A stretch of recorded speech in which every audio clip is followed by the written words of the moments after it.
Hey guys, howdy, I hope you are fine. As you've seen in the thumbnail, in this video, we are gonna see what if Naruto wields Yamato? I request you to check the author of this fanfic, and show some love and support. Name of the story is Devils Don't Cry by Limitless Rage. Do check it out. All details in description, and if you want next part of this series, please leave a like and comment 5 blue emoji. Let's get into the video. Also check out Patreon for I have upload Naruto x Daenerys Targaryen uncensored spicy version, link in description. Demons don't cry, devils don't see cry, I sniff, W won't sniff, see cry, said a child, as the tears of sorrow poured from his beautiful blue eyes. His silver hair was matted to his head from rain. His clothes were torn and bloody. He couldn't be older than 5 and yet he was kneeling over a body. The body of the woman who was the best thing to come into the small boy's life. And she was dead, lying in a pool of her own blood. His right arm felt like it was on fire, his small body was beat up and sore, and a large katana stuck out the ground not a few feet away. The blade was stained crimson with blood, blood that seemed to eerily slide down the blade into the ground. But he didn't care, not about the sword, his pain-racked body, or even his arm, which now glowed a supernatural blue, and seemed more demonic than that of a man's. No, all he cared about was her, the one he loved, the one he lost. Might controls everything. Without power you cannot protect anything, let alone yourself. The voice seemed to echo from all around him. It was the last thing he heard before passing out from exhaustion. From that day forward my arm changed and that voice echoed, "Power, give me more power." Anyway, I'm Uzumaki Naruto and I'm on my way to pass a ninja exam. Why? So I can kill shit and not get in trouble for it. I'm kind of, well, unique. I don't really know what to call my powers, a curse, gift, or bloodline, not like it matters what I call it. But whatever you want to call them, know that they come in handy when killing demons, and I'm gonna do everything I can to destroy every last one of those bastards. Ya see, they took someone from me, someone I really cared about. What did they do to her? They killed her. But let me start over from the beginning to clear things up a bit. Flashback. Sarutobi the Sandaime, or Third Hokage, also known as the Professor because of his vast knowledge of jutsu and his ability to utilize them all in combat effectively. But even with all his his power, and his skill, he was still stuck at his desk going through papers. None of his abilities could help him find what he was looking for, a caretaker for a 4-year-old boy. It should have been easy, but this boy was none other than Uzumaki Naruto, the chosen container of the Kyuubi. To many people he was the creature sealed inside him. They ignored the 4th Hokage's last wish to treat the boy as a hero. No, they did the opposite. They used the boy as a scapegoat for their problems. He was once again looking through a stack of files of individuals that could take in a young boy and raise him. He had already thrown out most of them. They must have, though he was senile or stupid. He knew they still held grudges against the fox, and it would be the ideal situation for an accident to occur. This is ridiculous, he shouted, angrily slamming his fists into his desk, both scattering papers and splintering the sturdy wood under him. Wait, his hand blurred for a moment, snatching a paper out of the air that had caught his eye. I wonder how I missed this one. A civilian chef who settled here a little before the attack. No family left, but not because of the fox. Appropriate space, no grudges against Naruto for what is sealed inside him, and is also a friend of the family. She's perfect. Still looking at her file, he called. Inu. There was the sound of rushing wind in front of him. Yes, Hokage-sama. The third looked up from his paper to see an Anbu guard with silver hair and a dog mask standing before him. Would you please get Uzumaki Naruto for me? There is someone I'm sure he'd be happy to meet, he said, still in deep thought. Yes, Hokage-sama, the man said, then disappeared in a swirl of leaves. The third sighed before getting up. I will have to watch them for a few days just to be sure. If there are no mishaps, I'll leave them be. He then walked out of his office, sandaled feet making no noise as they carried him towards his destination. Devils don't cry. Naruto was having a good day.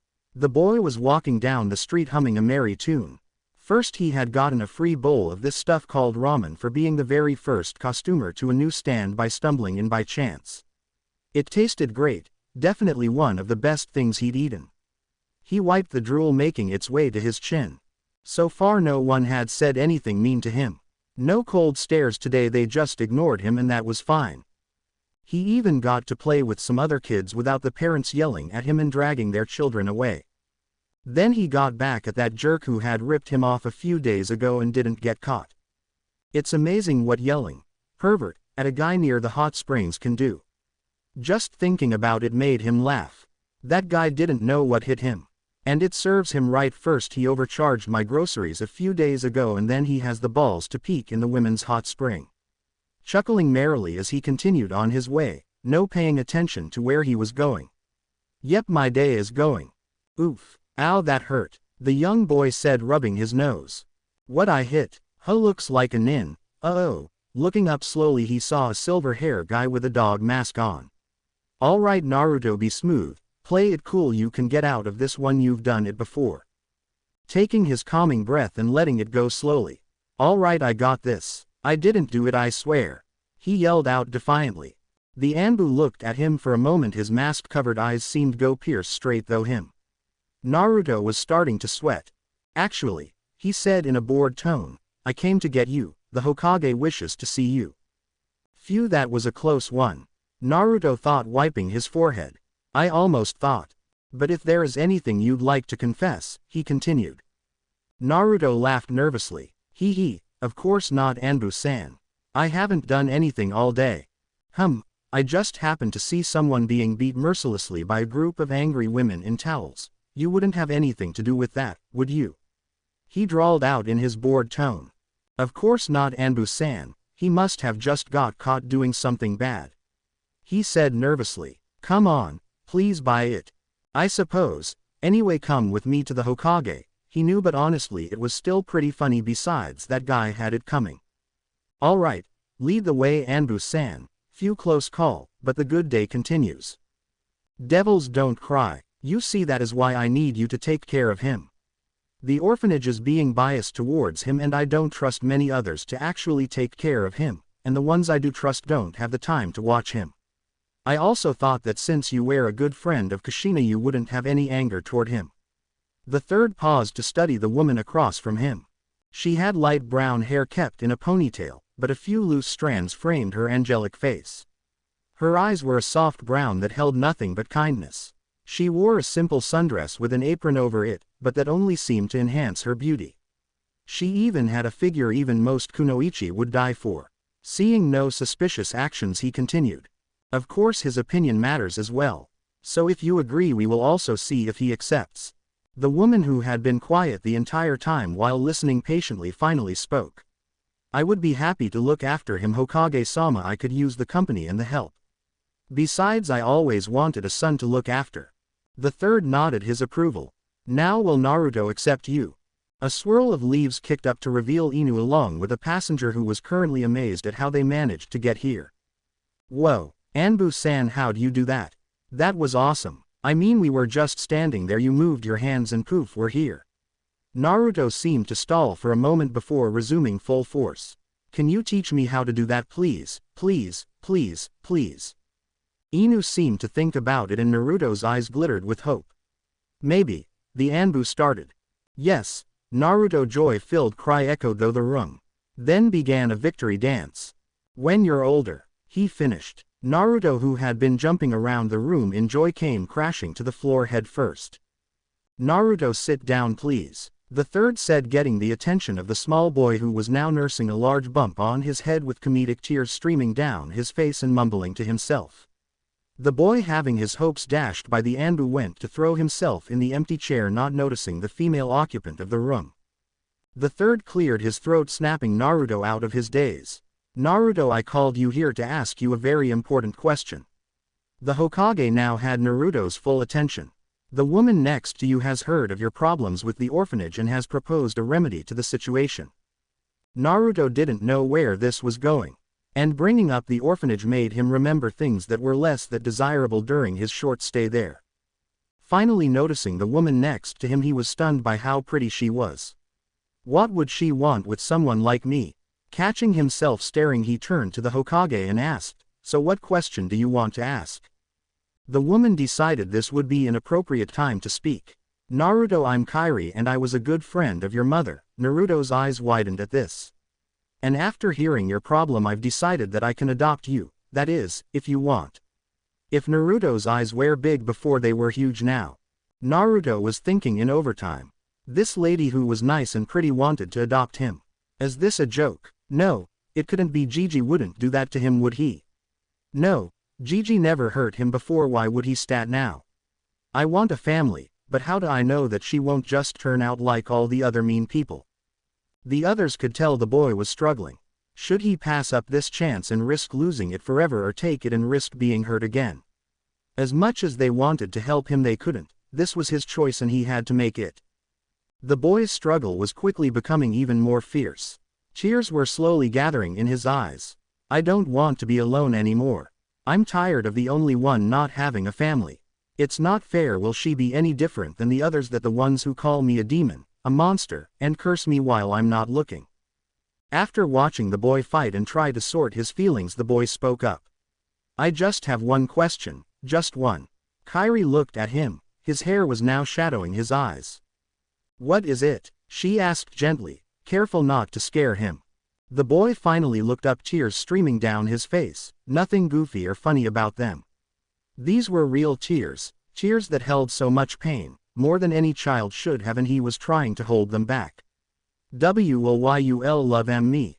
The woman stood from her chair and went kneel in front of him. She looked into his teary eyes and gently wrapped him in a hug. I will love you like my own, she whispered softly in his ear.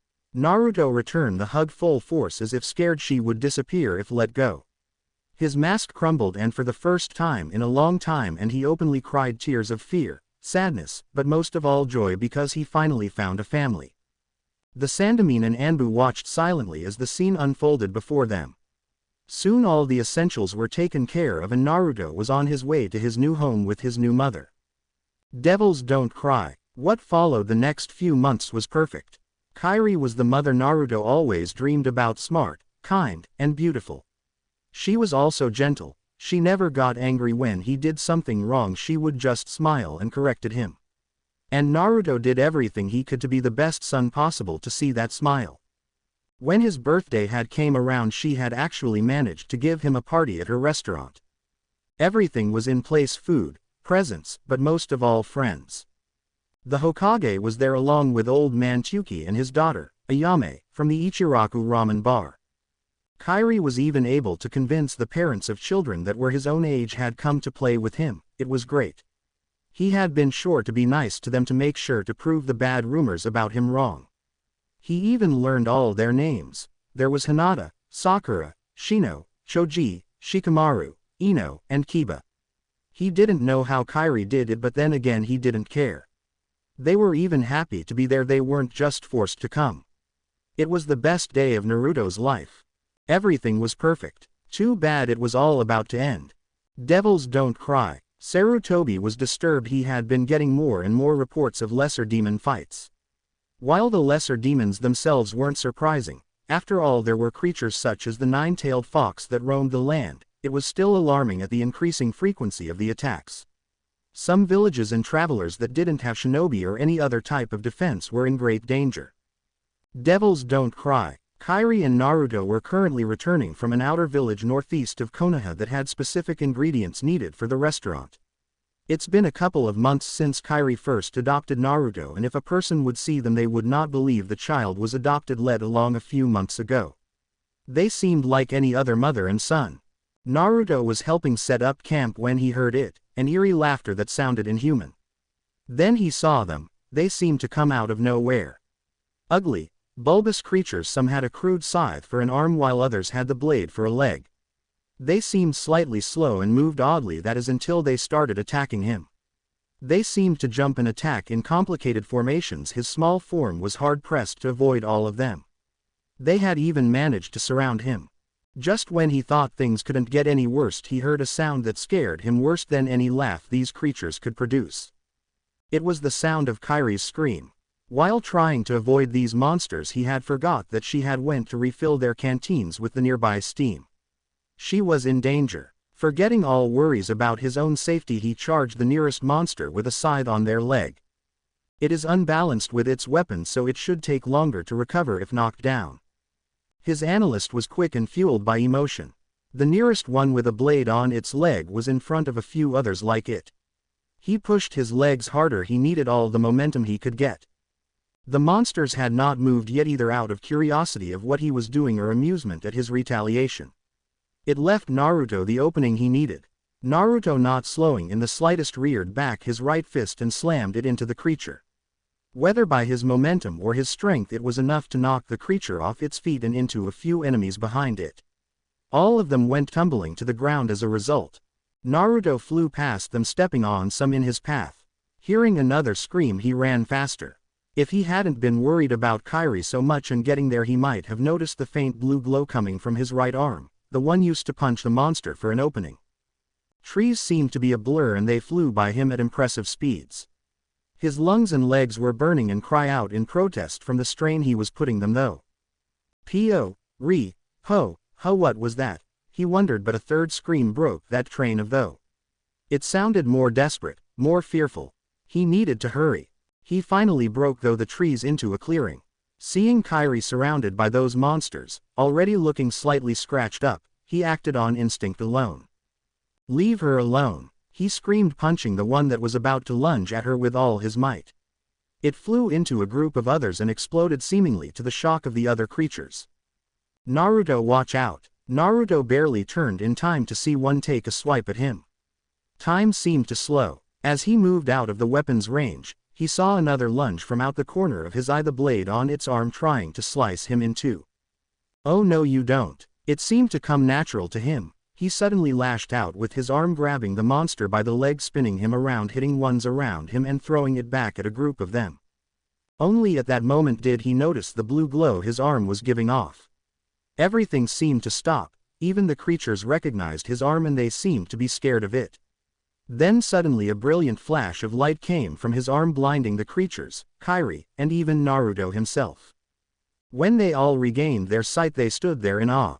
Naruto's arm, while still human-shaped, looked more demonic, composed of armor that was a dark reddish hue, and the area under the armor was blue, replacing skin that was once at the hand and shone through the cracks in the armor. Power, give me more power. Naruto held his head in pain as the voice echoed through his mind. Now the creatures all recovered from their shock, now recognized him as a threat, and they were going to get rid of it. They all attacked at once, some jumping in air while others rushed him from the ground. Time froze. You are not going to die, not when you are one of my descendants. You got the power, it's in your blood, and all you have to do is use it. Naruto looked around wildly for the voice when he saw him. He towered over Naruto. He wore black pants, a dark blue shirt, and topped it off with a large light blue coat. His stark white hair was slicked back neatly, and he had gray eyes that seemed to pierce into Naruto's own blue orbs. Are you or are you not one of my blood? Use your power to destroy this trash. After all, you want to save her, don't you? He glanced at Kairi for a moment before looking back at Naruto. Naruto thought for a moment. He could use anything to help him take these things down. He had to protect Kairi. I'll do whatever it takes, Naruto said finally, with a look of determination in his eyes. The man pulled out a long katana and held it out horizontally. You see this sword, young one? Naruto nodded. This is the sword of a great devil, and only another of that devil's blood can wield it. Will you accept the power to crush your enemies, even if it means becoming just like them? Naruto went silent. Would he? If that sword is that powerful, he could save Kairi, protect her. But he would become a demon, a devil. He looked at Kairi's fear-filled face, fear of him dying. He turned back to the man who hadn't moved from his spot from watching him, patiently waiting for an answer. I accept my blood and my power. Glancing to Kairi again, his eyes lingered on her before turning back. I just want the power to protect her. I don't care if I become a demon. The man studied him with powerful gray eyes. With a nod, held out the sword. By accepting the blood of your ancestors, I bestow upon you Yamato. Draw your blade, accept our power, and become stronger than any other. Naruto shakily reached over and took the blade from the man's hand. And with that the man disappeared. No leaves, no smoke, just gone. But he didn't have time to think about it, things were coming back to life. Unsheathing the man's sword, no, his sword, the blade let out a dull ring in his left hand as he sprang into action. Yamato whistled through the air, moving in a blur of speed, and leaving nothing but a flash of light in its wake. By the time the demons were back to normal speed, he had already cut through half of their numbers. They were attacking with everything they had now. One came from above. He brought Yamato up to block the slash, throwing the creature off balance, then cut its torso off. He then grabbed at the creature that was trying to sneak up on him with his right hand, but what grabbed the creature was a larger hand, fully blue and seemingly spiritual, but still the same shape. It doesn't matter, I'll become a demon to protect her. With that he took the creature still in his grasp and slammed it into the ground. Its body was crushed by the force. Instinct seemed to take over completely. As he fought, he changed. His hair lost its sun-kissed shine and was replaced with brilliant silver similar to the man in blue. His body structure changed ever so slowly, becoming built for battle. And his blue eyes seemed to now glow with untapped potential. Upward slash, cutting an enemy in half, groin up. Jumping into the air following force of the slash. Grab, pulling one up to him only to crush it back into the ground using gravity as his weapon as well. Downward slash while falling, splitting one cleanly down the middle into two pieces. Horizontal slash, cutting through three of them, while grabbing another to smash it into the ground. The carnage continued. They never stood a chance meeting their end from either Yamato or his demonic arm. All throughout the battle it felt as if Naruto had done this before. Yamato felt like an extension of his very soul, and his demonic arm seemed to respond perfectly to his will. Finally he cut through the last one. He was gasping for breath and his muscles were burning, but he and Kairi were alive. He turned around to see Kairi's face smiling at him, only to be replaced by a look of shock as a blade stuck out of her stomach. No. Pain was forgotten. Adrenaline-fueled energy returned full force as he moved in a blur, appearing next to the monster, grabbing it with his demonic arm to smash the creature into the ground once, twice, 3 times, then crushing it in his grip mercilessly. Seeing the wound, he calmed himself. The blade went through but missed any internal organs. He didn't know how, but he knew. He tore his blood-stained t-shirt and quickly wrapped the wound. Hold on, Mom, Konoha isn't far. He already had her on his back. Yamato was mysteriously sheathed and by his side, and using every bit of his will and strength he pushed toward their destination in a dead sprint. He could already feel her blood seeping through his crude bandages. He didn't know how long it was, only it started to rain and that she was fading fast. Hold on, Mom, we're almost there. Hold on. His silver hair was matted to his head, tears and rain streaming down his face. He felt his foot catch a snag and tripped. They went crashing to ground. He could see her land a few feet away. Yamato also went flying into the air, falling out of its sheath and stabbing into the ground. Help! Somebody help us! Even as he screamed out for someone, he was heaving himself up. Rushing to her, the blood had soaked through her bandages completely and her breathing was ragged. Come on, Mom, we're almost there. He tried to pick her up but his strength was failing him. Someone, anyone help us! He heard a sound and saw 2 Chunin appear beside him. They seemed started at his arm, but his heart leapt in hope. You gotta help her, she's dying, we got attacked. Don't just stand there, carry her, teleport her, get a fucking medic, do something. Naruto was hysterical now. Kairi needed help and these guys were just standing there staring. These Chunin were battle hardened. They knew the woman wouldn't make it, she wouldn't survive the trip, whether physical or chakra. Even she knew it, they could see it in her eyes. Naruto's eyes were clouded with tears. The rain poured on and around them. Do something please, he begged. Naruto. He heard her weak voice and instantly focused his attention on Kairi, moving quickly to her side, putting her head in his lap. Naruto, I'm sorry, you tried your best, we both did, but I can't make it. She reached up, caressing his face with the back of her hand. He leaned his head into her hat and holding it with his to give the cold hand warmth. I wanted to surprise you. I know how you wanted to be Hokage, so I signed you up for the academy and paid for it. Be strong, Naruto. If not for yourself, for me. It hurts knowing that I'm leaving you alone again and I'm so sorry. They were both crying now. Don't leave me, Mom, please. He whispered. Naruto-kun, did I ever tell you I love it when you call me that? It makes me feel great being your mother. Her grip then weakened and went limp. Her breathing slowed and stopped. And her eyes closed, never to see the world again. Mom. Mom. Mom. His fists were clenched so tight blood seeped from his palms. His head was bowed as he tried his best not to cry. Let it out, Naruto. Is okay to cry, Sandamine said from behind Naruto. Demons don't cry.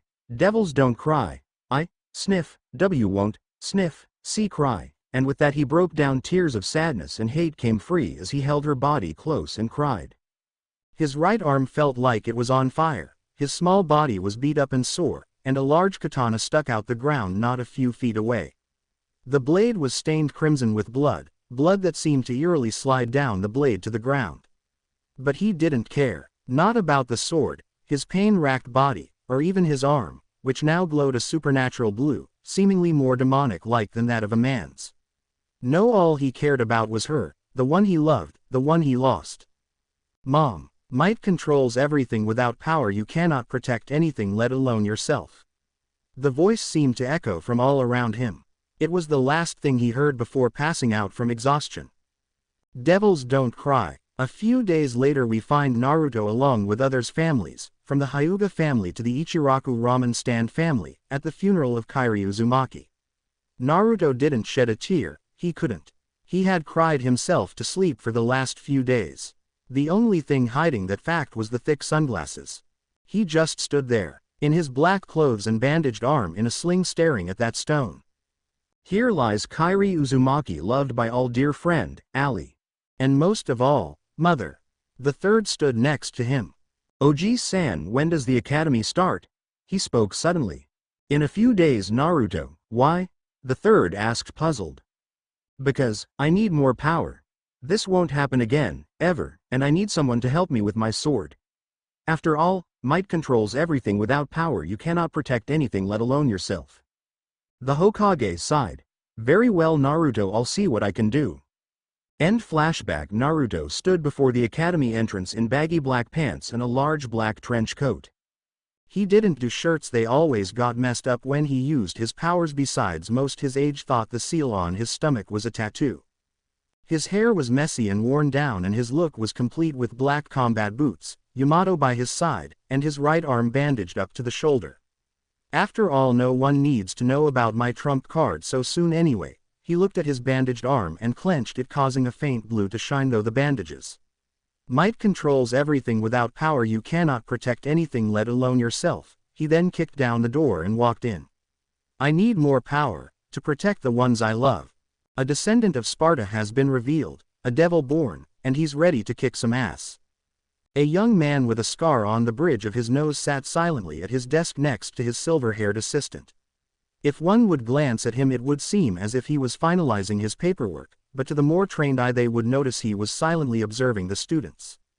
We have quite a few genin hopefuls this year, don't we, Iruka-sensei? The silver-haired assistant spoke. Yeah, I noticed there seemed to be more this year, Mizuki. I only hope I've taught them well enough to pass both my exam and their Junin senseis. Observe carefully. We will have to make teams not only based on academics but also on how they have interacted in class.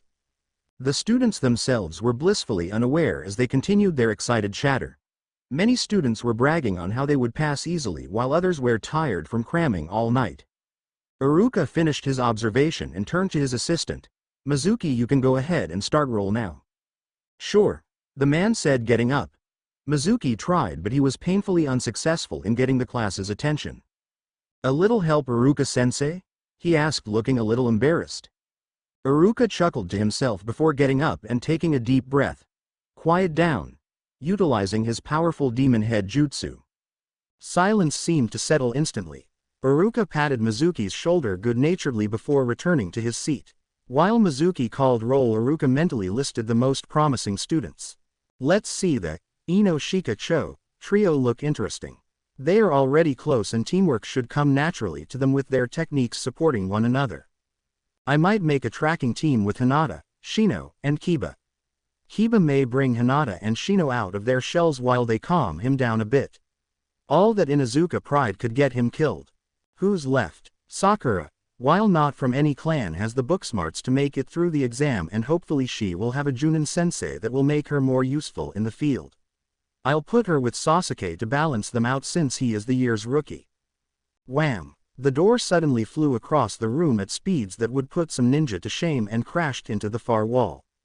Naruto calmly strolled in, absently scratching at the whisker-like birthmarks on his cheeks, and took the nearest seat, kicking his legs up on the desk. Naruto, he needs to let people in. I know the death of his mother hit him hard, but the kid constantly trains himself into the ground. If he actually tried in class, he would do well. I really don't have a choice but to put him with Sasuke and Sakura since he is dead last. Mizuki finished roll and explained the exams. They would start with written, then move on to practical. The tests were handed out and done soon after, so all that was left was for the students to perform a simple bunshin. Some kids came out with their new headband while others only left with disappointed faces and some even in tears. Soon it was Naruto's turn. Uzumaki, Naruto, Mizuki called, his head poking out from the test room. Naruto? He called again, looking up from his paper. Yay, I'm up, damn it, don't get your panties in a twist. Naruto walked by ignoring the angry Chunin. Naruto, you must create at least 3 basic bunshin and, Iruka started. Yay. I know, Naruto went through the proper hand seals and in a poof 3 perfect clones were next to him. Excellent Naruto, you pass.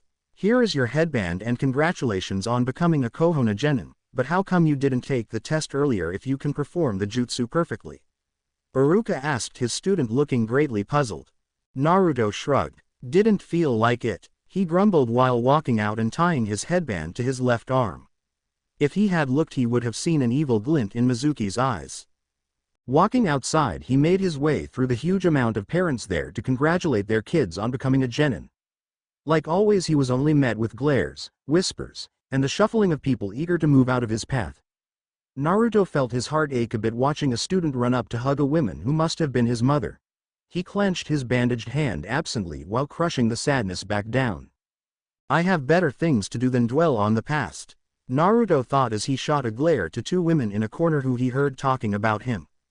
They stood paralyzed as he unleashed directed killing intent at them. He stared into their fearful eyes before releasing them and walking away. That'll make the bitches think twice next time. The 2 women suddenly fell to the ground when released, their legs no longer able to support their weight. They both sat there trembling and in tears from the after effects of the mental assault.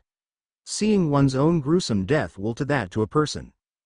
Devils don't cry. The setting sun was now casting a glow over the training ground. In the beauty of the sun's rays, the training ground looked like a war zone. Trees were destroyed, while craters and deep slash marks littered the ground. Naruto was nearby, hunched over, on one of the few patches of green left, trying to catch his breath. His coat was off, leaving his chest bare, and showing off muscles that would make a girl drool. The bandages on his right arm were still on in case anyone happened to interrupt him. Finally, about time I got it right. Now all it needs is a name. Standing up straight, he took a deep breath. You can come out now, Mizuki, he said, turning towards where he sensed him. Oh, how you doing, Naruto? How did you know it was me? The smiling Chunin asked, coming out the shadow of a tree with a large scroll on his back. You're not very good at hiding your killing intent, Naruto said, staring him in the eye. Judging from those weapons, you came here for a purpose, so drop the nice guy act. Mizuki's face took on a more sinister look. I came here to destroy you, demon. I was just going to take the scroll and leave, but I want revenge for everything you put me through. Ah, poor Mizuki, you're not still sore from my little pranks, are you? You should have known better than to mess with me.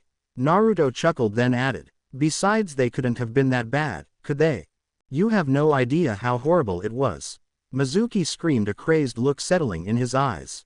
Day after day, over and over again, the pranks just kept coming. I was the laughing stock of the village for years. It only kept getting worse. And it's all your fault. You were the one who did each and every one of those pranks. I never caught you, but I knew it had to be you. Yay, whatever, you know you really shouldn't blame others for your problems in life. And I see you're a traitor now, as a total loser, so that means I can have fun taking you down. Naruto took a deep mocking bow. Shall we dance? Setting the scroll down carefully to the side, Mizuki started the battle by hurling one of his oversized shuriken at Naruto. The oversized weapon was harmlessly batted away by Yamato, but the time it gave him was all Mizuki needed to finish his string of hand seals. Kaden. Gukaku no Jutsu, he called out, exhaling a bullet of flames. Naruto, not impressed by the move, just jumped into the air, over the ball of fire, only for another to follow him into the air.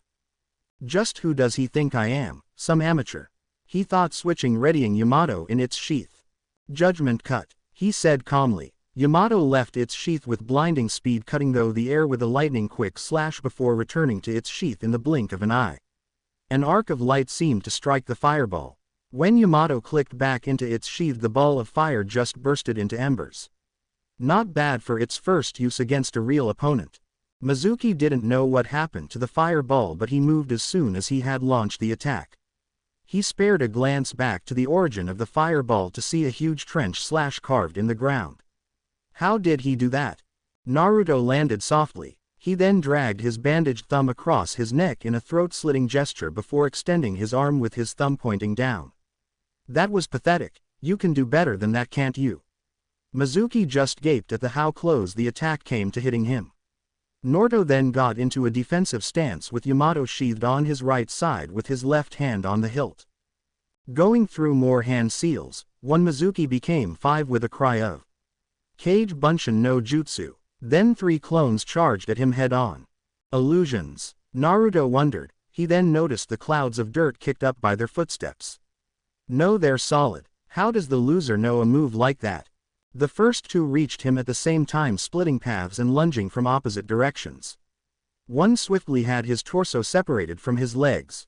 The next, who attacked his blind spot, was stabbed in the stomach before having the sword torn through his side. Both bodies, or what was left of them, disappeared in small bursts of smoke before they hit the ground. The third Mizuki clone seemed to pause for a moment, then resumed its charge.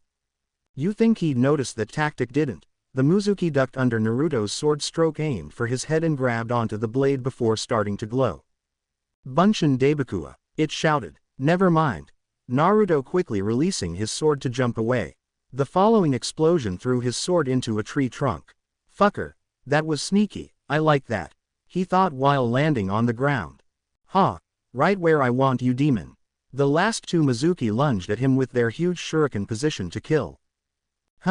Don't really have a choice. Oh well, not like he is going to be able to tell anyone after I'm done beating the stupid into him. Naruto sighed as he brought up his right arm to shield him from the blow. The weapons found their mark but didn't cut, though, like Mizuki planned. Instead of blood, when the weapons impacted, the bandages exploded outward in a brilliant blue shockwave of power. Then with a roar, Naruto retaliated. Using monstrous strength a student fresh out the academy shouldn't have had, he pushed the 2 back with a swing of his demonic arm. The blow dispersed the clone and threw Mizuki back into a tree, his weapon shattering from the power unleashed in the swing. Mizuki looked up fearfully at the creature before him. The sun was almost completely gone and the darkness seemed to increase the evil glow of Naruto's arm as the boy stood over him. What are you? He managed to stutter out in terror, looking around for any way to escape. Naruto just looked at his glowing arm. Come on, Mizuki. You were calling me a demon over and over again. What with the piss your pants look? Afraid because the demon can defend himself. Mizuki knew he didn't have much left. He was tired and almost out of chakra. The boy looked no worse than when he had started the fight. He had to finish this and get away in one move. He began to slowly, carefully set his ninja wire in position. Naruto looked up from staring at his arm and saw the act of desperation. Look, Mizuki, I'm feeling generous since I got my new move down. I'll humor you and give you one last shot. Come on, boy, come on, make it count. He said, clapping his hands as if talking to a dog, a really stupid dog. Mizuki didn't waste his chance as ninja wire flew from his hands, wrapping around Naruto. With a hard pull and a jump into the air, Naruto was now tied to the tree Mizuki had been leaning against previously. Mizuki gathered all the chakra he could into his finisher. He didn't care about escaping anymore. He just wanted to see this monster dead. Bringing the wires to his mouth, he shouted his technique. Ryuka no Jutsu, sending out a monstrous torrent of flame towards Naruto's bound body. Naruto just looked on as the flames met him. He didn't even scream when the fire engulfed him. The fire was so strong it burned through the tree itself. The tree groaned as it crashed to the ground. Mizuki hunched over, gasping for breath, looking into the shadows where Naruto had been. There was no movement, No sound, nothing. I did it. Mizuki laughed. I did it. I destroyed the demon. I'll be a hero. Mizuki's joy-filled cries were cut off by his scream of pain. Falling to the ground, he stared at the bloody stump that used to be his leg and then to the blue ethereal blade in the ground a few feet away. But, not bad. I think I'm kind of impressed, Naruto said, landing in front of him. I take that back. What use is a powerful attack like that when you don't make sure that you get the real opponent? But I'll cut you some slack and give you a D- for effort. But how? I trapped you. There's no way you could have got out. Mizuki screamed hysterically. I know, not bad huh? Your handy little technique helped out a lot, still gonna have to work out some of the kinks though. Then it hit him. Cage Bunshin, he managed to recreate my technique and use it against me in the middle of the battle after only seeing it performed once. That should be next to impossible without a Sharingan. Seeing Naruto's unharmed form broke Mizuki, he had nothing left. You were toying with me, weren't you? You got me, Mizuki. Sensei, can't get past you, can I? You should feel honored though, after all I used my newest technique on you. Naruto said, pointing to the blue blade in the ground that was starting to disperse. I like the term, summoned sword, for it, but I guess it doesn't matter with the surprise and all. I'm also still trying to make the damn things explode too, Naruto said thoughtfully, then continued. I'll get it eventually, but this is enough to keep you here till the old man shows up. All your chakra is used up, and even if you did have enough to move, let alone walk, you only have one leg. And of course there is still the fact that I'm here, the boy said smugly. But I do have one question, if you think I'm a demon, what the hell's up with all the fire jutsus? Kind of defeats the purpose, doesn't it? You really are the Kyuubi no Yuko then. Mizuki said mournfully. I'm not the demon, I'm a devil, there is a difference. Naruto answered. He attacks me first and I'm the bad guy. Maybe my pranks may have messed with his head a little more than I thought. Mizuki knew he was beaten, so he had nothing left to lose. He was drained of chakra, disabled, and he could feel the Hokage's chakra getting closer. He was going to either be killed or tortured and killed. So he would go for a low blow. Naruto was walking to go retrieve his sword. Ironically, it was stuck in a tree a few feet away. Must have been moving around more than I thought. Mizuki then took his last cheap shot. That explains how your mom died then. At those words, Naruto froze. What the hell are you talking about? The question came out harsh. Anyone could tell that was a sore topic. It's obvious, isn't it? You killed her, Mizuki yelled out to his still form. Naruto turned as soon as the words left his mouth. That's a fucking lie. Take that back. The mocking gleam was gone from his eyes. They were now as cold and hard as glaciers. Mizuki was terrified at the killing intent Naruto was leaking out, but he was dead anyway. I bet you had fun torturing and raping her. Seeing the life leave her eyes as she died, you damn foe. Before he finished the last word, Naruto was on top of him, his human hand holding him by the hair while his demonic one started to repeatedly punch him in the face. Naruto had a look of pure hatred on his face as beat Mizuki mercilessly, his fist slamming into Mizuki's face over and over again. I'd never hurt her, never. He didn't stop even though he felt the man's skull start to crack from his blows, even though he saw the blood smeared on his hand and Mizuki's face, and he ignored Mizuki's shouts of pain that turned to pleas for mercy, and then to whimpers of a man begging for death. She loved me. Don't you ever talk about her. You hear me? Overcome with rage, Naruto stopped punching him, grabbed him by his head, spun his broken body around him and released him to soar across the clearing.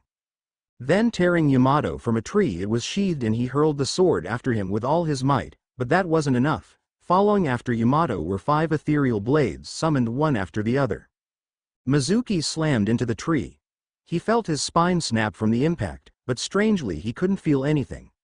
Everything just went numb as a spiderweb of cracks shot out from where his body connected with the tree.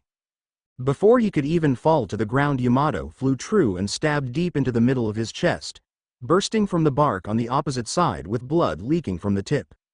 He didn't even have the energy left to scream in pain, or even fear as the blue blades followed. Thunk, thunk, thunk, thunk. 4 blades stabbed deep into his stomach. Life-blood shot out of his mouth and he raised his head just as the last blade hit him. The blade cut off his head with ease, even cutting down the tree itself. Blood shot from his neck like a fountain, only for it to pool on the ground, missing Yamato's hilt since the blade was buried deep into his chest.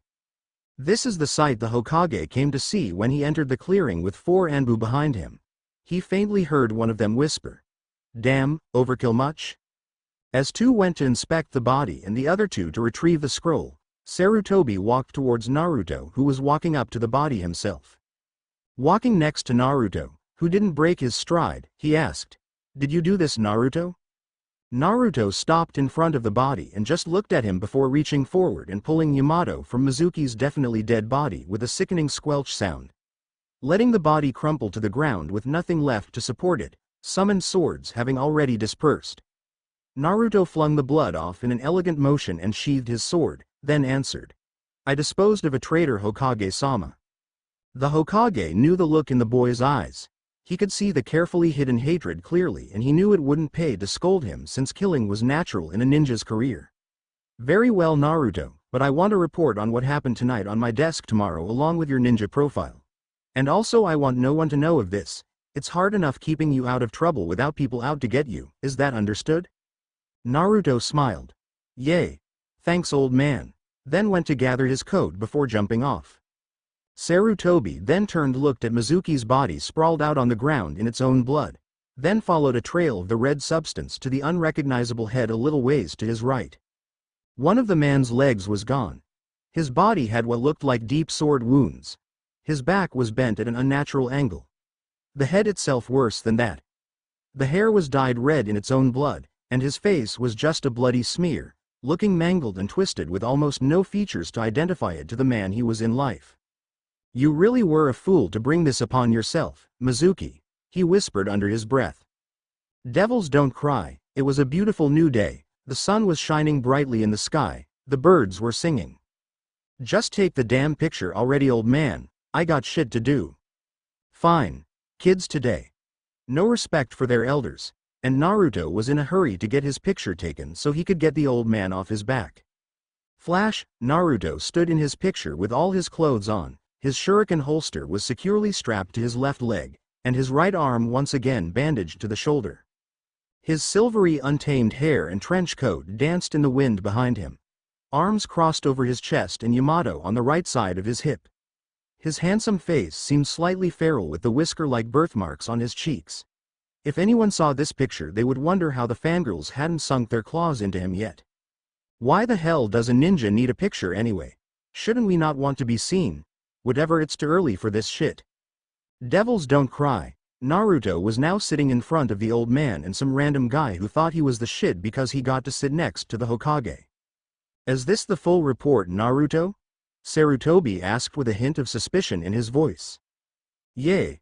I even detailed how I kicked his ass. Can I go now? I want to work the bugs out of a jutsu I'm learned." "Very well, you may." Both suddenly turned towards the door. It slid open and a small boy jumped out, with a battle cry of, "Prepare to die, old man." The boy then tripped on his scarf and went crashing face first into the ground. Naruto could just feel the large sweat drop forming on the back of his head. Then this other guy with sunglasses walked in and started blubbering about nothing. Naruto got up to walk out the room when the boy came to stand in front of him. "Hey, you tripped me," he yelled, pointing at Naruto. "No, I didn't. Now out of my way," Naruto said, picking the boy up by his collar and glaring at him.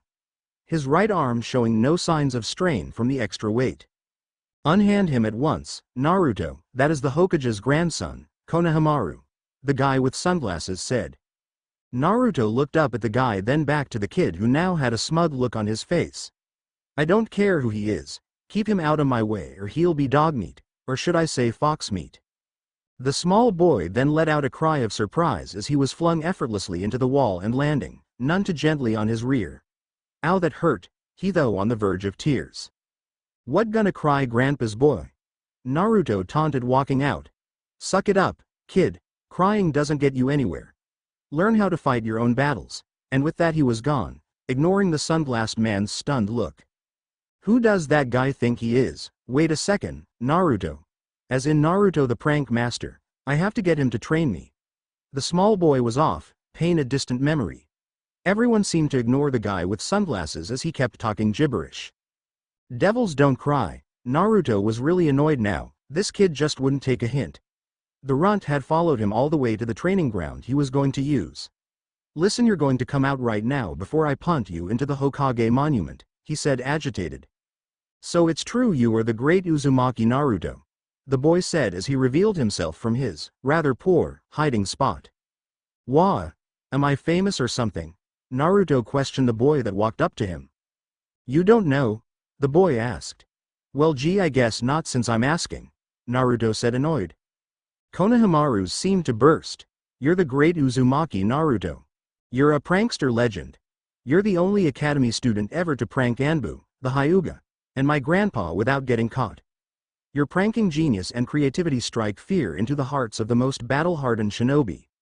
You've also only been caught twice, once by grandpa and once by the legendary Iruka-sensei, only person ever to keep up with you besides the Hokage of course, and even then you let them catch you.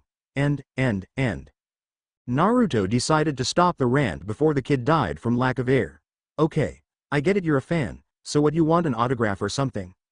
No, I mean yes I do, but that can wait. Can you please train me? The boy asked. I'll do anything to learn your legendary Oiroku no Jutsu. It's said you once made the Hokage as well as a full squad of Anbu pass out from blood loss with the jutsu. There is also the rumor that you have created a newly improved version of the Oiroku no Jutsu that is said to be 1,000 times more deadly. Naruto was dumbfounded. I didn't know I was that famous. All of that was mostly just training exercises. How did they hear about the Harimu no Jutsu? Anyway, I don't remember ever using it. Well, he's right. With the Kage Bunshin it has been perfected. Naruto decided to humor the kid. Guess I do need someone to take my place since I'm leaving the academy. Gotta keep Iruka-sensei on his toes. Alright kid, I accept you as my first apprentice. But be warned, if you accept this position you will listen to everything I tell you. If I say jump, you will jump high, and you will not come down till I tell you to do so. Do I make myself perfectly clear? Naruto now stood straight with his hands behind his back. Konohamaru instantly followed his example. Sir, yes sir, he said, standing at attention. I can't hear you, maggot. Naruto shouted down to the smaller boy. Sir, yes sir, Konohamaru shouted back at the top of his lungs. All right, then let's begin, shall we? Naruto said, cracking his knuckles. Devils don't cry. How dare that monster steal my student away from me? I am the elite of the elite. Only I can properly shape the boy into a worthy successor to the Hokage title. I, the great tutor Ebisu, will crush the demon fox and reclaim my student so he can continue on the true path to greatness. Aha, there you are. With that, Ebisu jumped from his watchpoint, fading from view. Devils don't cry. Naruto and Konohamaru were currently sitting on a log taking a breather. Or more like Naruto was watching Konohamaru take a breather. Not bad, kid, not bad. You managed to impress me, and that's not very easy, Naruto said to his young charge. Konohamaru smiled. Thanks boss.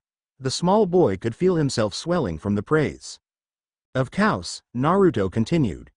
It's gonna take much more to become Hokage, so don't even think about getting a big head. Konohamaru visibly deflated. Naruto then let out a deep sigh. Also know this now, I may be your teacher and you my student, but in the end I'm only your guide. I can show you how I fight and I can show you every one of my jutsus. The small boy perked up in excitement at the idea. But the truth is you're not me and you never will be. Only you can define the style that fits you best. You could grow differently than me, making the way I fight awkward for you. And even with the same jutsu as me, you'll still be unable to use them exactly as I do, with chakra level and control differences. But boss, listen to me Konohamaru. I want you to ask yourself this, did the Hokages all have the same jutsu? How about strengths, weaknesses? Of course not, they were all unique, different. Each one defined their own style that fit them best and kept making it stronger to balance or get rid of weaknesses. Naruto paused to let it sink in, then continued. The Hokages were great men, but that's just it, they still started as regular guys. They had to crawl before they could walk just like everyone else. They weren't born powerful or wise or leaders. But what they did different, what defined them as Hokages, is that when they were faced with a seemingly impossible obstacle they didn't back down. No, they rose to meet that challenge head on, They did the impossible itself. That's how they became great men, that is how they became Hokages. Naruto then sensed another presence coming. Honorable grandson, I've come to take you away from this nuisance. I forbid you to be in his presence any longer. Only I can show you the quickest path to the title of Hokage. Ebisu said, landing in the clearing. No, go away, shut up kid, Naruto interrupted, then turned toward the teacher. What kind bullshit are you going on about?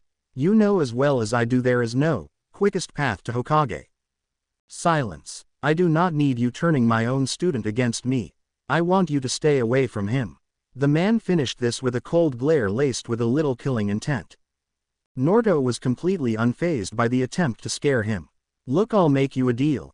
You and me right here. I win, you actually teach Konohamaru instead of just preaching bullshit, and if you win I'll stay away from him.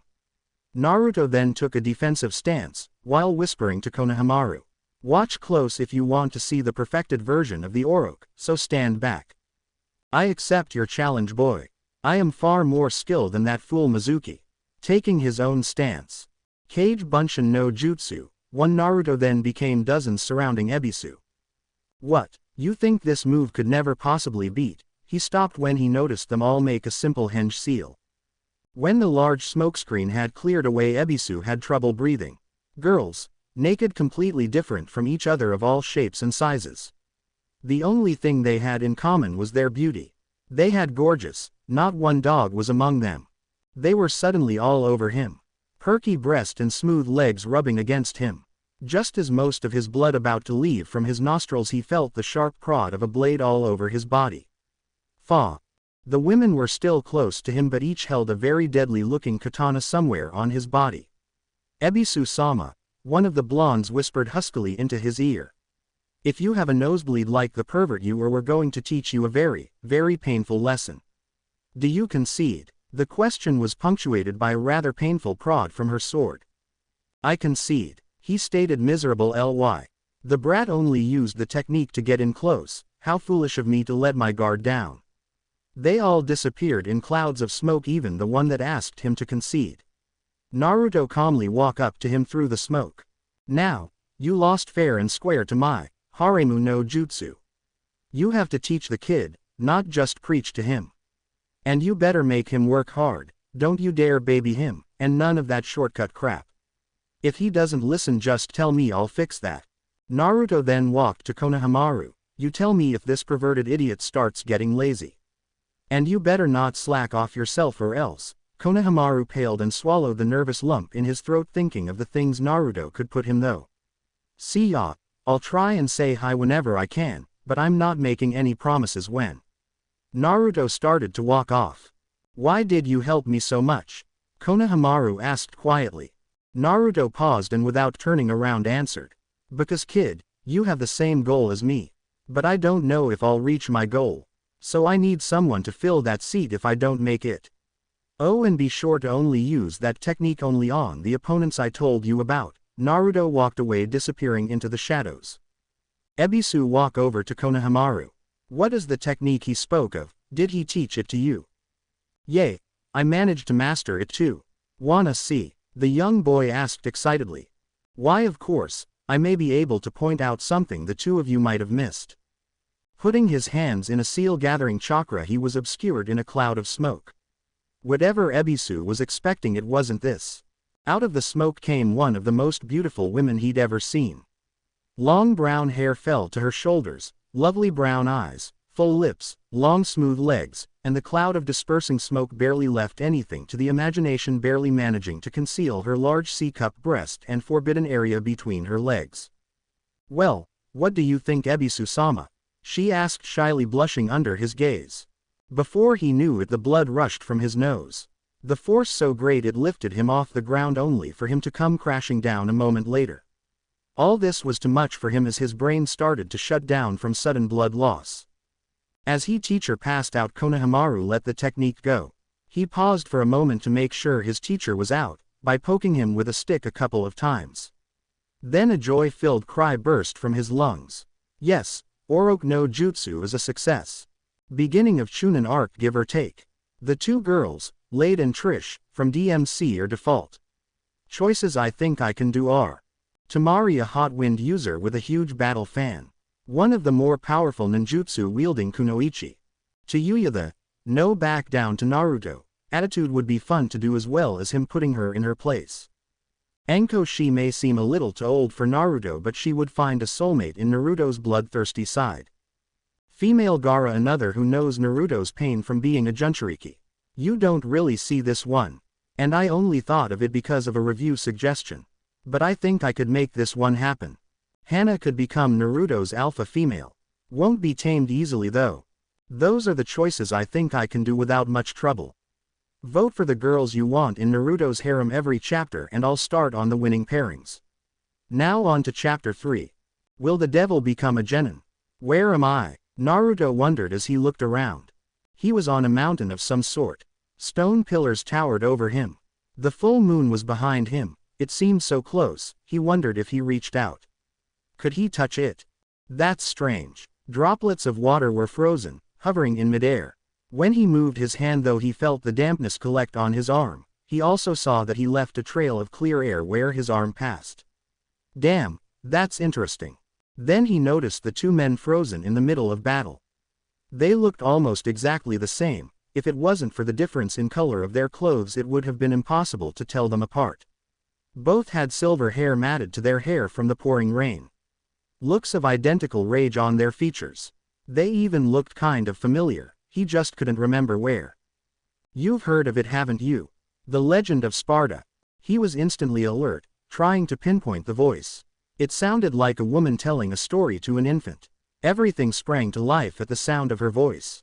The rain resumed its collision course to the ground. The battle that was frozen in time moments ago came back to life with frightening intensity.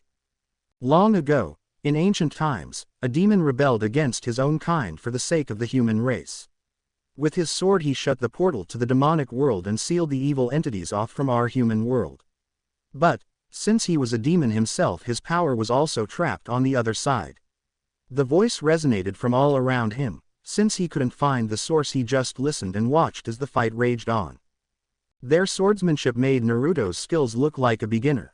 The swords were invisible blurs, meeting in explosions of water. Neither seemed to be giving or losing any ground as their blades danced around them.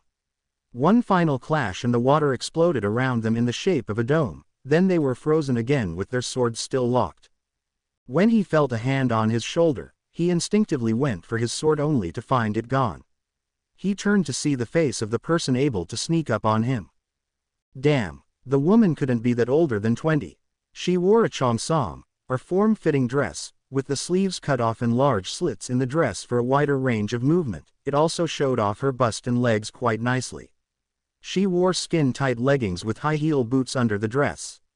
And on her arms were thick wristbands. All her clothes were black in color. Her hair was blonde and went down to her waist. All in all, she looked hot. She eyed him with an amused expression before turning to the two locked in battle and continuing. Their powers are impressive, are they not?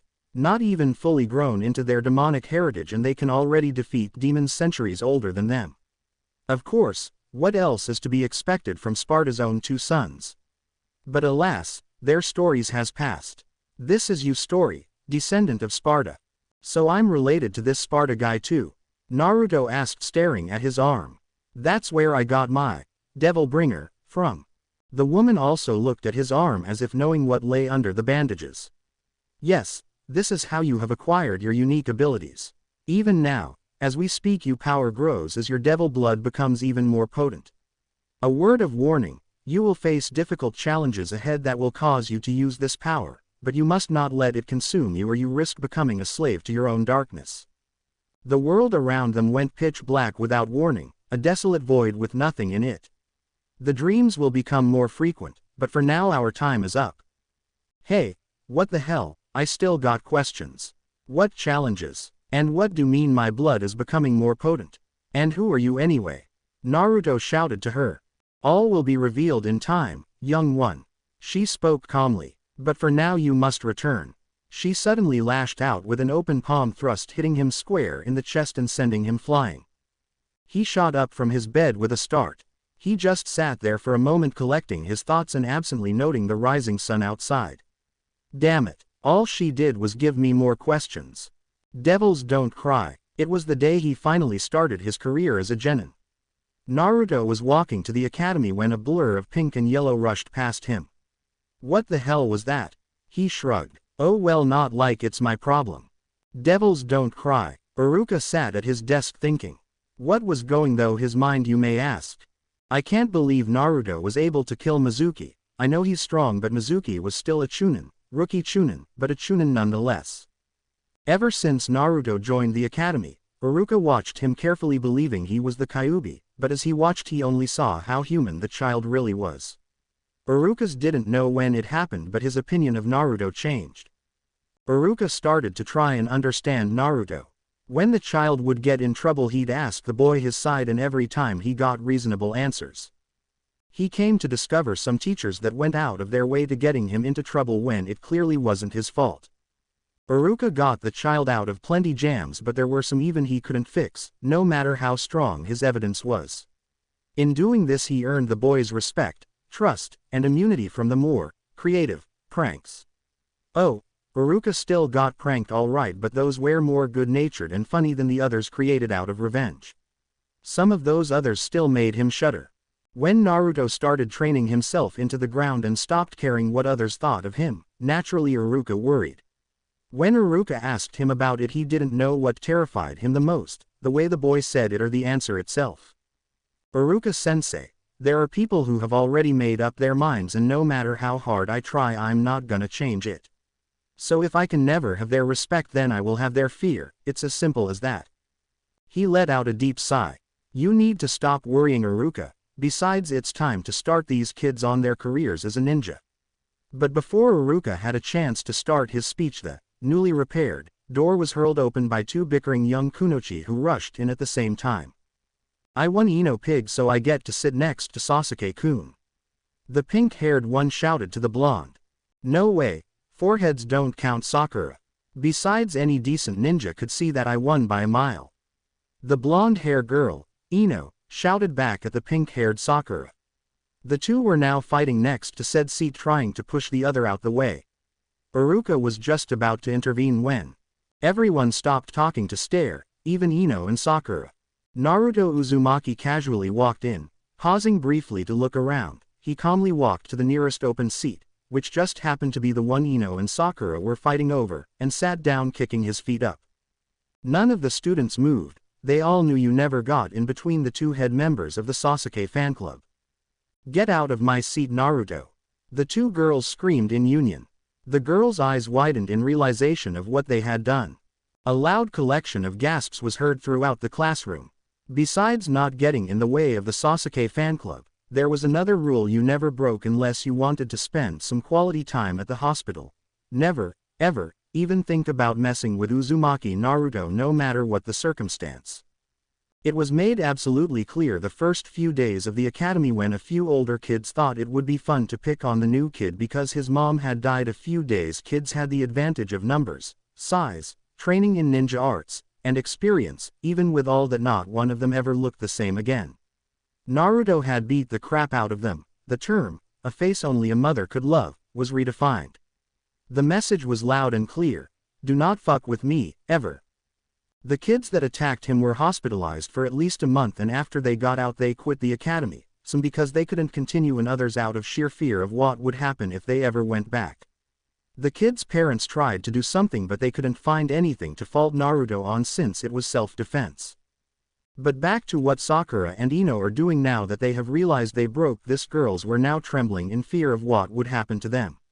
They heard the rumors of what Naruto did to girls, and let's say that they would rather be beat up. Naruto lazily opened his eyes, freezing them in place, then slowly got up from his seat. He seemed to tower over the two girls even though he was only a few inches taller. He ever so slowly leaned closer to them before pausing. His cold blue orb staring into their very tension in the room was now so thick it could be cut with a kunai. The girls who were normally rivals were hugging on to each other in terror. They were so scared they could wet themselves. Iruka had to hold back a laugh. Too bad they don't know Naruto hates to hurt women. The silence was broken by Naruto. You two should sit down somewhere, your legs are barely keeping you up. And with that he sat back down, leaving the seat next to Sasuke open and inviting. He made sure to leave room for one to pass by him. A sigh from the class echoed through the room. Sakura and Ino crumpled to the ground. Iruka decided to clear his throat loudly. Would you girls kindly have a seat? One problem: there was only one other seat in the row above Naruto. That meant one would have to sit next to him while the other could sit safely above him. It though why you wanted to sit next to Sasuke-kun, Ino? Sakura asked nervously, trying to keep her voice from stuttering too much. Sakura was a smart girl, she liked Sasuke, but it wasn't worth her life. What about why you, Sakura, you wanted to sit next to him too, didn't you? Ino corrected, failing just miserably to hide her fear. Ino, while not as booksmart, still knew life was worth living. They both sat there for a while, eyeing the seat next to Sasuke nervously. Iruka was getting impatient. They were going to have to solve this soon. Look, we'll play a game. Loser has to sit there with Naruto. Ino proposed. Deal. The game is slug, toad, snake. First one to lose sits next to Sasuke and Naruto. Fair? Sakura asked. Fair, Ino answered. 1, 2, 3, go. Draw. 1, 2, 3, go. Draw. 1, 2, 3, go. One of them eeked at the result, so scared she wasn't able to scream. Sakura was now looking fearfully at Naruto while Ino was safe seated in the row above. Iruka had finished his lecture and was going though. Teams. Team 7 will consist of Haruno, Sakura, Uchiha Sasuke. Sakura would have jumped for joy, but she was too busy worrying. Please not Naruto, please not Naruto, please not. And Uzumaki Naruto. Iruka finished. Oh no, she thought, slowly turning her head in his direction. He was just sitting there, feet kicked up and eyes closed. It's like he doesn't care who's on his team. She couldn't seem to make out any emotions on his face. Quit staring, babe, you're making me blush, he said sarcastically, not opening his eyes. Eep. Her head snapped up to the front to see Iruka finishing his lecture on team structure. The nerve of that baka. Cha. Ignoring her inner persona's rant, she as the Junin teachers walked in the room and called for their teams. None called for Team 7 though. I'm sure our teacher is just running a little late. Right. The man in the clouds burst out laughing. Devils don't cry. Hours later we find them still there. What's taking him so long? Inner Sakura wasn't pleased with their new sensei's tardiness, and neither was she. So what do you think our Junin sensei is like? Sakura said, trying to make small talk. Naruto shrugged from his seat in the corner and Sasuke only grunted, still in his same seat. It had been at least an hour since Iruka-sensei left. Whoever this guy is, I don't like him, Naruto said, eyes still closed. Sasuke just grunted again. Naruto cracked an eye open to peer at Sasuke. Hey pretty boy, get that stick out of your ass. We're on the same team now, so we're gonna have to talk to each other eventually. A vein came to life on Sasuke's forehead. Naruto continued. Oh, and do you try and make your hair look like a bird's ass, or is it just like that naturally? That vein was joined by others while his eyes started twitching. What about you, babe? You seem to be able to talk. What do you think about the team? Naruto said, switching his attention to Sakura. Sakura was still wondering what was taking their new Junin sensei so long. A little small talk can't hurt. Besides, I wonder if the rumors about Naruto are true. Well, we seem to be balanced out well. Sasuke is Rookie of the Year, I'm top in academics, and you are dead last. Hunk. Inner Sakura finished for her. Of course she wouldn't dare say that out loud. I'm what? He taunted. She's saying you're dead last, idiot. Sasuke glared. Hey, the pretty boy can speak after all. I may be dead last, but I can still sweep, mop, and dry the floor with your bird-ass shaped head. Rookie of the Year, more like, show-off of the year. What, you angry? You gonna do something or go sulk in a corner somewhere? Naruto had his full attention on Sasuke now. Sasuke didn't know what it was. Normally he could just ignore people, but this guy just got on his nerves effortlessly. Sakura watched a little afraid of what might happen from her seat a row above Sasuke. If they decided to fight, she wouldn't be able to stop them. Come on, Naruto. Sasuke just meant that your skills are unknown. Sakura tried valiantly to stop the melee that was soon to come. No, I meant exactly what I said, he is a loser. Sasuke said harshly. You want to prove I'm dead last, pretty boy, or are you afraid you're gonna break a nail? Naruto answered smiling. His blue orbs locked on Sasuke's dark black ones, waiting for him to make a move. Sakura noticed the subtle signs of muscles tensing in preparation to strike in Sasuke's body. But before he could attack, the door opened, letting in a silver-haired man with a ninja mask covering the bottom portion of his face and his forehead protector covering his left eye. He stood in the doorway for a moment before saying, "Well, I can tell you three are going to be a handful already." Devils don't cry. The new Team 7 candidates were now currently on the roof of the academy. The silver-haired man cleared his throat before speaking. Well, since we might be a team, why don't we learn a little bit about each other? You can just stick with the basics like name, likes, dislikes, hobbies, and future goals or dreams. Can you go first, sensei, to show us how? Sakura asked. Me, sure, my name is Hitaki Kakashi. I'm the kind of guy who doesn't talk about his likes or dislikes. My dreams for the future are really none of your business, and well, I have a lot of hobbies. Naruto voiced the genin's thoughts. Wow, that was an annoying way to tell us your name. Well, how about you next since you volunteered? Kakashi said, ignoring the sarcastic reply. Let's see, I'm Uzumaki Naruto. My likes, dislikes, hobbies, and dreams don't really matter. Since none of you never really cared to find out before, you obviously don't care now. Just like how I could really give a damn about what any of you say about yourselves. If you want to get to know me, then get to know me. I'm not going to just confess everything to you. Naruto stopped, signifying he was done. Whoa, I didn't know Naruto was such a mystery. All I really know is that he was really nice when I went to his birthday party a few years ago. And that he had a really nice mom. Sakura was now curious of Naruto. Since she basically knew everything about Sasuke, she might as well get to know Naruto now. I wonder if he's really Adobe. I have never really seen him fight before, so I can't be sure. Maybe he'll be a worthy opponent. The curiosity seemed to leak to Sasuke as well. The boy has basically shut himself off from others with no desire to seek out companionship. I know he still has a couple of people he considers family, but her death really did almost break him. Not really sure what to do with this one. Judging by the sword, he must prefer it to hand-to-hand combat. As for ninja techniques, the rumor that he was able to copy and use the Kage Bunshin after seeing Mizuki perform it once in the heat of battle shows he has potential in ninjutsu, but not sure where chakra control stands. How about the young lady next? His one eye locking on her. Oh, well, I'm Haruno Sakura. My likes are, looks at Sasuke and blushes. My dream as well, looks toward Sasuke again and blushes even deeper while giggling.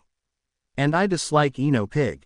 Humph, she's annoying. Sasuke didn't even respond to the obvious display of affection. Well, can't really say I'm surprised. Fucking harpy, yelling in my ear. Naruto didn't really give a shit about the girl, but his ears were still ringing from her scream. A fangirl if I ever saw one. Low chakra balanced out by high control. Very minimal physical conditioning. Most likely knows absolutely nothing beyond basics. I wonder if I should break her slowly or just crush it out of her fast and without mercy. Either way, I'm going to have to build her basically from scratch. And last but certainly not least, if his title holds true. Kakashi said, looking toward his final member. A title is just a title. Naruto mumbled loud enough for everyone to hear. Uchiha Sasuke. There is almost nothing I like and almost everything else I dislike. I have no dreams. I will restore my clan and kill someone I truly hate. Sasuke is so cool. The girl had a starry look in her eyes as she stared at him. And people think I have issues. Naruto was bored. He could care less about this guy's pity party. I thought so. Most likely training himself in Uchiha combat methods, although how good he is at them I can only guess till testing him fully. Kakashi thought. Sensei. The girl's voice broke him from his train of thought. When you said a little while ago we might be a team, what did you mean? He chuckled. Nothing. Just that the test you have to take to be my team has a 66% of failure. Here. He handed them each a sheet of paper. On those papers are the details of where the test will be. Oh, and I wouldn't eat breakfast if I were you, you'll puke. With that he was gone in a cloud of smoke. Devils don't cry. Early the next day we find the two kids waiting for their Junin instructor to show up. I wonder where Naruto is. He is an hour late along with Kakashi-sensei. Sakura sat under a tree rubbing her aching stomach. Idiot probably got lost, Sasuke said from his seat in a tree trying to ignore his own hunger. Boo. Eck. Naruto had somehow got behind Sakura without the girl or Sasuke noticing. Sakura jumped in the air and practically out of her skin, landing a few feet away only to turn to Naruto rolling on the ground laughing. And where have you been, Naruto? She screamed at him, rage getting the best of her. Getting up, he only raised an eyebrow. That's none of your damn business, now is it? Sakura's rage was replaced by fear in seconds. She could faintly smell sown incense. What would he? Then it hit her. He was visiting his mother's grave. She didn't know what to say, but luckily she didn't have to. So I guess you guys still waiting for Cyclops, Naruto said, taking a seat under the tree. Yay, he still hasn't shown up yet, Sakura answered carefully, taking a seat near but not too close to Naruto. This guy better show up soon, Sasuke said from the tree branch. Naruto's not as bad as I thought he was. To be able to get past both of us. What are you hiding? And with that they waited. And waited. And waited. Then after 2 more hours their sensei walked into the clearing only to receive a massive amount of killing intent from the genin. Impressive, but not enough. Setting a clock OA stump and setting it, Kakashi started to explain. I have just set this alarm for noon. He pulled out 2 bells, holding them out in front of him. Your task is to take one of these bells from me before the timer sounds. Anyone that fails gets tied to those stumps with no lunch. Unfortunately it seems I forgot not to eat my light breakfast before this exercise. Naruto almost smiled but decided not to give it away. Kakashi continued, all you need is 1, but there are only 2, so no matter what, one of you gets no lunch. That person will be the first to fail and will go back to the academy as a disgrace. We will begin on my mark, but I'll give you a hint first, you won't get a bell without the intent to kill. But that's dangerous, Kakashi-sensei, Sakura blurted out, only to be ignored when Kakashi began his count. 3. They realized he wasn't kidding. 2. Each student tensed in preparation. Begin. The students retreated to plan and wait, while the teacher was left standing in the clearing alone.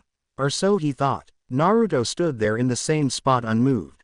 He just stood there looking at Kakashi as if sizing him up. Kakashi didn't want to let his guard down around this one just yet. Naruto was still too unpredictable for cockiness. You know, it is not very smart to confront me head on, Kakashi said. He could sense something off about this. Look underneath the underneath. Kakashi's answer came in the drawn-out sound of a sword being unsheathed. He is trying to unnerve me. Basic psychology. When Yamato was drawn, Naruto pointed the blade at Kakashi. Then he made his move. Naruto seemed to glide across the ground, his coat fluttering behind him and his sword ready to strike. Streak, Naruto thought, swinging his sword in a wide arc horizontally with all his might. Only for Kakashi to stop the blade by catching it between his bare hands. Kakashi pulled Naruto off balance before breaking the blade's tip off and stabbing him with it. The Naruto went up in smoke.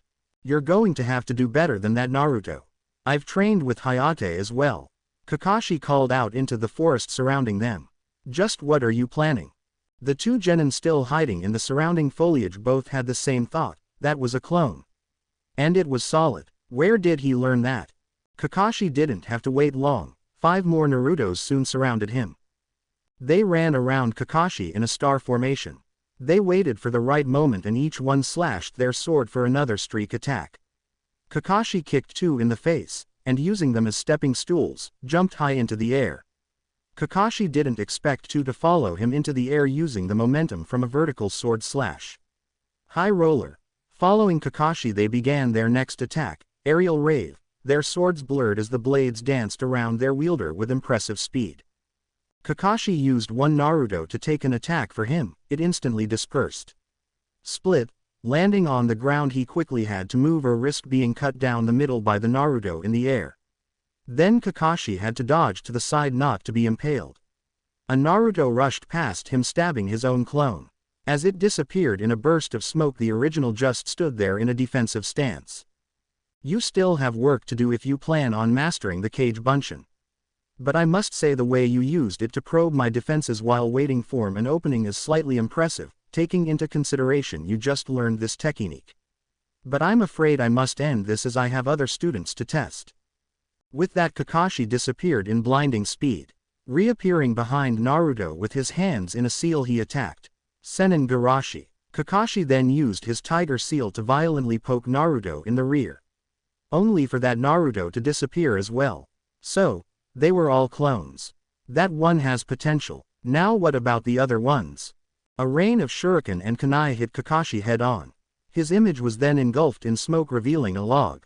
Kakashi, from his safe hiding place, watched as the Rookie of the Year tried to change position. So that's where you're hiding. It is foolish to give away your position, even if you did think my guard was down. Kakashi jumped from his hiding area on the hunt. Our young Kunoichi was desperately trying to find Sasuke. But she didn't find who she was searching for. She barely had enough time to hide herself when Kakashi glacked in her direction. His gaze lingered for a moment, before shifting back to the book he was reading. Good he hasn't noticed me. Hissed Sakura. What? Sakura spun around to come face to face with Kakashi. He stared her in the eye, speaking calmly, Megan, Narukumi no Jutsu. Leaves then spun around him and soon engulfed her as well. She was then back in a clearing. Huh, what happened? Where'd Kakashi-sensei go? She thought, looking around frantically. Sakura. She knew that voice. Sasu. She turned to a sight that made her blood run cold. Sasuke was leaning against a tree covered in his own blood. He was full of kunai and shuriken, blood still leaking from the wounds. His left arm and right leg were missing completely, leaving stumps in their places. His left leg was bent at an unnatural angle and already swelling. Then it got worse. Naruto walked into the clearing and grabbed Sasuke by the neck and lifted him off the ground. Sakura, help me. Sasuke managed to choke out along with some blood. Naruto viciously stabbed him as soon as the words left his mouth. As Naruto tore the blade out, he dropped Sasuke. Blood ran freely from the stab as Sasuke's eyes begged for help. And with a flick of his wrist, Yamato decapitated Sasuke. The body fell into its own blood. The head rolled up to Sakura, fixing its glassy eyes on her.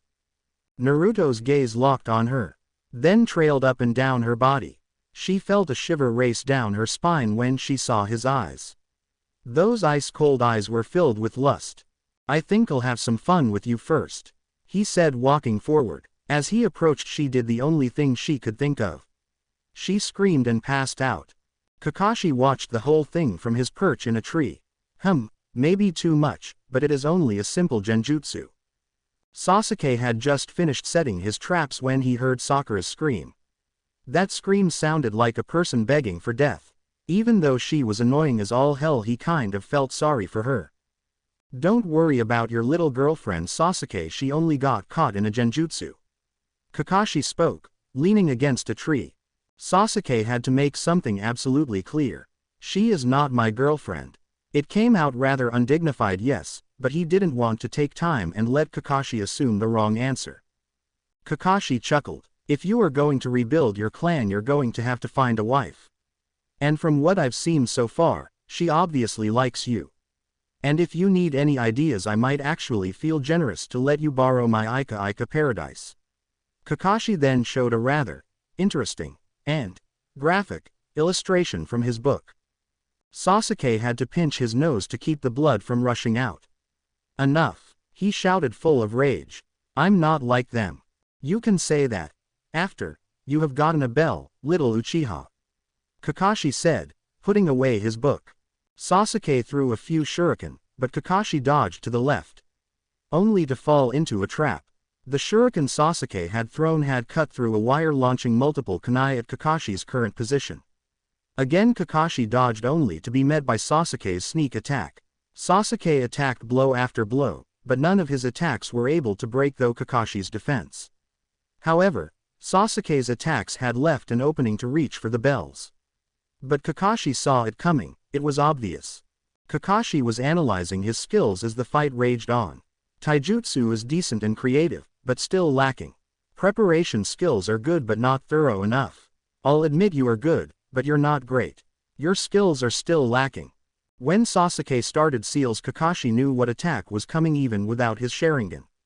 Gukaku no Jutsu. He was underground before the attack could singe him. When the fire and smoke cleared, Sasuke saw nothing. What he could have dodged, whereas he, above, behind, left, right, he felt something grab his foot. Under your nose, little Uchiha. Shinju Zanshu no Jutsu. Sasuke was then pulled underneath. He now gazed up to Kakashi. Your ninjutsu isn't bad either, but it's not enough to match up to me. Kakashi walked away. I'll be waiting back at the starting point if you want a rematch, but you might want to hurry up and dig yourself out first. As soon as Kakashi left, Naruto walked up carrying Sakura bridal style. Sakura came to, but when she saw who was carrying her, she passed out again. Damn, that's the 4th time that happened. And it's really starting to annoy me, Naruto said, putting her down and turning towards the Uchiha. You look ahead of the situation, Naruto joked. Sasuke merely glared at him. Look, I'll make you a deal. I'll dig you out of your hole and all you have to do is help me get the bells. Of course, if you like playing in the dirt, I'm not going to stop you. Sasuke didn't answer for a while, but when Naruto moved to leave, the Uchiha caved. So you got a plan? Sasuke asked, brushing some dirt off of his shirt. Sakura was strangely quiet now that she was fully awake. After Naruto threatened to hurt her if she passed out again, she just sat there not moving or talking. A plan? Fuck that. We go, we beat the shit out of him, and we get bells. At Sasuke and Sakura's deadpanned look, Naruto sighed. Look, if you guys want a plan, fine, we'll wing it. Make it up as you go along. Take turns attacking, hit hard, cover one another's attacks, and don't get in my way. Yay, that should do it. Now hurry up, he said, walking away. At his command, Sakura instantly got up and followed. Sasuke mumbled something under his breath but reluctantly followed as well. Kakashi could feel their chakra signatures getting closer. He put his book away. So they managed to put away their differences and take a last stand. Not bad, I didn't think they would get it. A dark blur jumped over the clearing, sending out a huge fireball. So Sasuke is long-ranged support using ninjutsu. Kakashi jumped out of the way, letting the fireball explode in front of him. But had to keep on the move with weapons raining down on him. And weapons are used to conserve chakra while giving enough time to perform more ninjutsu. A few more fireballs and plenty more weapons followed. The others must have also lent him their weapons. Sasuke landed and, having used up all his weapons, sent one last fireball before his legs gave out on him. Makajuki no Mai. Naruto style. Multiple copies of Naruto surrounded Kakashi. So Naruto is at point, but this is Hayate's move and I know how to block it. Waiting till the last minute, Kakashi spun around, catching Naruto's blade in his hands. Hayate trained you well, but your attack is much weaker than his. Naruto just smiled and answered. Who said it was supposed to be as fast as his? Didn't you hear this is my version? The other Narutos that had surrounded him struck. He hid shadow clones in the shadow of his illusional movement. I'm now thoroughly impressed. All the attacks hit Kakashi, turning him into a pincushion before the man just burst into smoke. Naruto fell to the ground, sweating and breathing heavily. You bastard, you had a substitute made just in case. Kakashi nodded. While that is a very impressive technique, it should only be used as a sure kill on a trapped opponent. It's too easy to dodge if prepared. And the strain it puts you though to use the illusion and make clones in the shadow doesn't allow you to press the attack. Nonetheless, very impressive. Pushing himself up, Naruto took 2 unsteady steps to Kakashi before he stumbled and fell down face first, his hand inches away from the bells. Naruto's hand clenched in anger. He was so close, but his body just gave out. He was still conscious, but he couldn't move. Now where is the third one? Wait, he didn't hear the slight chime when he moved. Turning around, he saw Sakura holding the 2 bells. She just stared at Kakashi nervously. Then Kakashi did something none of the genin expected. He laughed. When he finally stopped, he answered the confused looks on the 3's faces. Naruto and Sasuke having found the energy to pull themselves into a sitting position. Excellent, you all pass. There is way too much potential here to waste on someone else. Besides, I've been bored as hell ever since I retired from the Anbu. And since you are all already warmed up, we'll stop for a lunch break and start training immediately.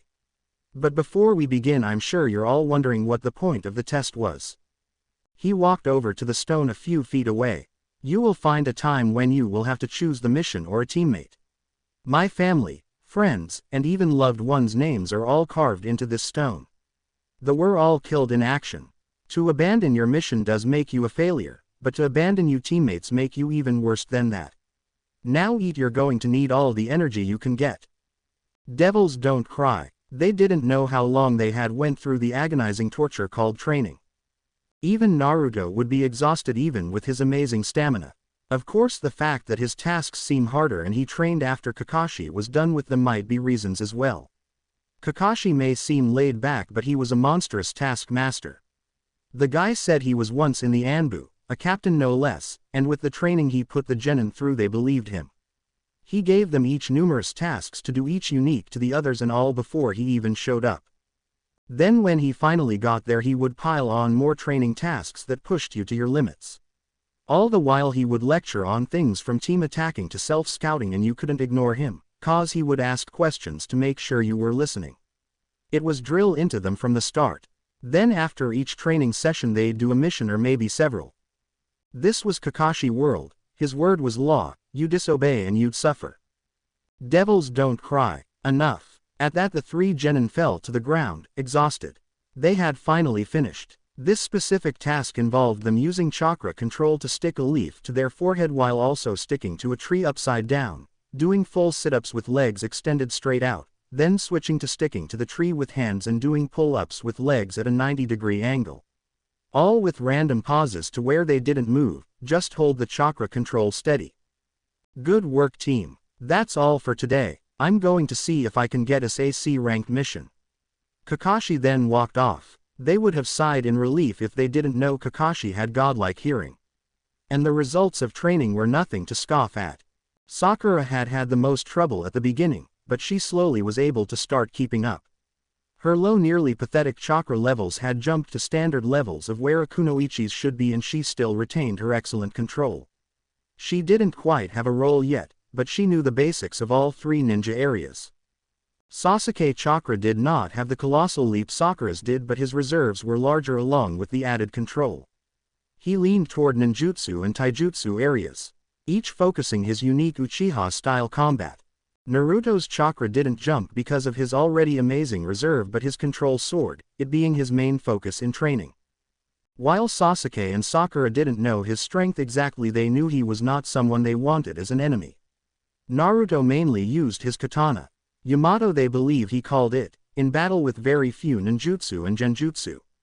But just because they were few didn't mean they weren't powerful and constantly being used and mastered in new ways. They would also see him move as if to use his bandaged arm, but they never did. His arm was as much a mystery as Kakashi's face. Devils don't cry. As Naruto rested, he thought back to the second vision he had. Naruto had almost forgot about the strange visions. The only one that had occurred was when he graduated the academy. The strange woman said they would happen more often. And here he was again. But he was somewhere else this time. This time he was in a large room. Numerous detailed markings covered the walls, ceiling, and a platform in the middle of the room. The same two guys from his last dream were here as well, in battle again. While their swordsmanship was still better than Naruto's, Naruto was catching up. As they fought, their blood from wounds seemed to be absorbed into the ancient runes beneath their feet. The blood continued to come. Each one gave the other an wound for wound. It was impossible to tell who was winning. So, you feel like coming out? Naruto said out loud into the room. The mysterious woman from his last dream materialized from the shadows, walking up to him with a slight sway in her hips. Your devil powers have grown from our last meeting. I must say your rate of growth is astounding. I'm able to find your signature easier now. As we speak, I'm currently tracking you down. Naruto tensed. Why are you tracking me? Better yet, who are you and why do you care? Naruto was surprised when she bowed deeply and knelt in front of him. I am a servant to Sparta's heirs. I have not sensed a worthy heir for years. Forgive me, my young master. I am known as Trish. I am a guide of sorts for young ones of Sparta's blood. I am tracking you to help you develop into your full devil heritage. She didn't move from her position and spoke with her head down. Naruto was not used to people coming out of nowhere and just pledging allegiance to him. He responded in the only way he could think of. Get up. I haven't done anything for you to need to me. The woman now known as Trish seemed surprised with his response, but rose anyway. The room then darkened like the last time. What? Time's up already? Naruto asked. He looked over to Trish warily. The memory of how he was sent out from the vision last time still fresh in his mind. Trish shook her head. No master, merely a change. Watch, for a new battle is beginning. She turned to the blackness that was now forming something else. The scene formed before them. Instead of the room full of seals, they were now in some kind of water area with crystal-like pillars around them. The man in red just blocked a strike from an insectoid-like demon with a claymore-like blade. Behold the form of Sparta, young master. Trish said. What do you mean the form? Naruto questioned. Is he that Sparta guy or not? The demon then mutated into a formless blob-like creature. That is not the true Sparta. Nor is he of Sparta's bloodline. Therefore he cannot harness or control the blade he holds in his grasp. He is only turned into his inner darkness. They both watched as the battle raged between the man in red and the blob. Even though the man in red was clearly stronger, his cockiness cost him. A strike lashed out and would have got him if it weren't for the man in blue's intervention. The two working together in battle instead of fighting each other was an amazing sight. Every move was backed up on instinct. Neither of them communicated, they just reacted to one another. The blob was powerless against their onslaught. Even though the blob blocked them from their signature weapons, they only used the other's weapon just as efficiently. And with one final blast of demonic power they finished the blob. Everything then darkened again. Now we are out of time, young master. Return and think about what has been shown to you. Trish faded from view and Naruto found himself looking at the ceiling of his apartment. Hey Naruto. Naruto was brought out of his memory by the pink-haired girl. Hey you there. I've been trying to get to you. Kakashi-sensei managed to get us a C-ranked mission, but we have to catch that damn cat again. He said the Fire Lord's wife personally requested us for the mission since we get it back so fast. She started walking off behind an already moving Sasuke. Naruto growled. Fucking cat. I wanted to kill it the 5th time, but no, that's against the rules. Fuck rules, that the thing needs to die. Still grumbling, Naruto followed. Have to run. Have to hide. They can't find me. I won't go back. Not again. The small form raced through the dense forestry. He heard the small sounds of rustling in the distance. He could smell the faint sense of the followers. The shifting winds he felt told him they were getting closer. He had to hide before they caught up to him. There, he spotted a large thorn bush at the far side of a clearing. It would provide perfect cover for him. His followers' scents were closer now. He had to make it. He used every bit of energy he had to dart across the open area. With a powerful spring, he dove to make it before his pursuers caught up to him. I'm gonna make it, he thought with glee. URKK, that is before a strong grip grabbed him out of the air by the scruff of his neck. No, let me go. I won't go back. Never. The small cat struggled defiantly, but it couldn't get out of the grip. Scratching, flailing, and hissing with all his might, but he just couldn't break free. Come on, I'll even make it clean and quick, which is more than this damn thing deserves. We'll tell her it got killed by wild dogs, or something. She'll get over it. Hell, I'm pretty damn sure she can just get a new one. No, not him. Anyone but him. The cat turned slightly to see the person holding him. No, if the cat could have cried, it would have broke down right then and there. Holding him was none other than the silver-haired one. All hope of escape vanished. He stopped his struggling when the boy's icy blue eyes locked onto him. The boy's bandaged hand tightened painfully on his scruff of skin.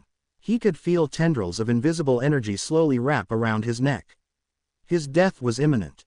No, Naruto, an exasperated voice spoke from his earpiece. Target is to be brought back safely and intact. Is identity confirmed? The cat slouched in relief as the dark-haired one checked him. Yay, identity is confirmed. Tiger, cat of the Fire Lord's wife. The cat relaxed even further as the gentle pink-haired one came to take him from the evil silver-haired one's grasp. If a cat could look smug, this one sure would be doing a good job.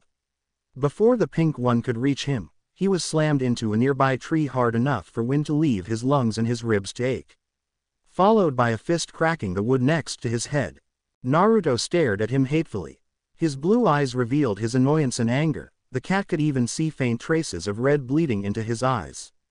Tiger could feel the dark energy of Naruto's arm tighten around his neck. The malice was so strong. Was he going to die here? He went limp and was then tossed to the gentle pink-haired one. Take the damn thing. If I carry it, it'll be dead before we make it 10 feet. Naruto said, struggling to control his anger. He was barely able to keep himself from turning the cat's mind into mush with concentrated killing intent. He could feel his devil bringer tremble as if wanting to crush the cat itself. Are you okay, Naruto? Tiger got you pretty good with his claws. Sakura said, looking at his right arm, catching a faint hint of blue under the coat. I'm fine. Let's go. The faster we get done, the faster we can get our C-rank mission. None of the genin voiced it, but they were all excited for the higher rank mission. Protecting someone from bandits, thieves, maybe even a few lesser demons. They were all eager to test what they learned. Devils don't cry. Naruto may not have been able to kill the cat, but watching it mercilessly smothered with deadly affection was an added bonus. Though he would still like to kill it or even maim it horribly, either would do just fine. As the lady went to pay for the efforts of their hard work, the Hokage addressed them. Now other open D-rank missions we have include babysitting, delivering groceries, gardening. A lady's scream was heard along with the papers being scattered and scrambling of feet. And catching the fire lady's cat, again. Fuck no. I did not just waste an hour catching it for the damn thing to run away in less than 5 fucking minutes. Naruto was already stomping out the door. Remember Naruto, intact, Kakashi called out behind him. The jonin was answered by the distant scream of, "Here kitty kitty, come out and play." It was followed by a cat's screech, trees falling, a distant thunk sound of a sword being stuck in a tree, and then total silence. He wouldn't hurt my dear Tiger, would he? The fire lady asked.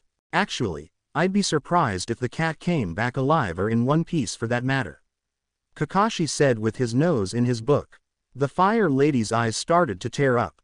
Wait, did I say in that? She looked up hopefully. You might not even get anything to bury when Naruto's done. Kakashi stopped when he saw Naruto carry in the cat, or what used to be a cat. The fur that was a lush orange was now stark white, as if seeing severe trauma. Its eyes were wide and glossy, and the only movement it showed was a shudder every once in a while. Naruto walked up to the fire lady and dropped the dead-looking animal into her arms. Don't worry, me and him just had a nice little heart-to-heart chat. And I don't think he'll be running away anytime soon, if ever. Isn't that right, kitty? The cat just shuddered in his owner's arms, before going completely limp. The cat wasn't dead, but it wasn't totally alive either. Naruto walked back to his team with a smile on his face. Kakashi noticed the ruffled bandages, as if they were wrapped in a hurry. I think I feel kind of sorry for the cat. On second thought, I guess it had it coming. Hokage-sama, Kakashi said to the aged leader. I had reserved a C-rank mission for my team. The Hokage thought for a second. Ah yes. Turning to the door he said. You can come in now. The genin were filled with excitement. Who would they be guarding? A negotiator, a lord, a princess? In walked in a gritty old man with a bottle of newly bought sake in his hand, already half empty. What? I paid good money for 3 kids and a random guy with 1 eye. And is silver the new look, or are you just trying to copy your teacher, Shrimp? Naruto slowly drew Yamato. What was that, old man, a death wish? Well, I've been kind of busy, but I think I can help you out. Before the boy could advance, Kakashi grabbed him. The boy grumbled while sheathing Yamato and muttered under his breath. As if I'm a pervert like him, that's insulting. Kakashi ignored the slight jab to his ego. No, Naruto, it would be bad for business if you killed a client. Of course, if he finds it all right to insult my students, maybe I should let him see how dangerous you 3 are. Kakashi said, eyeing the old man. The old man spoke strong, but the ninja could tell he was nervous. I'm the great bridge builder, Tizuna. I paid good money for you to guide me safely to my home, and I expect you to protect me with your lives. We leave in the morning. The students were handed their papers detailing the mission. and left to pack and rest for their trip to the land of waves. Devils don't cry. Naruto turned his shower off and stepped out. Grabbing a towel and wrapping it around his waist, he walked up to the mirror. After wiping the mist from it, he just looked at himself. He was slim, but years of working himself into the ground had packed defined muscle on his body. He had deep blue eyes with whisker-like birthmarks, and the intricate seal on his stomach signified him as the container of the Kyuubi. He was kind of glad the old man told him about it after her death. His silver hair was still wet and nearly fell to his shoulders. It never did ever spike like it did when it was blonde, so he always wore it down. And finally his right devil bringer arm, he dubbed it, dark reddish armor with glowing light blue skin beneath. It was his entire right arm, beginning at the hand and ending at the shoulder. Bum bum, his body pulsed with energy. He grasped the counter as pain shot through his body. Erg, he grabbed his devil bringer as it started to spasm uncontrollably. His heartbeat raced as the devil bringer's armor started to climb further onto his body. It slowly crawled up his neck and onto his chest, leaving the skin under the red armor with a slight blue glow that, while noticeable, wasn't as strong a glow as his devil bringer itself. Bum bum, the pulse was stronger the second time. What's happening? His voice became deeper and seemed to echo as if spoken by two. Up at the mirror he saw his right eye was glowing a deep blood red and his canines and whisker marks looked more pronounced. Then his body started to give off a deep blue aura. The aura slowly started to get stronger as it swirled around him, trying to take on a faint form, but before it could manifest, everything stopped. He fell to the ground suddenly exhausted. He could feel and see the devil bringer receding along with the blue aura. Mustering the energy to push himself off the floor, he looked into the mirror again. He looked the same as when he came out the shower. What the hell was that? He stumbled out of the bathroom and was barely able to slip on boxers before he passed out in his bed. A man silently observed everything that happened in the apartment from a tree outside. He had on a black shirt, pants, gloves and boots with a large red trench coat over them. He had messy silver hair and on his back was a broadsword with a screaming skull design on the guard. Neither me nor Virgil developed at such a rate. I'm going to have to watch this one closely. He then disappeared in a blur of red. Devils don't cry. He stood ankle deep in water. He was standing in a river that ran off into darkness. So, where the hell am I now? He asked Trish, who was already there. She laughed at his question. Did I say something funny? He asked, annoyed. He didn't like being laughed at. No, master, just ironic. This is the portal to hell. She whispered in his ear, wrapping her arms around his neck. He could feel certain female attributes press into his back. She just was there. No teleportation, no high-speed movement, just there. How did you do that? He asked stiffly. I am your guardian master. As guardian I explain your powers whether normally or through the dreams. Trish seemed comfortable where she was since she didn't show any signs of moving. Naruto was used to her, just not this close. So you control the dreams? No, master, the dreams are their own. I can guide them, but my influence is limited. Now watch, this one is important considering your devil form is starting to manifest. She still didn't move, but she didn't give off any ill intent, so he just left her where she was. How did she know what happened? But more importantly, I'm becoming a devil. He watched as the two brothers appeared and started to fight. This was unlike all the other battles where he had only caught the end. They started slow testing each other's defenses, but soon they were going all out. This battle surpassed the others by far. Their speed and power were immense. Not one move was wasted. They were at a stalemate the entire time. As they increased the pace of battle, Naruto found it more and more difficult to follow their movements. After he thought he had seen everything they had to offer, he was left dumbfounded. As if reaching a silent decision, they both exploded with power, taking on different, more demonic forms. Their forms were opposites, even taking on their color of choice. The red one had sharp horns pointing downward with two wings on his back. The blue demon had dull horns pointing upwards in a V shape with four wings on his back and a sheath on his right arm. Naruto could barely keep up with their movements now. They were everywhere. They moved at such speed that they left after images in their wake. The only time he saw them clearly is when they clashed in explosions of red and blue energy. The red one wielded a broadsword. The blue one wielded a katana, Yamato. The blue one was using his sword. The man 10 years ago, it was him. As soon as he realized it, the two demonic forms disappeared.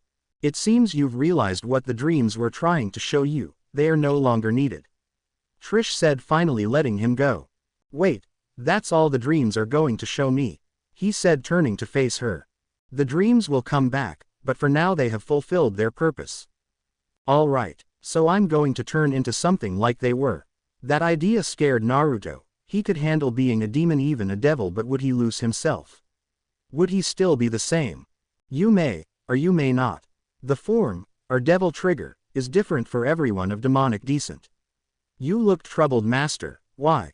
Trish was puzzled. To bring out one's devil trigger form at such a young age was a sign of great power. I'm just wondering what I will become. Will I stay like that, or will I be able to control it like those guys? By the way, who are those guys? I keep seeing them, but you never told me who they were. He needed more answers. You still have not fully developed. Your body is adapting to handle the change to you devil form. As for the two sons of Sparta, the red one is Dante and the blue one is Virgil. Trish then started to become transparent. Time's up, my master, but I am almost to your current location. I will be with you very soon. With that, she faded from view as Naruto drifted into a dreamless sleep. Trish was about to resume her run, but sensed a familiar energy. Nice to see you again, Dante. The man known as Dante appeared in a blur of red, landing softly on the ground. You look well, Trish. Still protecting decedents, I see. Someone must keep the line of your line alive, which is more than I can say about you.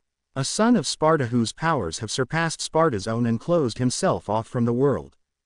Trish, this isn't my world anymore, he said, looking up to the moon. Watch the kid carefully. The demons and devils are gathering, appearing more often. I can feel something big coming, and we all have our roles, even me. He answered, still staring into the moon. What do you know, Dante? Trish knew Dante, and he was never like this unless something bad was going to happen. You just do your part and train the kid, and I'll do mine. He phased out in a blur of red energy. Trish took off at top speed. Just what is going on? Why are the demons gathering? And how does it involve the new master? Devils don't cry. Naruto woke up feeling great, still mostly asleep, but great anyway. The sun was just rising outside. The cold morning air drifted over him, and in response he snuggled closer to the warmth behind him, his head going in between two pillows. Wait, since when do I have two pillows? He wondered, becoming more awake by the second. He had just moved into something warm and moving. He felt hot breath in his ear that sent a shiver down his spine. He also felt two arms tighten around him, not knowing how he missed them in the first place.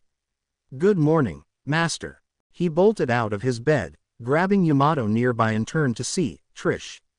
The woman was lounging in his bed with one of his bigger shirts on, barely covering anything. She stretched, and Naruto couldn't help but stare at rather interesting movements of her female anatomy. But how? Naruto couldn't get out much more than that. His brain was still trying to process all that was happening. Why, master, didn't I tell you, I had found you? She slid out of the bed and walked over to Naruto. She circled him, studying everything about him. He blushed under her stare, finally realizing he was still in his boxers. I must say, your power is so unusual. It will stably grow one instant, while at other times it will jump dramatically. Naruto's brain had finally started working again. Shit, I got a mission. How am I going to explain you? He started pacing around the room. Don't worry, master. We'll be fine. Devils don't cry. Where is he? He knows the mission is today. Even Kakashi-sensei is on time. Sakura ranted. Team 7, besides Naruto and Tazuna, were right outside the village gate. Kakashi had his nose buried in his favorite orange book. Sasuke leaned against a tree, obviously angry the mission was being held up. Where is that silver-haired munchkin?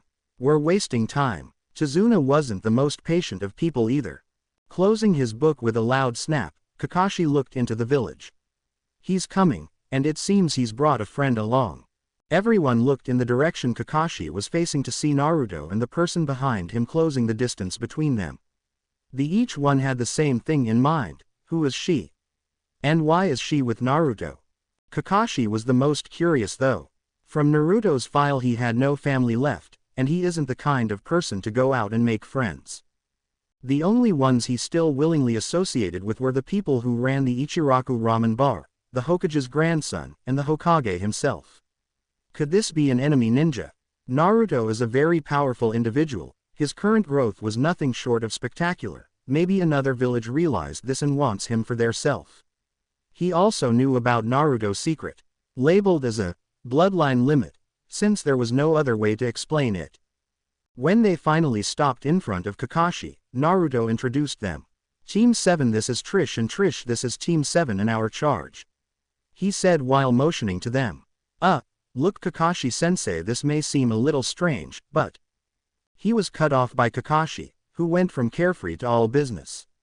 Team 7 triangle formation around Tazuna and begin walking. When Naruto moved to protest, his voice came out more forceful. Now. The three genin silently moved into formation and began down the road. Kakashi then turned to the mysterious newcomer. He inspected her quickly. Her cheongsam revealed that while she may not be a ninja, she was surely a fighter. The defined muscles and way the dress was made for easier movement gave it away. He decided to cut to the chase. Are you a threat to my students? If you are, I will kill you myself. If she was intimidated by him, she sure didn't show it. She didn't even bat an eyelash as he spiked his killing intent at her. When she spoke, she was calm and collected. I'm merely here for the young master, or Naruto. I am no danger, nor will I hold you back. They stared at each other for a moment, then a silent agreement was made as they both walked to follow Team 7. I knew having a team would be a pain, but no, I had to pass them because of their alarming potential. Kakashi let out a deep sigh and took out his precious orange book. Devils don't cry. Should we attack? One man said to another from his hiding place. No, we'll ambush them later. Don't you see the demons up ahead? Better to not get involved in the crossfire and attack while they're weak. The two men ran off, making as little noise as possible. They didn't see Trish's slight frown and Kakashi looking up from his book at their hiding place as they left. Devils don't cry. The sound of mindless laughter rang out from around them. Everyone was instantly alert. The genin circled Tazuna with Kakashi at point a few feet in front of them and Trish behind them. Scarecrows. They are weak alone but strong in units. I think you guys can handle them. Kakashi said, not looking up from his book. Attack with no mercy. They sure won't give you any. Hideous jester-like monsters stumbled onto the road. They had huge scythe blades in the place of an arm or leg. They hesitated for a moment when they saw Naruto but attacked anyway. The genin, hardened from their intense training, tore though the weak lesser demons like paper. Sakura threw weapons to take out most of them from a distance, and any one of them unlucky enough to get close to her were slammed by a fist that could put a sledgehammer to shame. Sasuke weaved in and out of attacks with two kunai stabbing and slashing. The scarecrows that missed the Uchiha found their weapons embedded in one of their own. Naruto just carved a bloody path of destruction with Yamato.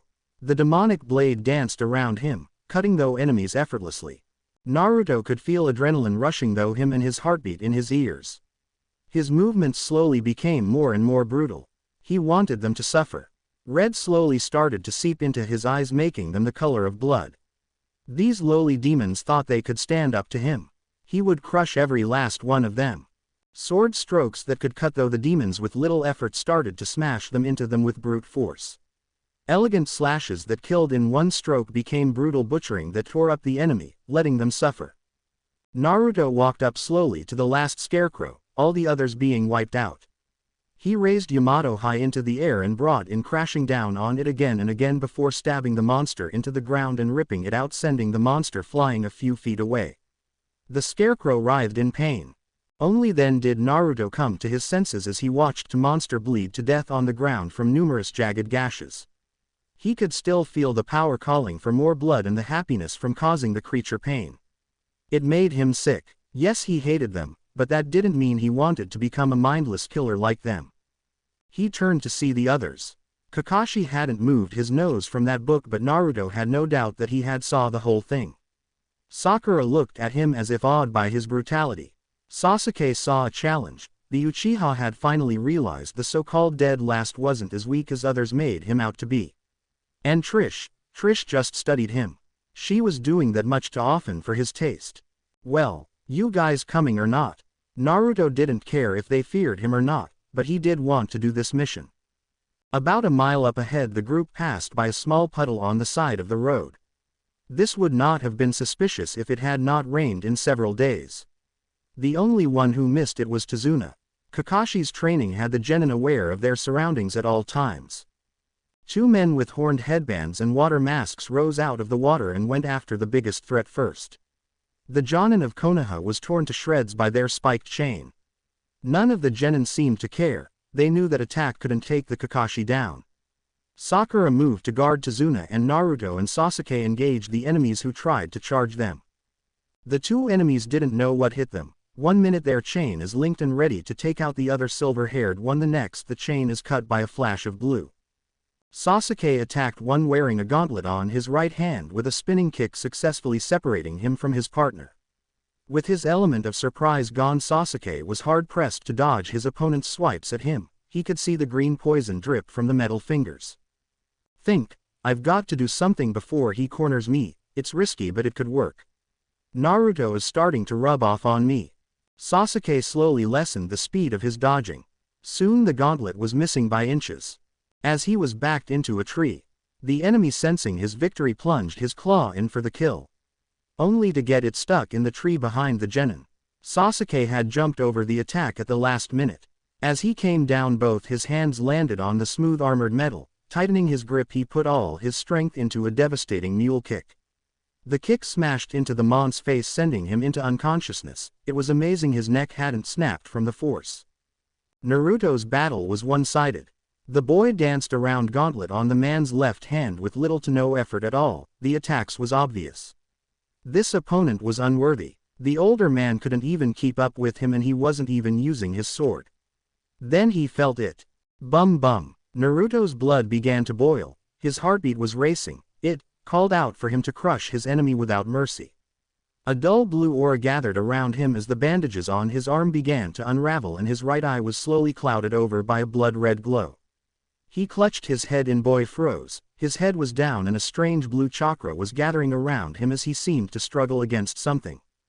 The older man, seeing the boy stop, took the opening and dismissed the blue chakra as a trick of the light. When he struck, his eyes widened as his gauntlet was stopped effortlessly by the boy's right arm. He followed with a sucker punch to get out, but that was stopped as well. They grappled for a moment before the boy raised his head. Every muscle in the man's body seized up in fear when he saw those blood-red eyes. When the boy spoke, it was deeper and echoed eerily around him. "You are nothing compared to me," Naruto said in a voice dripping with disdain. Naruto headbutted the Chunin, hard. The man backed away, seeing stars. When they cleared, he could see he was outnumbered with his brother down. He decided a tactical retreat was in order. He threw multiple shuriken at Tazuna, and when Sakura and Sasuke moved to protect him, they fled. Naruto just stood there, struggling to stay in control of his blood. Calmly stood before the boy, ignoring the demonic power that he was leaking. She walked up to him and wrapped her arms around his neck while kneeling to look into his glowing red eyes. "Master, control your power." She felt the power recede as Naruto pulled himself together. "You were one surprise after another, young one," Trish thought with amusement. She almost let him go, but decided to just reposition herself to where she stood behind him with her arms still wrapped around his neck. Naruto was too tired to care as her hand played in his silver locks. Kakashi was the only one who had witnessed this strange scene. Sasuke had been preoccupied with his battle. Sakura had been watching Sasuke's fight. He had yet to crush all the fangirl out of her, so Naruto's battle was completely missed by her. And Tazuna was too nervous and deep in thought to care about anything around him. Kakashi revealed himself, surprising only Tazuna. "Status report," Kakashi said as he turned to his team. "No damage sustained, sensei." They each answered in union. "Good. Now, based on combat observation, what have you learned?" He looked to Sasuke on the far left. Enemy ninja were at least Chunin level, judging by skill, and had planned attack from the start, watching us and waiting for perfect chance to strike. "Enough. Sakura, how were they discovered?" The girl stood a little straighter at being addressed. "Enemy Chunin were discovered due to their own poor observation skills. They hid under the genjutsu of a puddle even though it has not rained in several weeks. Sakura finished. And lastly, who was their target? Naruto. The boy was still being held by Trish and seemed tired. Whatever happened must have put him through quite a bit of strain, but he ignored his sudden energy loss and answered anyway. Kakashi had to ignore the vague resemblance of the genin's position in a similar scene in his book. He put all his might into not taking out his book to see how that scene ended. That wouldn't fit the seriousness of the situation. The target was obviously our charge, Tazuna. All of them stared at Tazuna, who was now sweating heavily. The old man went to try and explain his position, but before he got the chance he was beat by Kakashi addressing his team. Since you handled the attack so well, I'll let you guys choose. Will we continue our mission or abandon it? All those who wish to abandon the mission, speak up now. After a while, when no objections were here, Kakashi continued. As expected, move out. As Team 7 along with Trish behind Naruto walked away, Tazuna just stood there stunned. Only when Kakashi asked if he was coming did the man rush to catch up. Why did you choose to help me? The old man couldn't help but ask. Naruto answered for all of them, in his own way. Well, quitting would only make us bitches. Besides, we could use a challenge. It sounds like fun. Sasuke's smirk and Sakura's shy smile proved they had similar reasons not to object. Kakashi's head was in his orange book trying to find out how the scene he was reminded of ended. He could always grill Naruto and his new girlfriend on what happened later. Trish didn't answer. It was her duty to protect the descendant of Sparta. Devils don't cry. In a hideout located in Wave, we see a short, greedy-looking man in an expensive suit yelling at another man on a couch.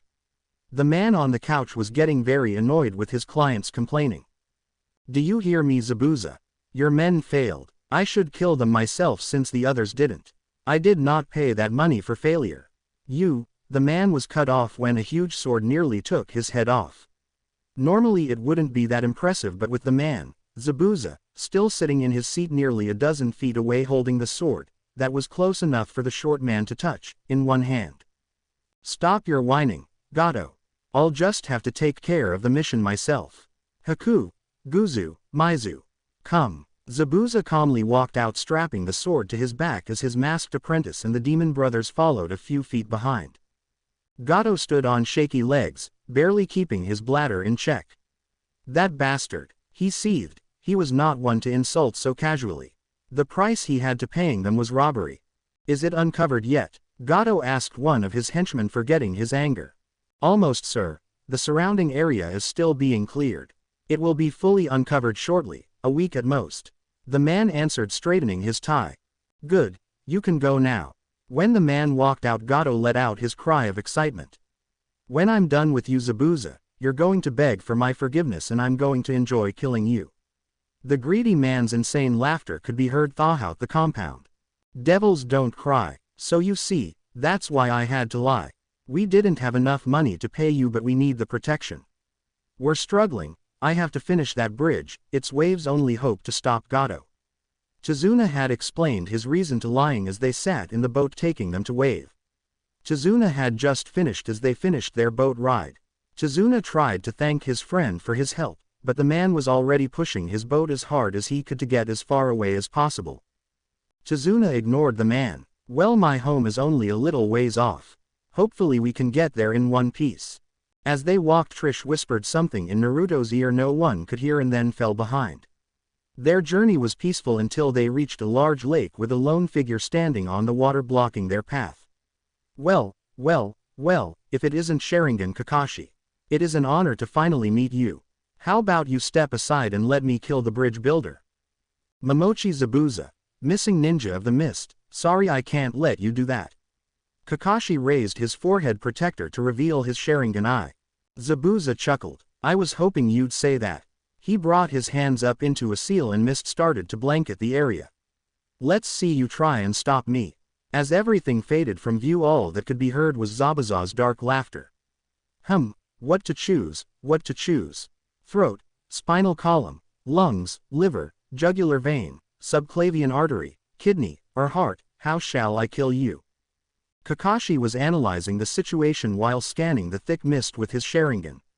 Triangle formation around Tazuna. The three genin responded instantly. Sasuke's curiosity over Kakashi's Sharingan was forgotten as the killing intent from Zabuza washed over him. Sakura was frozen in fear. Naruto tried to catch any sound of warning, the killing intent had no effect on him. This was way more intense than any of their training sessions, hell it beat all the training sessions combined. Kakashi heard him coming, but when he blocked the attack he discovered it had come from one of the demon brothers. He was surrounded by the demon brothers and Zabuza. Each attacked him in perfect synchronization. 2 claw swipes distracted him and put him in the path of Zabuza's Zanbato. He ducked in time to avoid losing his head. When the Zanbato dug into the ground, Zabuza had already switched his grip, allowing the motion to aid in his kick. The kick came faster than normal with the additional speed of the spin and struck Kakashi in the chest, sending him into the lake. Suoro no Jutsu, the water swirled around Kakashi, forming a circular prison. Zabuza was standing on the water and had managed to trap Kakashi. Now, to take care of your annoying little genin.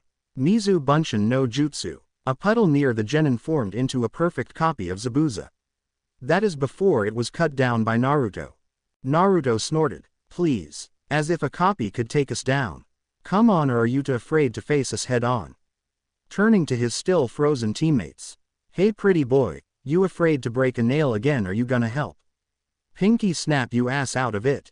Sasuke's fear was replaced by anger at Naruto, while Sakura didn't want to get on Naruto's people to kill list. Looks like I'm going to have to teach you what a true swordsman can do. Zabuza relinquished control of the water prison to one of the demon brothers and turned to the other. Make sure the other brats don't interfere. Zabuza rushed Naruto. The water didn't hinder his movement at all. Naruto met his charge with a streak as soon as the Jonin stepped foot on land. The Zanbato smashed against the katana in a shower of sparks, but the smaller sword held strong. Naruto met Zabuza blow for blow with a strength to match his. When Zabuza realized the kid could match him, he used to next sword lock to push the kid back, giving him enough time to create a thick mist. Naruto was attacked from all directions. The genin was in the Jonin's element. He needed to even the playing field. The bandages on his right arm were torn off, revealing his devil bringer to the world. Zabuza's next strike was caught by a transparent blue hand, much to his surprise. Hey asshole, you got a really fucked up notion of fair play and it's really pissing me off. Naruto's devil bringer held tight as the Jonin tried to pull his weapon away. With a yell, the boy pulled himself toward Zabuza, aiming a sword thrust for his head. The Jonin managed to twist out of the way in time, escaping with a small cut under his eye. I need to hold him still so I can free Kakashi. Naruto jumped at Zabuza. The mist was now thinning and he had Zabuza in his sight. As he flew through the air, he turned sideways and began to spin himself along with Yamato. Aerial Rave. Yamato's slashes were blocked by the Zanbato, but the attacks did knock the huge cleaver to the ground. While still in the air, Naruto stabbed Yamato into the Zanbato to make sure it stayed pinned to the ground.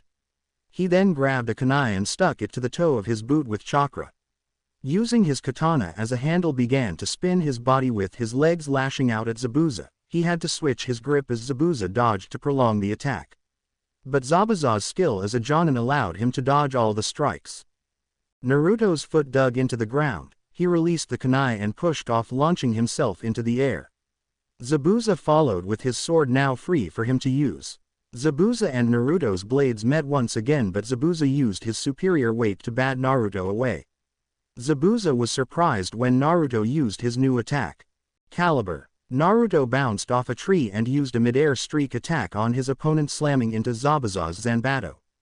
The man was thrown to the ground and had to leave his sword to move out of the way of Naruto's following split attack. Naruto's katana stabbed into the ground and Zabuza moved around behind him to put the genin in a headlock. Hey, what you gonna do now, shrimp? Zabuza's answer was Naruto pulling his sword from the ground and stabbing through himself to get the Jonin as well. Zabuza tried to escape, but the boy thrust his sword deeper into himself, pinning them both. You little punk. Zabuza growled out through the pain. How this? Naruto raised a shaky devil bringer and sent out a summoned sword towards Kakashi's jailer. The man dodged, but in doing so he sealed the Konoha nin's victory. Naruto pulled out Yamato and stumbled away from Zabuza. He could already feel the wound closing, but darkness was creeping into his vision. Note to self. That fucking hurts. Naruto fell to his knees, slowly losing the battle to stay conscious. The battle must have been more taxing than he thought. The last thing he saw was Kakashi fighting Zabuza and the demon brothers off and Trisha's face appearing over him. Then everything went black. Naruto just floated in darkness. As he continued to drift through oblivion, the blackness around him started to take form of blurry images and scenery. "We've found it." The voice sounded aged but still held strength in it. Naruto could make out an old man through the haze. He was dressed as a spiritual leader, in robes and a hat, and seemed rather frail. This is amazing. My lord, do you know what this means?" Naruto looked to the stuttering man. He was billed like a fighter but seemed to more of a thinker due to the scroll he was furiously scribbling on. The haze had almost completely disappeared. They were in a large room, decorated in various weapons and statues. Most seemed worn from years of age while others looked untouched by the amount of time spent there. Another man, next to the stuttering one, spoke up. "Yes, we are one step closer. It is only a matter of time." The man stood tall and straight. He looked more noble and fit for battle than the other two. The older man, Naruto thought was the leader, walked up to an elegant statue of a demon with a sword. As the older man got closer, Naruto realized the statue was of Sparta himself. In an impressive display of strength for a man his age, he tore the blade for the statue's grasp. He held it over his head tightly as if it would disappear if he let go. "With force, edge and out, grasp all that is needed as Yamato," the old man said. "What?" The old man froze at his outburst and disappeared in a burst of speed. Naruto felt a grip tighten around his neck. He tried to get free but the hand held strong. "Seems the little devil is listening in on our conversation." The old man leaned closer to where he could stare Naruto in the eyes. "We're coming for you, wielder of Yamato. Rebellion is out of outreach, but you are still young and weak." A sudden burst of energy slammed into the old man, causing him to loose his grip on Naruto. Naruto heard Trisha's rage-filled voice flow from all around him. "You shall not harm him." Then everything faded around him as he drifted back into a deep sleep. "Devils don't cry." A beautiful young girl with raven black hair sat by Zabuza's bed. Her deep brown eyes darted to the door as a short man in an expensive suit walked in with two samurai bodyguards. "So you have the nerve to come back, after you failed not once but twice." Gato walked up to Zabuza's bed with his guards next to him. As Gato got closer, the temperature seemed to drop. Small amounts of frost appeared on the windows. The young girl's eyes tracked the short man but she did not move. Zabuza looked straight ahead, ignoring the corrupt businessman. "Devil of the hidden mist, my ass. I could kill you right now." Gato reached out toward Zabuza's neck. Gato's arm was grabbed by the young girl before his hand got even close. "Don't touch him, you worm." She crushed the bones in his arm, getting a scream of pain from him. The two bodyguards went to draw their swords but found them held at their necks by the girl. "Leave now or I will kill you." The girl's voice was cold and hard. The three men scrambled to get out the room. The room's silence was broken by Zabuza. "There was no need for that, Haku." The man lifted his sheath to reveal the hidden kunai. The young girl smiled. "If you killed him now, he'd be even more useless than he is now." She was right, and Zabuza felt too tired to care right now. The demon brothers then appeared in the room. "Report." They kneeled before him. The younger brother, Mizu, with a claw on his left arm, spoke up. "Sir, we've been spying on the enemy. The Jonin is suffering from a mild case of chakra exhaustion, as you are, but he is still training his genin." The other brother, Guzu, with the claw on his right arm, continued. "He is preparing them for battle, teaching them more powerful techniques to use." Zabuza thought for a moment. What is their progress? "He is adding more ninjutsu to the raven-haired boy's arsenal, while teaching the girl more taijutsu along with a few simple illusions. And the silver-haired genin with the sword." Zabuza's interest was given away by his voice. He didn't come across many rookies with that kind of skill with a sword. "He was still recovering while we were spying on them. His battle with you drained him. It was difficult to observe him. He seemed to have a bodyguard. He seems to be the most dangerous of those three kids. He didn't flinch at the killing intent and he was able to defend against me in battle. Haku, I want you to keep an eye on him. You seem least suspicious." "Yes, Zabuza-sama." The girl bowed deeply and left with her new task. In Gato's office a different conversation was being held. Gato was still cradling his broken arm. I want it uncovered. I don't care what it takes, just get it done. Gato's henchman scrambled out of the hideout. I'll make you and that little bitch pay Zabuza. Another lackey walked in. What do you want? Sir, the assassin you requested is here. Gato's eyes widened in surprise. So soon. At the man's nod he continued. Well, what are you waiting for? Send her in. The man walked out and soon a girl of about 16 years old with short blue hair walked in. She wore a more traditional type of ninja doji in white, consisting of a sleeveless upper garment and baggy pants. She also had black arm guards, a black mask that concealed the lower half of her face, and sunglasses. The bandages wrapped around her shins, ankles, and instep served as footwear. She had black kunai and shuriken holsters tied all around her waist along with 4 more on each leg and arm with a spear strapped to her back. You requested a demon hunter. She was all business. Yes, I have reason to believe that a local group of ninja is being impersonated by demons. I can't trust Zabuza. I need someone to get rid of those enemy ninja. Hopefully she won't be able to tell the difference. By the way, we haven't introduced ourselves. I'm Gato. My name is no concern of yours. I will look into this, but if I find you are lying to me I will triple my fee, that is if I feel generous enough to let you live.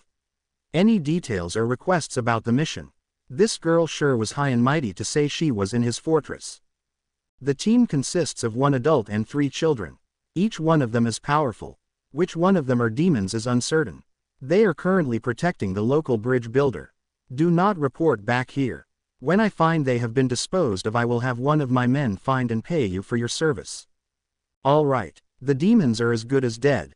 If I am not paid within 2 weeks of the kill you will be next. The young woman walked out leaving grinning man behind. Too bad I have to kill her. You don't come across a figure like that often. Devils don't cry. Naruto's eyes opened slowly only to be blinded by sunlight. He noticed his chest was wrapped in bandages. He tried to remember what happened but his head was pounding too much for him to think straight. After a short while, everything came rushing back. The mission, Zabuza, the battle, then the dream. He tried to sit up. Every muscle in his body was burning in protest. A hand gently pushed him back down. He opened his eyes again to see the blurry outline of Trish. You need to rest, master, you are still weak. Trish's gentle voice soothed Naruto's troubled mind. Naruto's body broke out in a series of spasms while the burning increased tenfold, becoming unbearable. As Naruto struggled though the pain he managed to gasp out.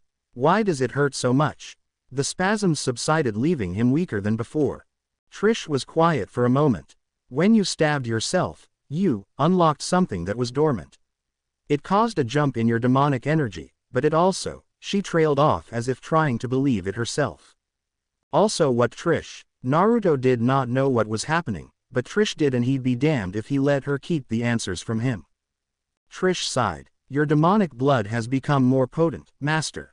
The power you unlocked by stabbing yourself with Yamato fed off of another demonic energy inside you. Your blood is basically becoming more like that of a devil's. That is why you are weak, your body is changing to hold more of your demonic power. Naruto sat quietly thinking over the information. So I'm becoming more of a demon, great.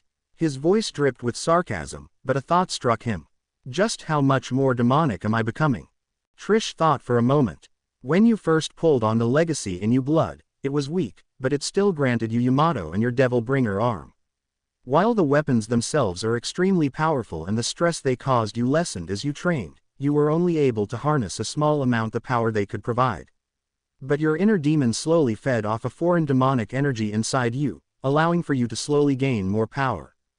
Yay, but I never felt like this before. I can barely move, it even hurts to blink. Naruto tried to lift his arm, he managed to lift it a bit only for it to fall back to his side. The key was Yamato, master.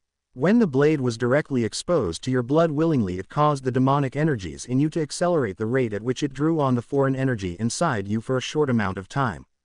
The devil blood inside you is now just as potent as the human blood, technically you're half devil now. But something I find curious is that your blood has also stopped feeding off the other energy completely. This news just keeps getting better and better. As if I didn't have enough with trying to explain my arm. Naruto managed to ignore the pain and sit himself up. Master, you must rest. Your power was explained by Kakashi as something called a Kekkei Genkei. It is accurate enough for you to avoid unwanted questions. She moved to push him back down, but he swatted her hand away. You were there, Trish. They're coming for me. They want Yamato. I need to get stronger. I couldn't even break the old man's grip. Naruto realized he was yelling and calmed himself. I didn't mean to yell. I just can't stand being weak. Might controls everything. Without power you can't protect anyone, let alone yourself. And right now I nowhere near powerful enough. Trish could see the pride and fear in his eyes when he looked at her. Without a word she helped him out of the futon Tazuna's daughter had provided for them. While grabbing Yamato and his coat she told him what happened while he was out. He had only been out for about a day. After he freed Kakashi, the Jonin was able to fight off Zabuza while Sakura and Sasuke held off the demon brothers. The enemy all escaped alive with the help of a masked ally, but Kakashi managed to severely weaken Zabuza. Kakashi was now training the other genin while he recovered from a slight case of chakra exhaustion. Tazuna's daughter tried to stop them from going outside, but a fierce glare from Naruto silenced her. Trish apologized for Naruto's behavior, but the woman still looked worried for the silver-haired boy. As they made their way to the others, Trish said Kakashi estimated they had anywhere from 3 days to a week to prepare for another battle. They walked into a clearing. Naruto had finally recovered enough strength to walk on his own, but Trish was still near just in case. Kakashi was sitting near a tree drilling the others into the ground. Again, Sasuke jumped into the air. Going through a few hand seals he released 3 small fireballs headed straight toward Sakura. Sakura responded by punching the ground. A few small rocks were launched into the air. She kicked one and punched the 2 others at the fireballs, making them explode. Both genin fell to the ground. Sasuke had scorch marks all over his body along with some scrapes and bruises. Sakura's knuckles were bleeding and the skin was torn on her limbs from intense taijutsu training. Naruto clapped as he walked up to them with Trish following behind him. The genin stared at his devil bringer, but he ignored it. Kakashi got up and walked up to them. Now that we're all together, Naruto can explain his unique Kekkei Genkei. Kakashi motioned for Naruto to explain. The genin were curious. Even Kakashi had a tough time digging up the smallest amount of information on the abilities it provided Naruto. Naruto sighed. Might as well get it over with. I don't know much about it since I'm still learning to use it, but what I do know, it is basically a weapon. Naruto stepped back and held out his devil bringer. His arm glowed and a larger, fully blue ethereal arm appeared over it. It functions like a regular arm, just has a little more oomph. Full range of motion, just as dexterous as my left arm, and deadly trump card. I can do anything from pound a boulder to rumble or snatch a fly out the air, not harming it in the least. Also allows me to make these. Naruto spun around as a blue sword shot from his arm, spinning like a shuriken, and cut down a tree. I call them summon swords. Still trying to make the damn things explode though, it's starting to piss me off. That's all I figured out so far. Whoa, I never knew Naruto had that kind of power. Sakura was in awe of Naruto's arm, but she couldn't say it surprised her. It fit Naruto's personality pretty well. I need to unlock my Sharingan. If he ever uses that against me, I'll need it to be able to keep up. Sasuke now saw Naruto as a worthy rival instead of the dead last genin. Of course he'd never admit it out loud. Interesting. Kakashi wanted to uncover his Sharingan and take a closer look, but now wasn't the time. I am teaching Sakura how to utilize taijutsu and illusions, and Sasuke knew ninjutsu he must master. As for you, Naruto, I'm not sure what attacks would fit into your arsenal best. Trish stepped in. That is fine. I must teach the young master how to control Kekkei Genkei better anyway. So you know how his power works. Kakashi was still wary of this woman. Her chakra didn't feel normal, it felt darker, kind of like that of a demon's. No, I do not know how his power works, but I do know how to help him to control it. Trish walked away, disappearing into the surrounding trees. When you are ready, young master, you know where to find me. Kakashi stared down at Naruto. Just who is she and why is she here in the first place, Naruto? I never did get a chance to question you on it. She's supposed to be a family guardian. From what I've seen so far she is trustworthy. I don't get why you're so worried about her. Naruto knew Trish didn't mean him any harm. Look, my Kekkei Genkai is getting stronger and she's the only one who can help me with it, you're just gonna have to trust me. Naruto hurried after Trish. The sooner he learned to control his powers the better. Alright Naruto, for your sake, I hope you're right. Kakashi mumbled before turning back to his other genin on the ground. I don't remember saying you could take a break. The two genin groaned. Naruto walked into another clearing a little ways off from his teammates. Trish stood in the middle calmly waiting for him. Let's begin, shall we? Trish's sly smile made Naruto slightly nervous. Trish's training focused solely on his demonic powers while she kept giving suggestions on how to better his control. As they continued he noticed it took less effort to use his devil bringer. Things he had usually had to concentrate on doing now happened most on instinct. Soon she left him to continue his ninja training in private. She distracted Naruto too much for him to train diligently. Pressing up against him, teasing him, and many other actions that would put Naruto off track due to embarrassment. She also said she sensed a hostile presence near. Naruto still didn't know much about her. He couldn't even tell if she followed him willingly or if she was just being forced to. She did seem to take pride in helping him. She never talked about herself, either, but he still felt he could trust her with his life. It was odd. He didn't know how he became so close to her, but he liked having someone. After the years of loneliness he finally had someone who was with him. The Sandaime, Tsuki, and Ayame were precious to him, but they couldn't be with him as often as he would like with their duties, but Trish's duty was to be with him. Was he selfish to enjoy her company, even if it was her duty? He didn't care. Being around her made him feel human for the first time since Kairi died. Devils don't cry. As Haku finished dressing herself she let her mind wander. She didn't understand what it was about that genin that caught Zabuza-sama's interest. Yes, he was skilled, but they had met more dangerous ninja in the past. If he posed a treat they could easily kill him. Just what did Zabuza-sama see in this boy? She grabbed a small basket while she walked out. She may as well see if she can find any herbs to help Zabuza-sama while watching the genin.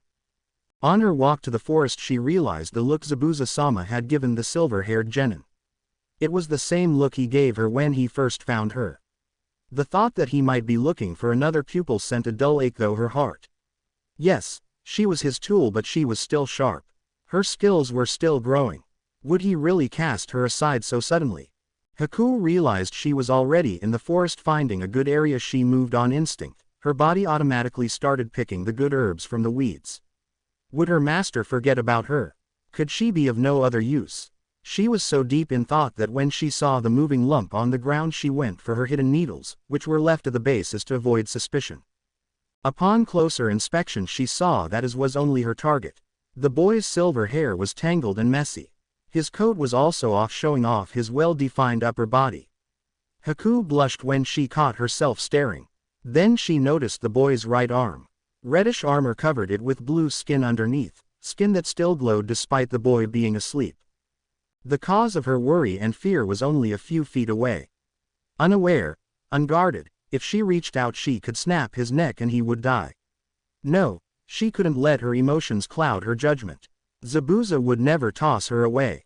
She moved to nudge the boy awake, but as soon as her hand neared him his eyes shot open and she felt a blade touch her neck, not hard but enough to draw a thin line of blood.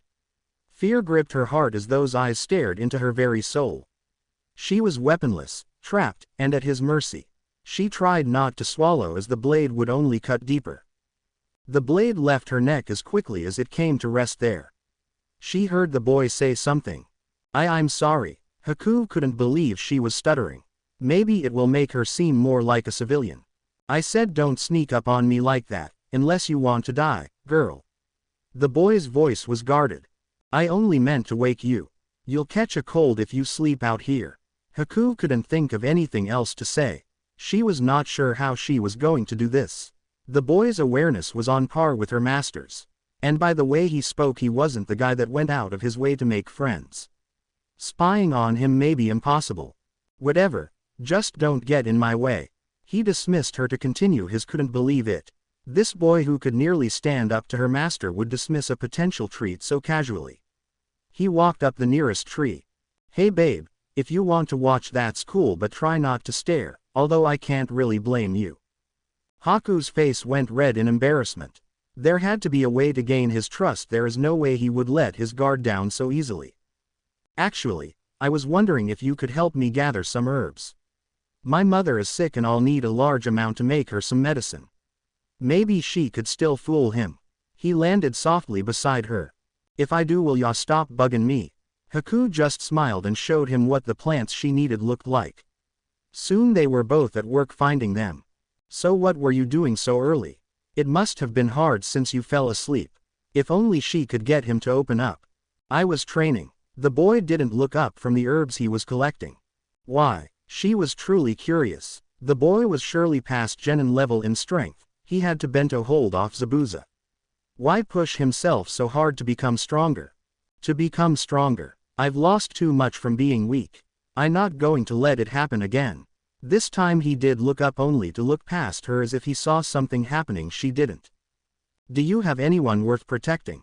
I believe when you protect someone close to you, you can become stronger than ever.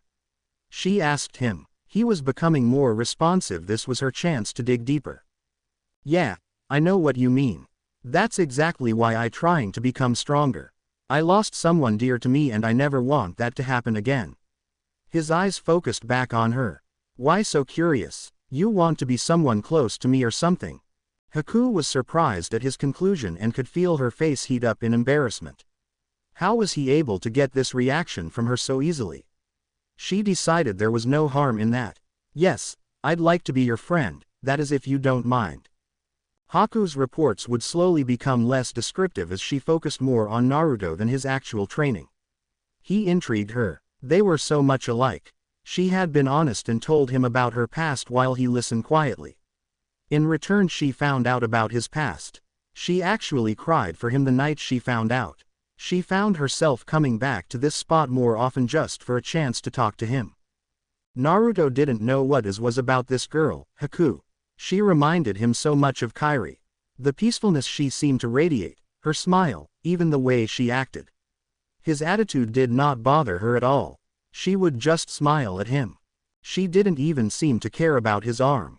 Everyone who saw it would stare in fear, but she just studied his arm in awe, more so than even Trish or Sakura did. He found himself opening up to her as he grew to know her better. In just 4 days he felt as if he'd known her his entire life. But deep down he wondered, will the same thing that happened to Kairi happen to her? Or will he be able to protect her from harm? Devils don't cry. Zabuza was almost fully recovered, just a little while longer. He couldn't help but think on how strangely Haku had been behaving. At first she had carried out his mission expertly. She gave specific details on the silver-haired boy, Naruto she called him, did during his training. But slowly her reports became less and less detailed. Zabuza thought that might have meant there was no change, but that was unlike Haku. Even when there was no change she detailed why there was no change. She became more to herself as well. Just sitting alone with nothing but her own thoughts to keep her company. He was worried what could have brought out such a change in her. Haku, he called. Normally she was by his side in mere moments, but each time he called she took a little longer. The apple he was eating was crushed into pieces as his patience ran thin. Yes, Zabuza-sama. She appeared in her civilian clothes, kneeling before him, another change in her behavior. She worn them more often, and even though she constantly spied on the Naruto boy she had little detail on his training. She hadn't even found out about the boy's arm.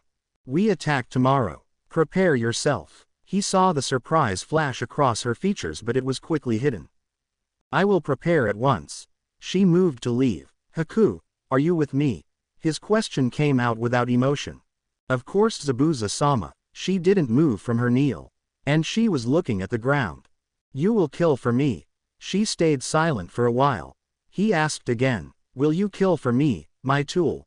Yes, Zabuza-sama, I will. Good, you are dismissed. She quickly left. He thought he saw a faint trace of sadness and was about to apologize before he caught himself. She is only a tool. But that didn't stop him from regretting what he said to her. Devils don't cry. Naruto stumbled into Tezuna's house. Everyone turned to see him smiling despite his beat-up condition. Taking a few more unsteady steps, his legs gave out on him. Trish was there to catch him before he hit the ground. She guided him to his seat at the table where he slumped into a heap. He weakly waved Trish away when he saw her hovering above him. Trish calmly took her seat next to him. While Naruto looked by far the worst out of the genin, Sasuke and Sakura were not exactly in pristine condition either. "So you're back, you look like something the cat dragged in." "Well, I'm not one to talk while being so dirty, but the bridge is almost done." Chizuna's comment was good-natured. The old man was in a rather happy mood from his current progress. Kakashi looked up from his book. "I am almost fully recovered. We will all accompany Chizuna tomorrow so he can finish the bridge." The happy atmosphere was broken when the little boy, Inari, slammed his hands on the table. "Why are you trying so hard? You're just going to die anyway." Tears were sliding down the boy's cheeks. Naruto knew this kid had been through a lot, but that didn't mean he had the right to degrade them. "At least we're doing something, you little shit. Your grandpa is risking his neck to free his home and we're doing our best to protect him. Even your mom is helping by providing food and a place to sleep. And what are you doing? You're crying and saying it's hopeless. Quit your bitchin' and suck it up." Naruto put his head back down. Inari's tears only increased. "Shut up. You think you're so cool, but you don't know anything about me. You have nothing to worry about and you have no idea what the suffering and loneliness in my life is like." Chizuna and his. Everyone felt the sudden change in Naruto. Kakashi tensed instinctively as Naruto's chakra spiked. This might not end well.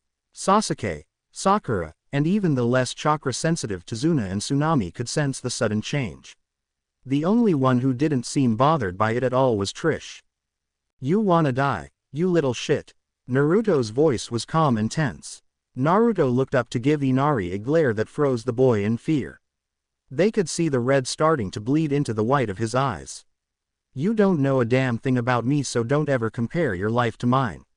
Naruto got up and left, leaving the boy trembling in fear. The door slammed behind Naruto. Trish got up shortly after to follow him. "I will bring him back after he has calmed himself." "Devils don't cry." Inari sat silently outside watching the waves. "Do you mind if I join you?" The boy turned to see Kakashi walk up and sit down next to him. You know, Naruto wasn't trying to be mean, he just lost control. You managed to strike a sore spot he still has trouble dealing with. The boy didn't respond, he just looked out to the water. "Chizuna told us what happened to you, father. And while you may think you've had a hard life, it is nothing compared to the hell Naruto has been through. Sometimes I think he has had it worse than me, and that's saying something." The boy looked up in shock. Imagine growing up with nothing, no family, no friends, not even a home.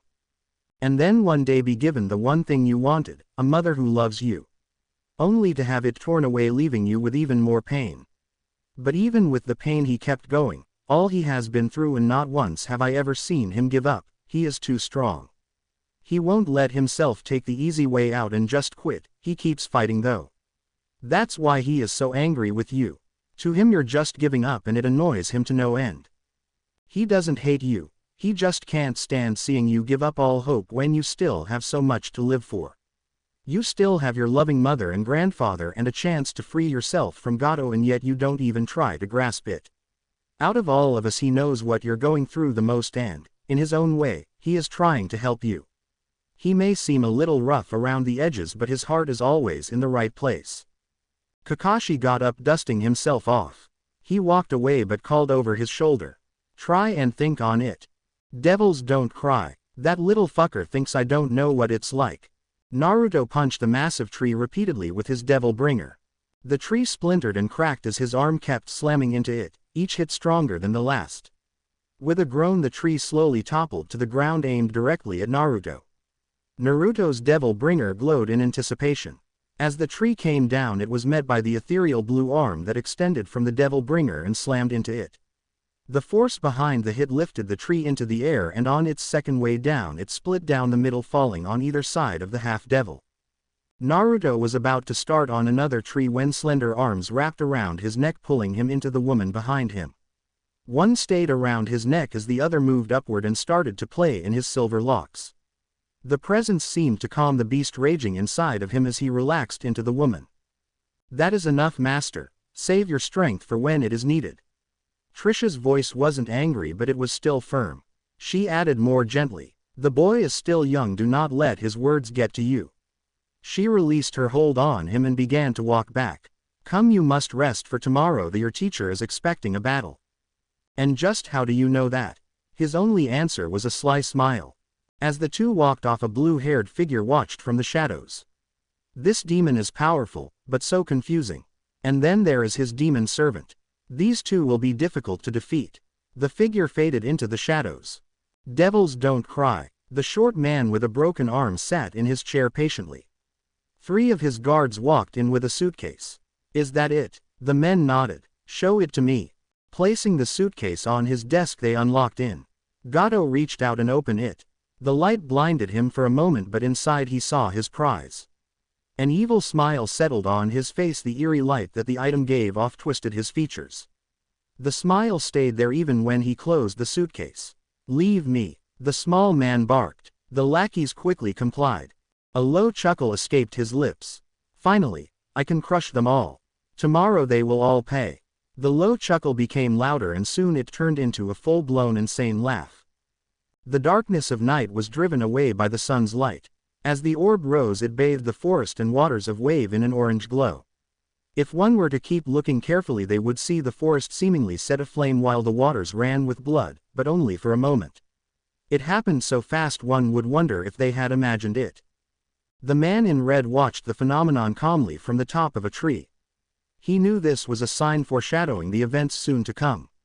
The events were a test. Would the boy pass though? Dante jumped from his perch. He plummeted to the ground, but right before his feet touched he phased out in a blur of red. "Devils don't cry." The mysterious assassin waited in the shadows. She had changed from her traditional doji into something more comfortable, a baggy white short shirt that left her stomach uncovered along with showing off some cleavage, a black short skirt, and high combat boots. She only wore the doji when meeting someone officially. It was so she could be taken seriously and avoid lust-filled gazes. Her weapons would discourage most, but there were always the persistent ones that she usually had to teach a lesson or 5. She was ready to take out the demon. Her weapon pouches were full and her spear, Kalina Ann, was strapped securely to her back without being too tight to where it would interfere with her draw. All that was needed was her opponent, but the boy sure was taking his sweet time. What is he doing? And who are those two? 2 men with katana at their waists quietly walked up to the door and prepared to break in. What are they doing? Don't they know the boy is mine to kill? Devils don't cry. Come on, Trish. Kakashi-sensei and the others already left a few minutes ago. What's taking you? Not getting a reply, Naruto turned around and let out an exasperated sigh. First she starts acting weird and now it's taking her forever to get dressed. He finally heard the door slide open behind him. About time. What the hell took you so? Naruto was barely able to keep his jaw from hitting the floor when he turned to see Trish. Her cheongsam was gone, but in its place were a shirt that zipped in the front that barely kept her assets restrained, wristbands, tight pants, and high-heeled boots all in black. Naruto wondered if she was really his guardian or just a succubus in disguise. Judging by the sly smile she was giving him, he was leaning towards succubus. He quickly looked away to hide his blush. She came up behind him and wrapped her arms around his neck. "I'm glad you like my new attire, young master. Let's just go already." Trish released him as they both made their way out. Naruto absently gave a lazy wave goodbye to Inari and his mother. Naruto walked up to the door and with a mighty kick the door shot open. The door ended up surprising the two outside. The one in the jacket was lucky, he was not standing directly in front of the door. His tattooed partner, however, was greeted with the door slamming into his face. He stood there a moment before crumbling into a heap while bleeding from a broken nose. Both Trish and Naruto just stared at the man on the ground for a moment, the other samurai stick too stunned to move. The silence was broken by Naruto. "Trish, if you wouldn't mind." The other samurai's brain seemed to reboot when he saw the woman attack him. He drew his sword, but before it was completely out, Trish's foot to collide with the hilt, sending it back into its sheath. The woman then punched the guy in the face, breaking his jaw by the sound of it. He fell to the ground near his partner. "Hey Inari, bring us some rope," Naruto shouted into the house. The one with the tattoos groaned but was silenced when Trish kicked him squarely between the legs. Grabbing the one with a jacket by a leg, Naruto proceeded to drag him away from the house. I guess this means they finally decided to attack. Devils don't cry. The two were soon finished tying the men to a tree branch, where they dangled helplessly. Naruto leaned his head slightly to the side, allowing a kunai to fly by harmlessly. He turned to the girl that could give Trish a challenge in the succubus department. "That's insulting, you know. One kunai, I could dodge that in my sleep." Naruto didn't get an answer but saw the tensing of her muscles. He turned to Trish, "Go ahead and help out, I'll follow shortly." She jumped away, leaving the two staring at each other. The girl charged, taking the spear from her back. She sent out thrust after thrust, but Naruto just dodged out of all the attacks. "Not bad, I like a fast woman," Naruto commented while dancing around her slashes and thrusts. She tried to make the attacks random, but he still managed to evade them. All while giving her comments about her fighting. "Keep your roots strong. Flow with your attacks, stop forcing them. Use your whole body to execute the attack." Twisting around one thrust, he stepped inside her guard. She was frozen by the display of skill. Naruto looked at her for a moment before plucking the sunglasses off her face and pocketing them. This revealed her different colored eyes, the right blue while the left red. "I could have killed you by now, you know that, right?" The assassin recovered from her shock and jumped back, sending out a wave of shuriken at Naruto. Drawing Yamato, he deflected all the weapons with a shockwave of power. The weapons clattered to the ground as Naruto just stood there waiting for her next move. The assassin held her spear in a ready stance, blade pointed toward Naruto.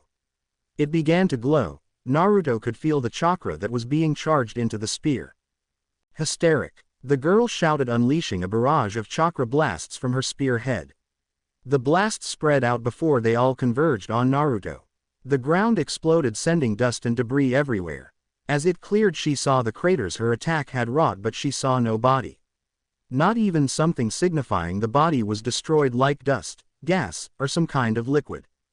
She heard someone whistle. She spun around to see Naruto clapping at the power of her attack.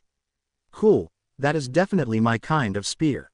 She charged again with a thrust, but Naruto merely jumped over it before stomping down, effectively lodging her blade into the ground.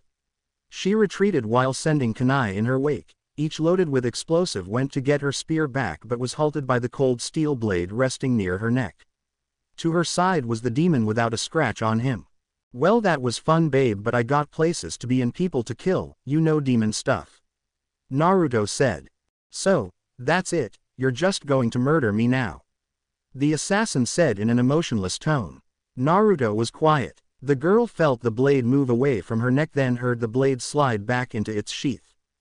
"Why do you sheath your sword?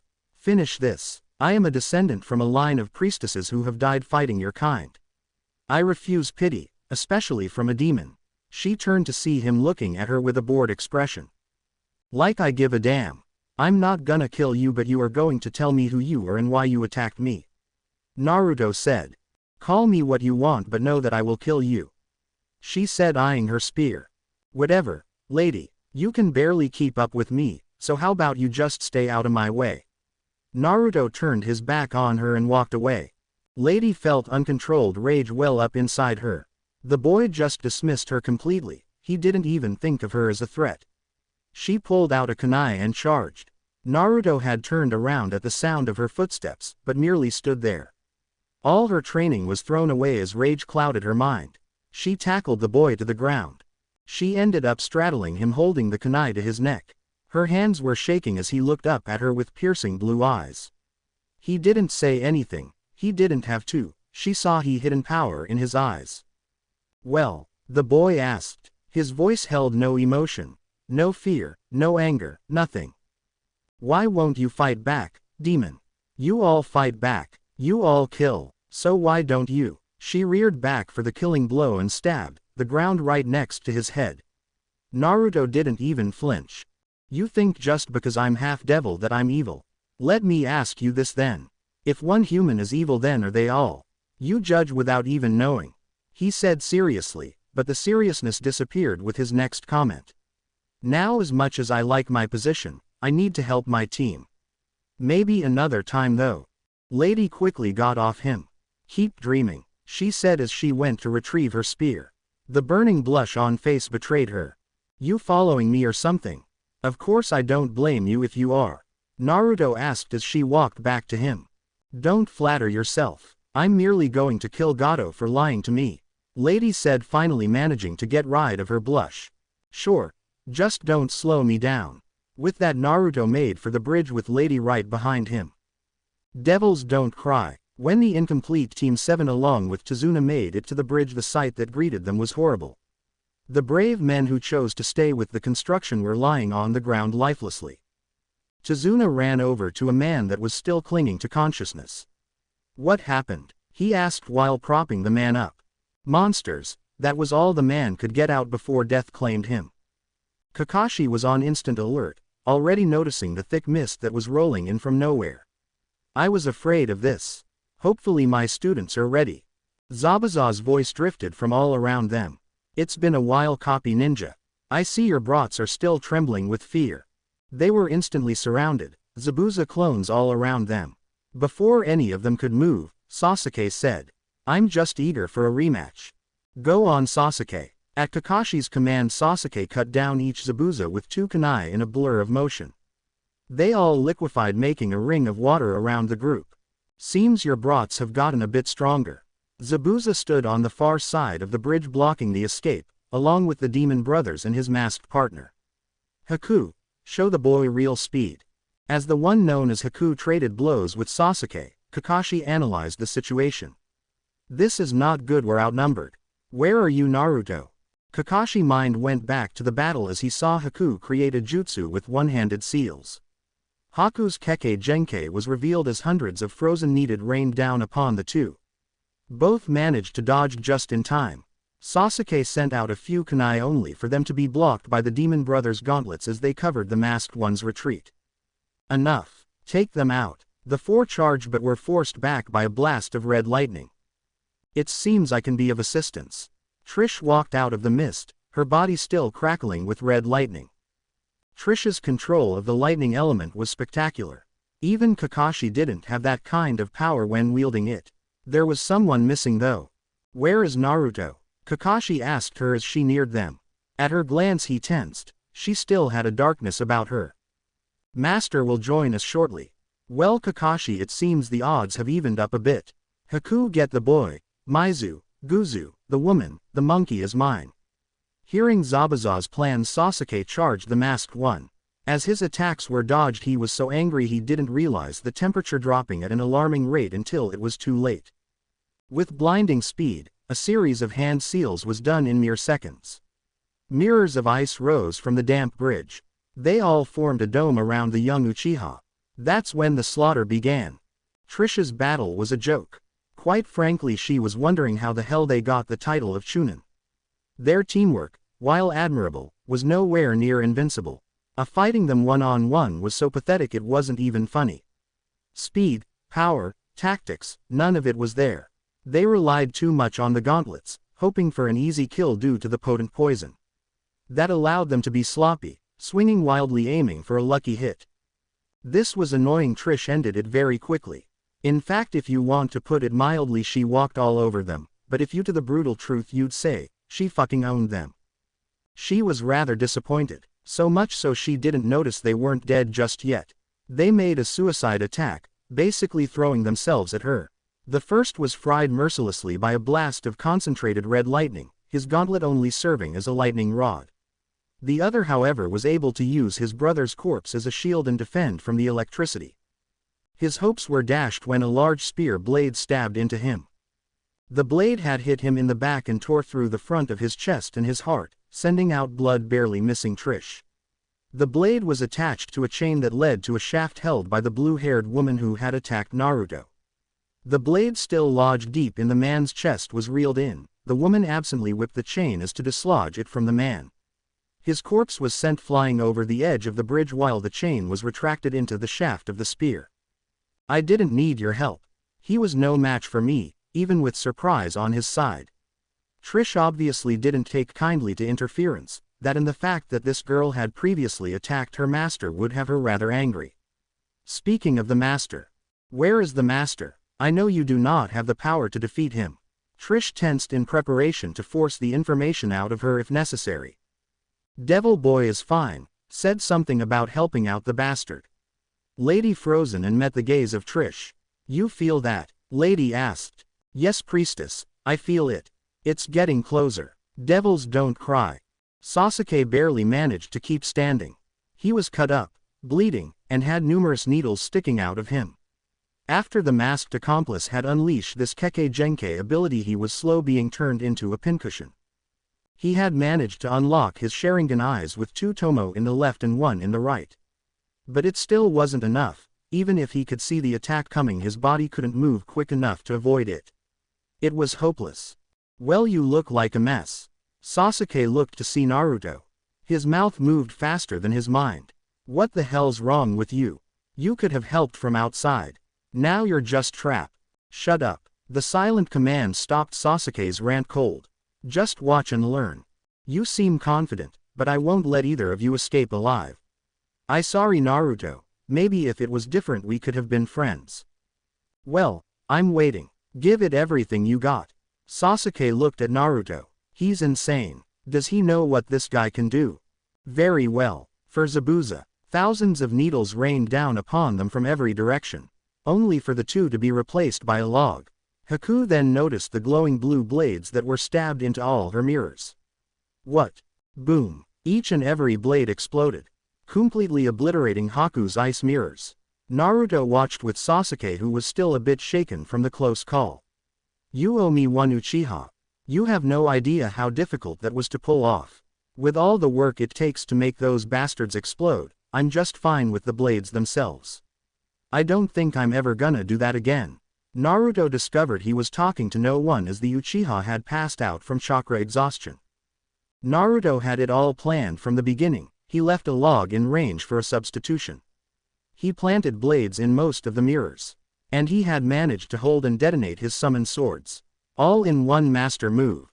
Naruto walked up to the enemy that was struggling to his feet after managing to escape the explosion. Naruto's shock was obvious when the mask he wore crumbled, revealing a familiar girl's angelic face. Haku, I am sorry Naruto. I am Zabuza's tool. As she said this, tears leaked from her eyes. Why follow him? He said, looking away. He cared. Just like you did, isn't that enough? Haku felt lightning chakra being gathered. Naruto, I just have one favor to ask of you, she said, walking up to him.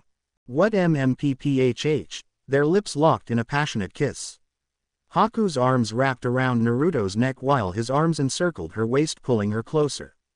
Haku just wanted to be with him forever, but she couldn't. Maybe if we had met under different circumstances we could have been more. She shot off in Zabuza's direction, leaving Naruto speechless. Kakashi charged with his signature jutsu, Reikiri.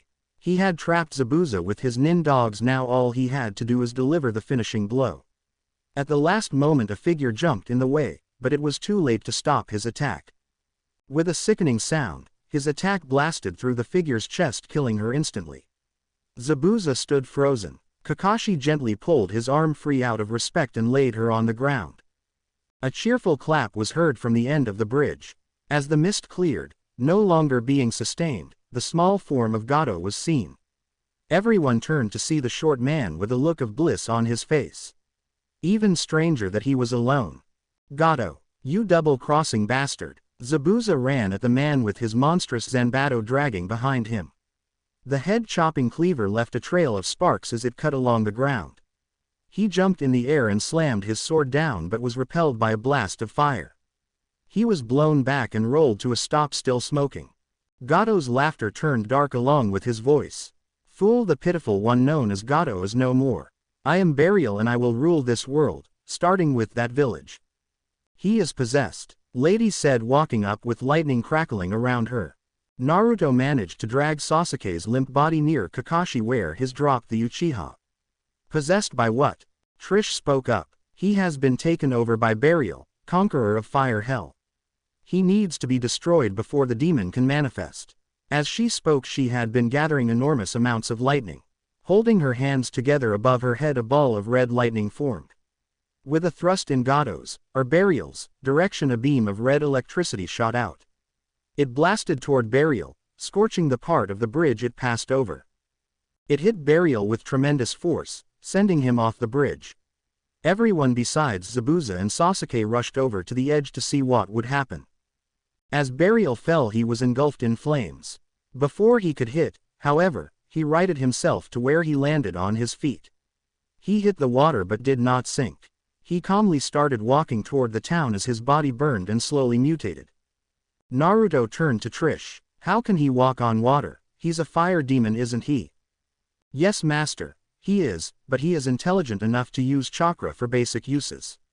She collapsed into Naruto's arms. Seems that my powers and control are rather rusty. Naruto gently laid Trish down, then got up and looked at Tazuna. Where is he headed? The only way for him to get to Wave is to pass through the abandoned section of town. It's further down, you can see it from the end of the bridge. The old man was about to have a panic attack. I'm going to intercept him. If I can, I'll kill him. If not, you guys need to warn the town. Naruto was stopped by Kakashi. Just what do you plan to do, Naruto? Fighting that thing without backup is suicide. That is a high-level demon. He has at least half the power of the one-tailed demon. I'm not going to sit here and do nothing. If I can't kill it, I can at least buy some time, maybe weaken it enough for Lady and Trish to take it down. Naruto was already running. Glacking at Haku's body, he thought, I'll be back and I'll give you a proper burial. Kakashi sighed while covering his Sharingan. That kid makes me feel old. Lady, get Trish. Sakura, get Sasuke. Tazuna, help me with Zabuza. Tazuna's cast a nervous glacé at Zabuza. Move, we got to warn those people now. Devils don't cry. Naruto made it to the middle of abandoned city area. Now where is that holy shit? What was once a man was now a cross between a centaur and a lion. A centaur body with scaly flaming skin, 2 wings protruding from his humanoid back, and a lion face with flaming bull horns. He was also sporting a weapon now, a huge flaming bastard sword. Oh, and the fact that he was now towering above buildings was a little bit impressive as well. Naruto stood calmly in the middle of all the deserted buildings as Burial made a colossal leap from the water, landing on the shore in front of him. The demon exploded with raw power, sending fire everywhere. Most of the building were now burning. Burial stomped by, ignoring Naruto. Too bad Naruto wasn't one to be brushed off so easily. Drawing Yamato, Naruto did a 360 spin, sending out a small but strong shockwave that put out the all flames around him. Burial turned around. How curious, the centaur said, looking at Naruto strangely. Fire is bad for the complexion. My duck-haired teammate is kinda pale. I'm pretty sure he burns easy. I'm just being considerate. If sarcasm was a weapon, Burial would be dead by now. When I came in this world 2,000 years ago, there was no such human as the likes of you. The large creature growled out. Wanna make it another 2,000? Silence. Burial's flaming bastard sword swept through the air where Naruto was. Naruto merely jumped over. Using his glowing ethereal arm, he pulled himself toward Burial using a building and slashed at the demon's face. Burial stumbled back, roaring at Naruto. He said, "Feudal pest, you shall suffer the wrath of Burial. I, the conqueror of the fire hell." Wow, your ego is bigger than you are. The only thing that is going to happen is me kick your flaming ass back to that fire hell you came from, Naruto said, jumping for another attack. Burial met his attack head on. Taking his sword in both hands, he spun as his legs lifted him into the air with a might jump. The blade of flame slammed into Yamato, sending Naruto crashing through a building. Who are you? What? Ignoring the voice, Naruto streaked over to Burial, slashing at the demon's legs. He tried to grab him, but he was nearly stomped on. Jumping, he tried to grapple the demon's head but was only swatted away. Fool!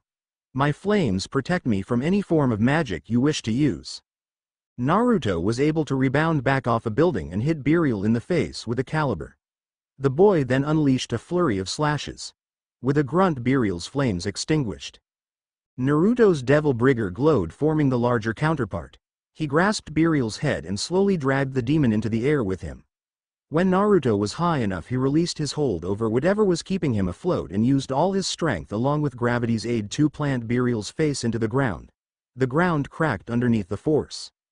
I'm not through with you yet. Naruto's devil bringer had not yet receded. An uppercut sent Beryl back into the air, but when he came down, Naruto's devil bringer slammed into his face, sent the demon flying across the abandoned town.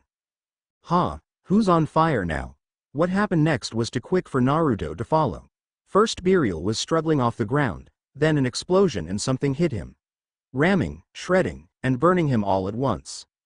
There was no direction, no up or down, just pain. He barely realized he had finally come to a stop, by crashing into a building. He looked up to see Beryl in front of him. His flames were now larger and more of a purplish color. Naruto saw Beryl prepare the final blow. The sword came down before freezing in mid-air. The world faded around him. The faint echo of dripping water was all around him. "Who are you?" the voice asked. "What do you mean, who am I?" "You struggle with yourself. You don't accept what you are because it gives pain. But you need the power it gives. Who are you truly, Virgil, Dante, Sparta, Nello Angelo?" "I don't know." Two figures materialized in front of him. One was an ordinary man in blue clothes, Virgil. The other, however, was a huge demon dressed in full armor with a sheath on his right arm. They spoke in union. "You must find yourself or you will die. Who are you truly?" They then switched to talking in turns. "The angel who soars above," Virgil said, "or the fallen who is deprived," the armored demon finished. "You must grasp your destiny and choose. We keep calling. Will you listen or run?" They asked in union. They started talking in turns again. "Take off the mask," the demon shouted. "Forget everyone sneering," Virgil said in a calm voice. "Take off the cloak. Forget their mockery, take off the shadow of the namelessness. And most of all, forget their whispers. Who are you truly?" They both shouted at him as one again and then were quiet. Naruto looked down, silver hair covering his eyes. "I am both, and yet at the same time I am neither." The spurts were quiet and neither moved. Virgil then walked up to Naruto. "You are the angel," he said, disappearing. Next the demon walked up, but also the fallen, he too disappeared. "And yet at the same time neither," their voices said together. Naruto was once again in his battle with Beryl. The huge demon was moving in slow motion. He could feel his strength come back stronger than before. His power exploded around him, pushing Beryl back. "Stand up," he pulled himself out the remains of the building. "Grasp your sword." He saw Yamato across the clearing. Holding out his devil bringer, the sword trembled before heeding its master's call and flying into the devil bringer's open hand. Naruto could feel the new power flooding into him. When Yamato touched the devil bringer, it triggered something. The devil bringer's armor closed around the blue skin while going from a reddish color to a dark blue. The armor also climbed onto his body, completely covering him. Naruto heard a scream before he realized it was he who was screaming. "Scream as you charge. Scream who you are. I am Uzumaki Naruto." Beryl watched in awe as Naruto walked out of the destruction. His devil bringer had replaced its red armor and light blue glowing skin with dark blue, almost black armor that was not nearly as bulky. Looking instead, it was more form-fitting. This armor covered Naruto's entire body. His glowing red eyes could be seen through the visor-like construction covering his face. His silver hair seemed a little wilder. He now wielded Yamato with his right arm and had a sheath on the left side of his waist. All this was now part of him: the sheath, the armor, and even his sword. That was only the beginning. Along with his more demonic appearance, he now had a large armored spirit hovering behind him from the waist up. The spirit was very similar, having a sheath on its left arm and similar looking armor, even if his was bulkier looking. It was almost transparent and glowed a light blue similar to the devil bringer skin. He was also wielding Yamato in his right hand. Naruto spoke as he walked out of the crater created by his power. His voice echoed as if spoken by two people at the same time.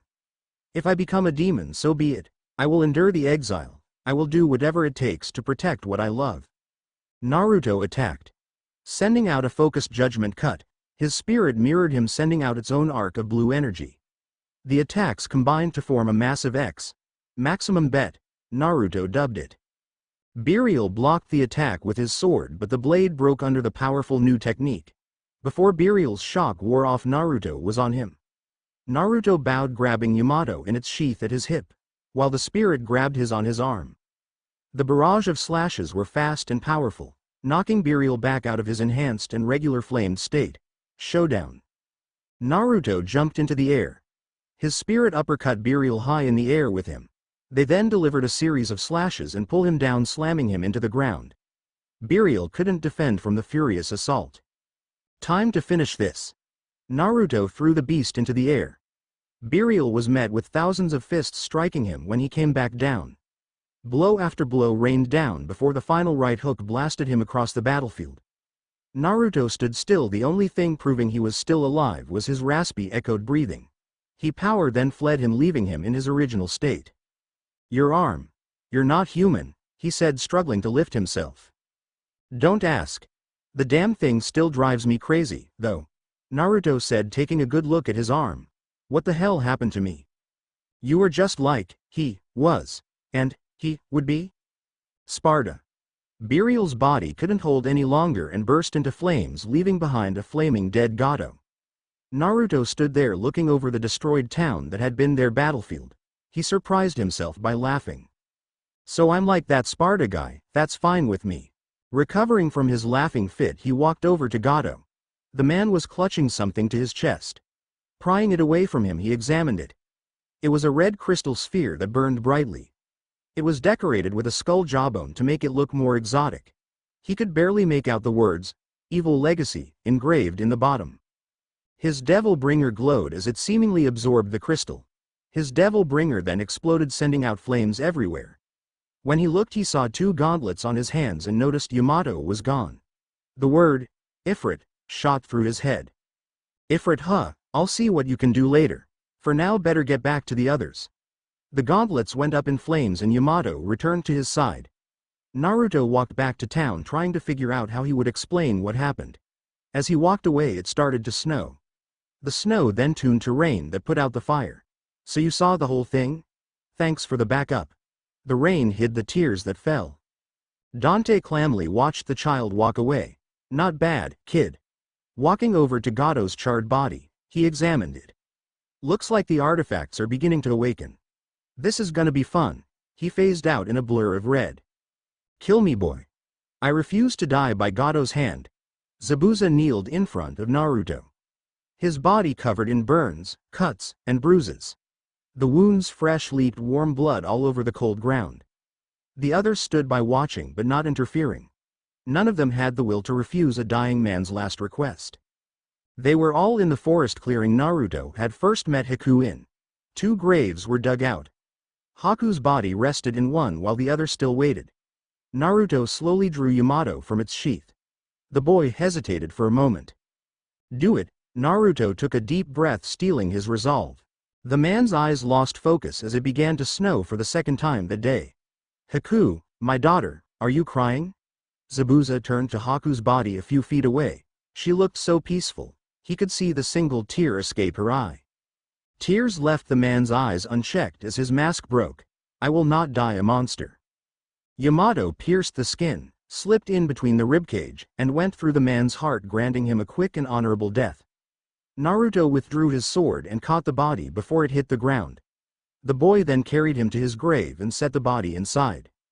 Zabuza's scorched sword and Haku's tattered sash marked their graves.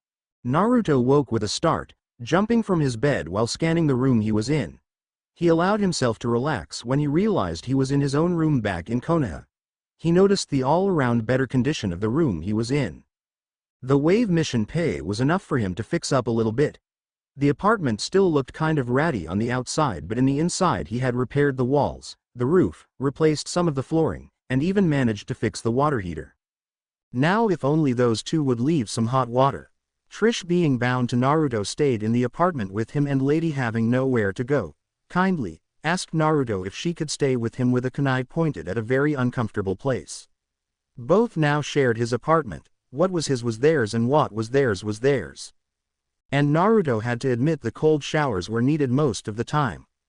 Being around 2 beautiful women who sometimes walked out in nothing but a small towel sent his hormones on overdrive. Naruto knew most men would kill to be in his position. And I swear they do it on purpose too. Casting those thoughts aside, he grabbed a towel and headed toward the shower. He knocked loudly, a habit drilled into him after catching several eyefuls, and hearing no response was about to enter when the door swung open.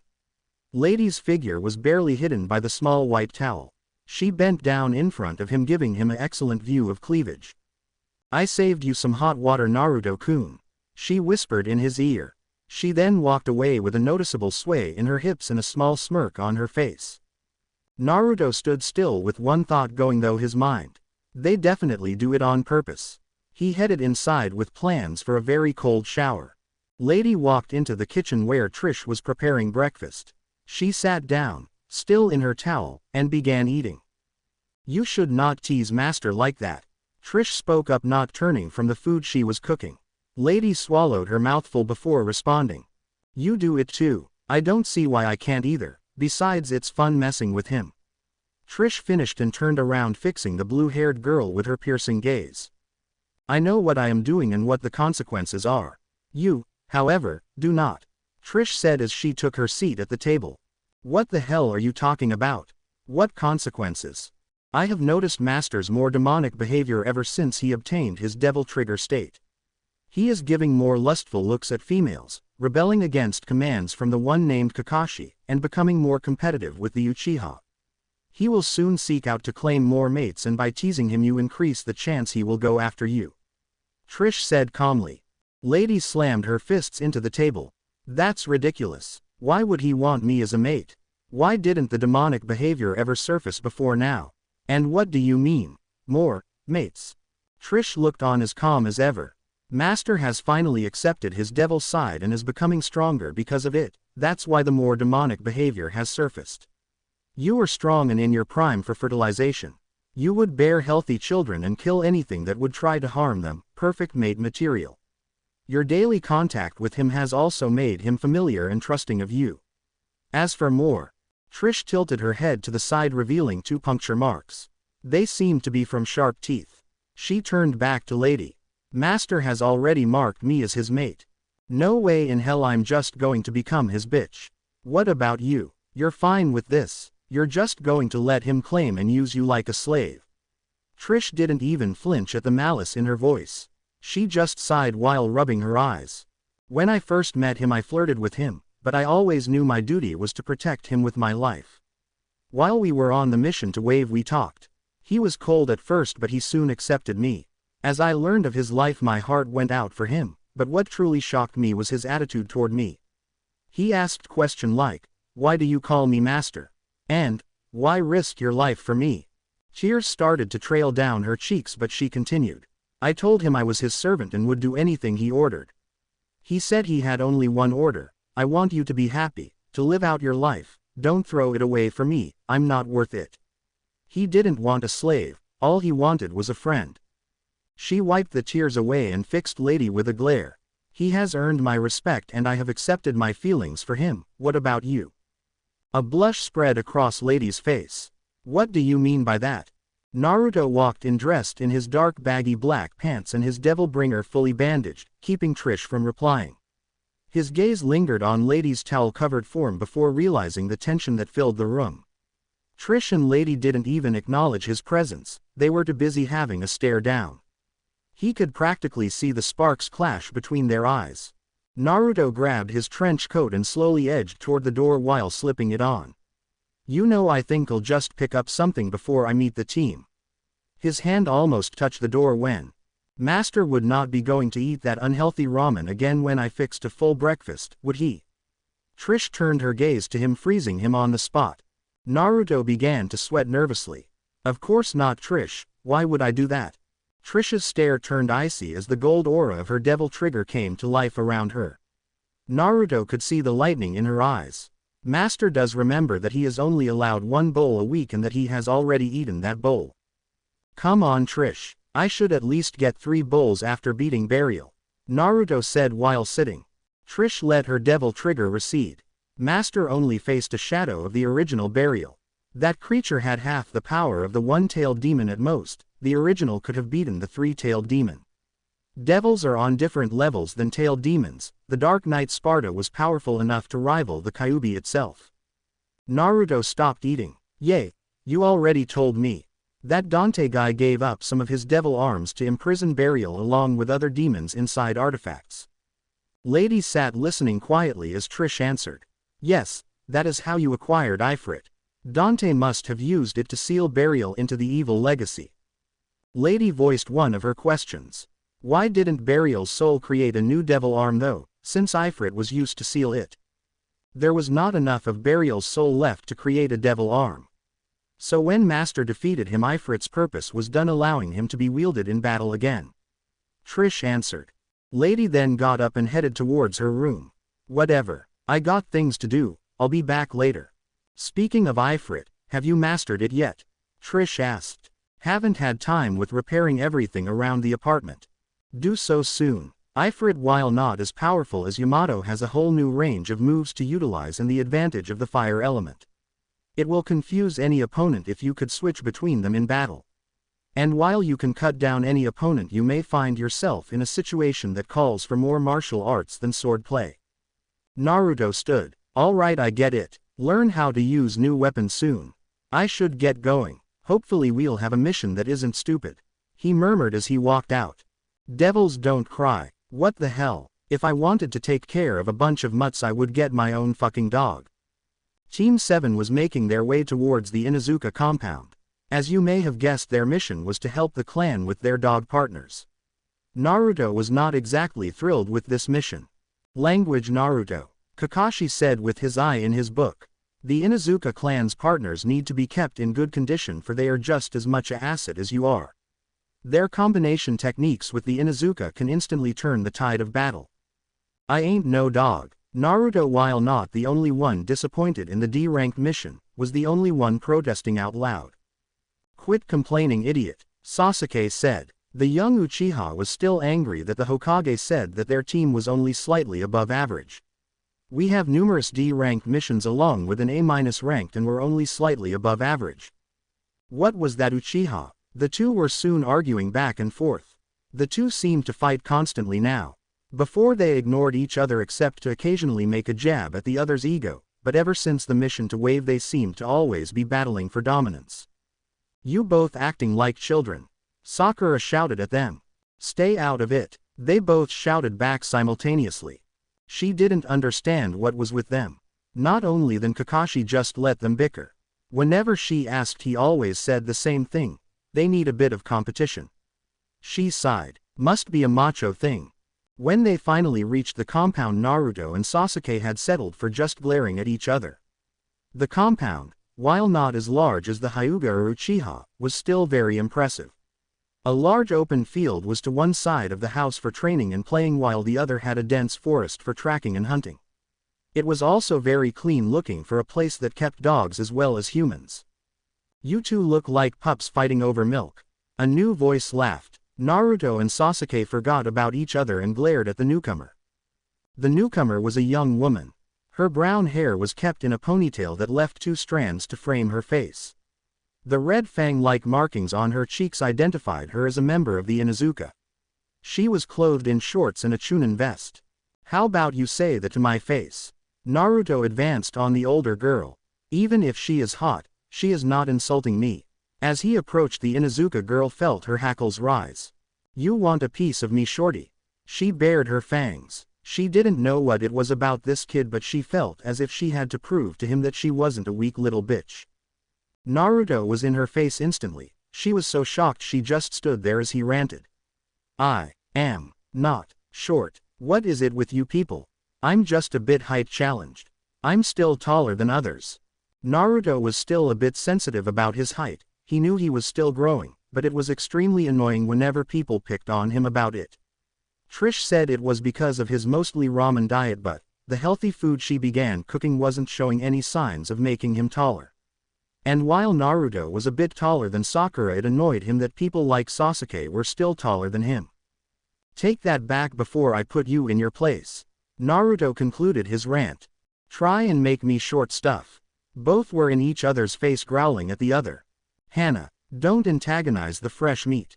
The new woman was also an Inuzuka and seemed to have a feral beauty about her, with her face framed by a shaggy mane of short brown hair that made her look exotic.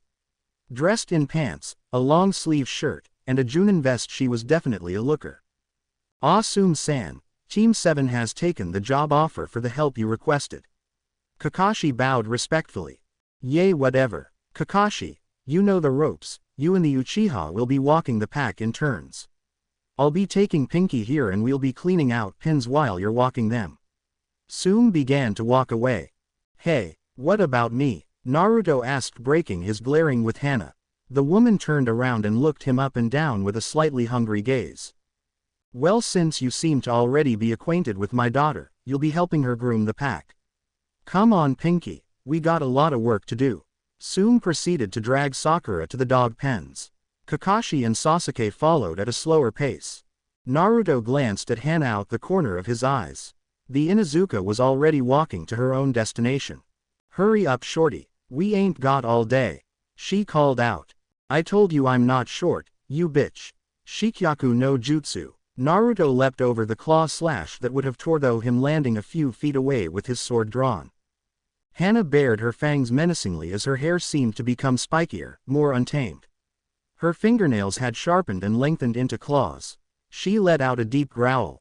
You got some balls to think you're an alpha, shorty. Looks like I'm the one that's going to show you you're still just a pup. The two were alone, the others having already started their duties. None of them would see the battle of dominance that was about to take place between the two of them. It would be a while before they would even have to work, as the dogs had to be walked first before they would be still enough to be groomed properly. Naruto sheathed Yamato and it was absorbed into his devil bringer in a bright flash of light. He could feel his blood begin to boil, his canines lengthening and his human fingernails sharpened to match his devil bringer's claws that had pierced through the bandages. Everything in his vision became more focused, even taking on a faint red hue.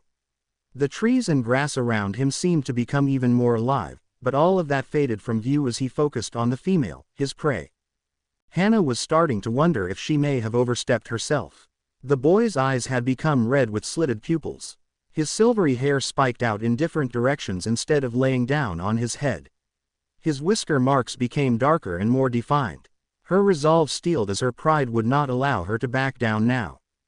They crouched and began to circle each other on all fours. Both charged at the same time. A ferocious dance of claws, teeth, and acrobatics took place. It was a dance where one would trap the other for a killing blow with a series of moves. Slashes were being traded at such a high pace it would seem like blurs to the untrained eye. Naruto swiped at Hana only to overstep and get caught by 3 claws on the cheek. Hana's smirk turned into a frown as she watched the scratches seal up in a matter of seconds. She lunged at his throat but he back-flipped while kicking her in the chin. She recovered soon enough to avoid his claws tearing her throat out. Slowly but surely Hana was losing ground. Naruto seemed to only become more vicious and powerful as the fight dragged on. While she was gasping for breath, the boy seemed only slightly winded. She had to finish this. Leaping over a quick swipe, she spun in the air and delivered a kick, sending Naruto back a few feet while she landed. Gatsuga. Charging the Inuzuka became a cyclone of claws and fangs. Naruto had long recovered and just stood there. He watched through slitted eyes as the twister came closer. Naruto slowly raised his hands at the incoming cyclone. Boom! The collision gave out a shockwave that exploded around them. Naruto stood in the deep trenches, his feet left from impact. He had stopped Hana cold. For an instant Hana just stayed there floating in the air, her wrists held by Naruto's strong grip before being slammed into the ground. Naruto pinned her, bringing her hands above her head. She struggled to break free until she felt his sharpened teeth resting next to her throat. His hot breath sent a shiver down her spine. She dare not move from fear of him tearing her throat out. She stayed like that, completely at his mercy, with her chest heaving for air and her escape routes blocked. Naruto's teeth left her throat, but Hana still did not move. When the boy began to sniff, taking in her scent, she began to worry. There is no way, he wouldn't. Naruto used one hand to hold her wrists and the other to gently tilt her head to the side, exposing the side of her neck to his teeth. She waited in a stunned stupor for what happened next. Naruto gently bit down in the side of her neck, careful to avoid any arteries. Hana hissed in pain from the bite, but pain was soon replaced by pleasure. She moaned softly as he withdrew his teeth and licked the excess blood, leaving 2 prominent canine marks. When he released her, she scrambled away in shock. How would he know to mark me as his? The red in Naruto's eyes faded back to blue and his animalistic features receded to how they normally were. He stumbled before catching himself. He rubbed his head as it throbbed in pain. What happened? He asked drunkenly. Nothing, Hana said, quickly covering the mark he left. Hurry up, your teammates should have walked the first pack by now.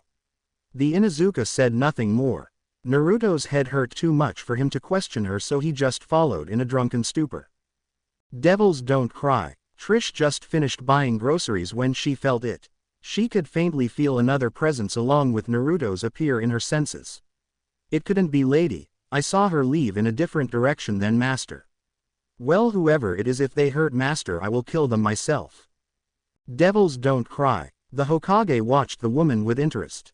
She was no spy, that was for sure. The woman did not hide her emotions like a trained spy would. She was not from any ninja village, or she would have something linking her there like a headband, certain clothes, or specific weapons. She was definitely no civilian, as the Anbu guards had found that out when they tried to disarm her. While not on a high ninja level, she was certainly vastly above civilian level. The old man took a deep of his pipe, letting out the smoke a few moments later. So in exchange for killing the lesser demons around town, you want ninja training? Is that right, miss? Just call me Lady. Well, this seems certainly reasonable. But you must pledge your alliance to Konoha before we can be allowed to train you in our ways. We can provide living quarters if needed, but you must be responsible for eating and maintaining that home. There is no need, Hokage-sama, I'm already living with someone. May I ask whom? This seemed suspicious to have already arranged before coming here. Yes, with the one called Uzumaki Naruto.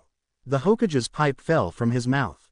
He managed to catch it, but he caught it upside down, allowing all the tobacco to fall out. The boy didn't trust hardly anyone. This girl must be special to have found kindness in the boy, and if not, not even he would be able to protect her from Naruto's rage. He placed more tobacco and relit his pipe. Very well, that seems adequate. I will summon you when I have found someone to train you and for demon killing should they become a problem. But be aware that we will have you under observation until we are sure we can fully trust you. Thank you for seeing me, Hokage-sama, I accept your terms. She got up and made her way to the door. No, it is I who should be thanking you, young lady. Naruto needs all the friends he can get. The boy has had a harsh life. I beg of you, if you truly are his friend, do not abandon him. There is only so much his young mind is able to take before it breaks. Lady continued out the door. I would never leave him. Devils don't cry. Sume and Hana watched Team 7 leave. Their mission had gone smoothly. The Uchiha had only been dragged around Konoha once or twice. The girl had to get her hands dirty, which after a while didn't seem to bother her anymore. And the Uzumaki boy had worked in peace with Hana all day after the battle. So, Sume said, eyeing her daughter, when were you going to tell me he marked you as his mate? Hana's hand reflexively covered the mark Naruto had left on her. How did you notice so soon? I thought I covered it. You did, but I can smell it. That, along with the fact that alphas and young males are avoiding you like a plague, I'd kind of have to be blind to miss that. The woman wrinkled her nose for emphasis. Can you keep from the elders, mother? At least until I can beat him. The girl begged. This isn't something that can be kept secret, it is supposed to be known. But I will defend you from them. Those old bastards are letting their position go to their heads. Your father left me in charge, and I'll be damned if I don't tear their throat out before trying to overrule me. Thank you, mother. I just need enough time to beat him. Already so anxious to remove his mark. Especially with such a good catch. The boy hasn't even finished maturing and yet he gives off an alpha aura. Had to get away from him or I would have jumped him in front of his team. Hopefully he would have pinned me down and... Mother. The young woman was trying to fight the building blush on her cheeks, and losing. You certainly seem happier about this than I am. Of course, it's my job to be an understanding and calm mother. Besides, I want grandchildren. Hana's blush was replaced with a huge sweat drop on the back of her head. Grandchildren I can spoil or teach how to get away with anything. The size of the sweat drop grew bigger as Sume continued to ramble. But mother, Sume stopped her rambling. It doesn't bother you that he is the Kyuubi's container. Sume just gave her daughter a strange look. Are you kidding me? I heard that kid can outrun the Anbu after pranks. Can you imagine what he's like in bed? Everything went silent as the two women thought for a moment. Both their faces could put a tomato to shame. Hannah blushed brighter as another thought came to her. You think he has a big? Definitely. You haven't noticed how Hyuga women are around him. They're always blushing with their keke genke active. Soon said with a sly smile. They also talk in the hot springs. Devils don't cry. Kakashi lazily looked up from his smut book to the messenger bird soaring above. Team 7 had just got back to town. That time already. Alright team, that's enough for today. I have to hand in my mission report. I'll give you guys a break since I've been working you so hard, even if your teamwork has been slightly lacking lately. Kakashi disappeared in a cloud of smoke. Sasuke-kun, Naruto, would you like to spar? I have a new genjutsu I want to test. She fluttered her eyelashes at Sasuke. I'd rather spar with Naruto. The Uchiha looked to Naruto expectantly. He was dying for a chance to test his Sharingan against Naruto. As tempting as it is to pound you into the dirt, the Uchiha ground his teeth together in annoyance. I have plans today, and you can come out, Konohamaru. The young boy with two other children trailing behind him came out from their hiding place in the bushes. Naruto, you didn't even give us a chance to sneak up on you. The Uchiha started to walk away. Sasuke, I can spar with you. Sakura called out. No, the Uchiha didn't even turn around. The girl felt a pang in her chest. Maybe I should just give up on him.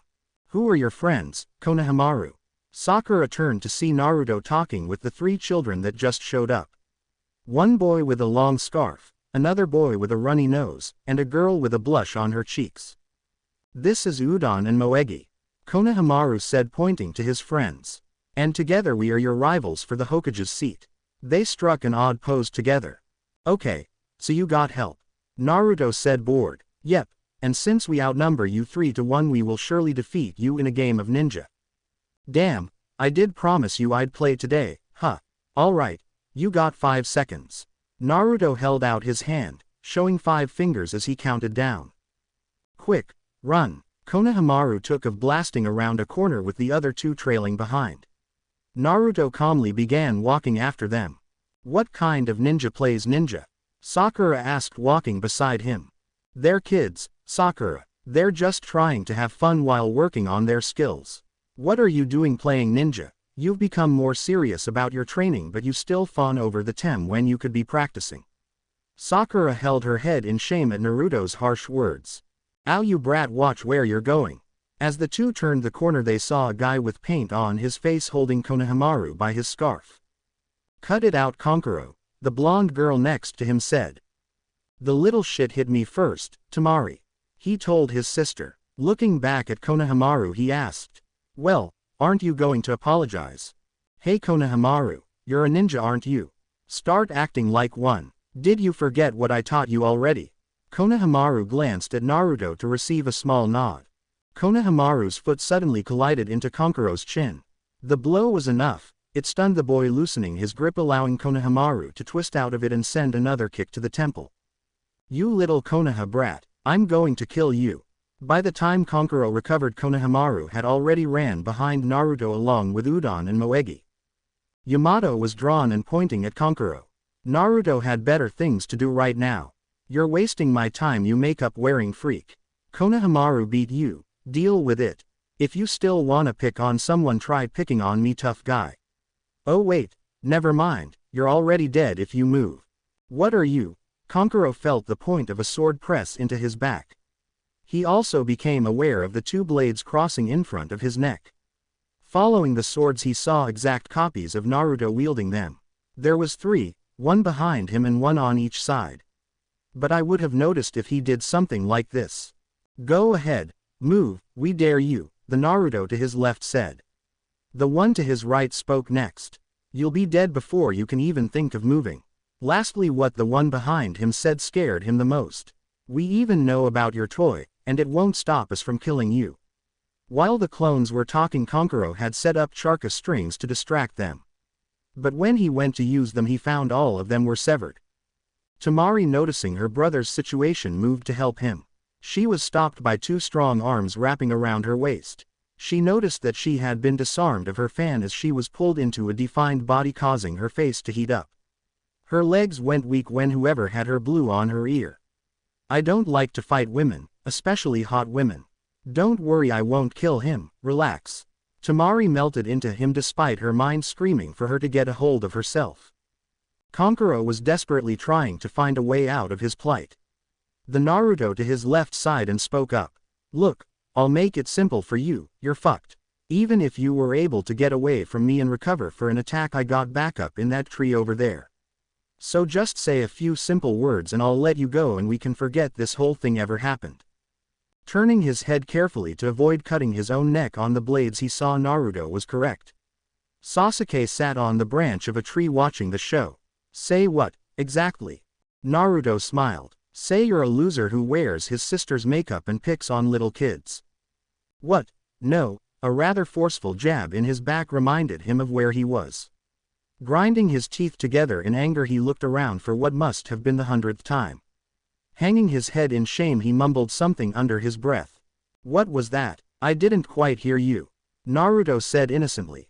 I'm a loser who wears his sister's makeup and picks on little kids. There, I said it, now let me go. See how easy that was? The Narutos said. Kankuro was thrown to the ground roughly while Temari was released and gently set down since her mind was still fuzzy and her legs couldn't hold her up. The Narutos around them went up in smoke. The original stood in his same spot in front of the three children with his sword back in its sheath.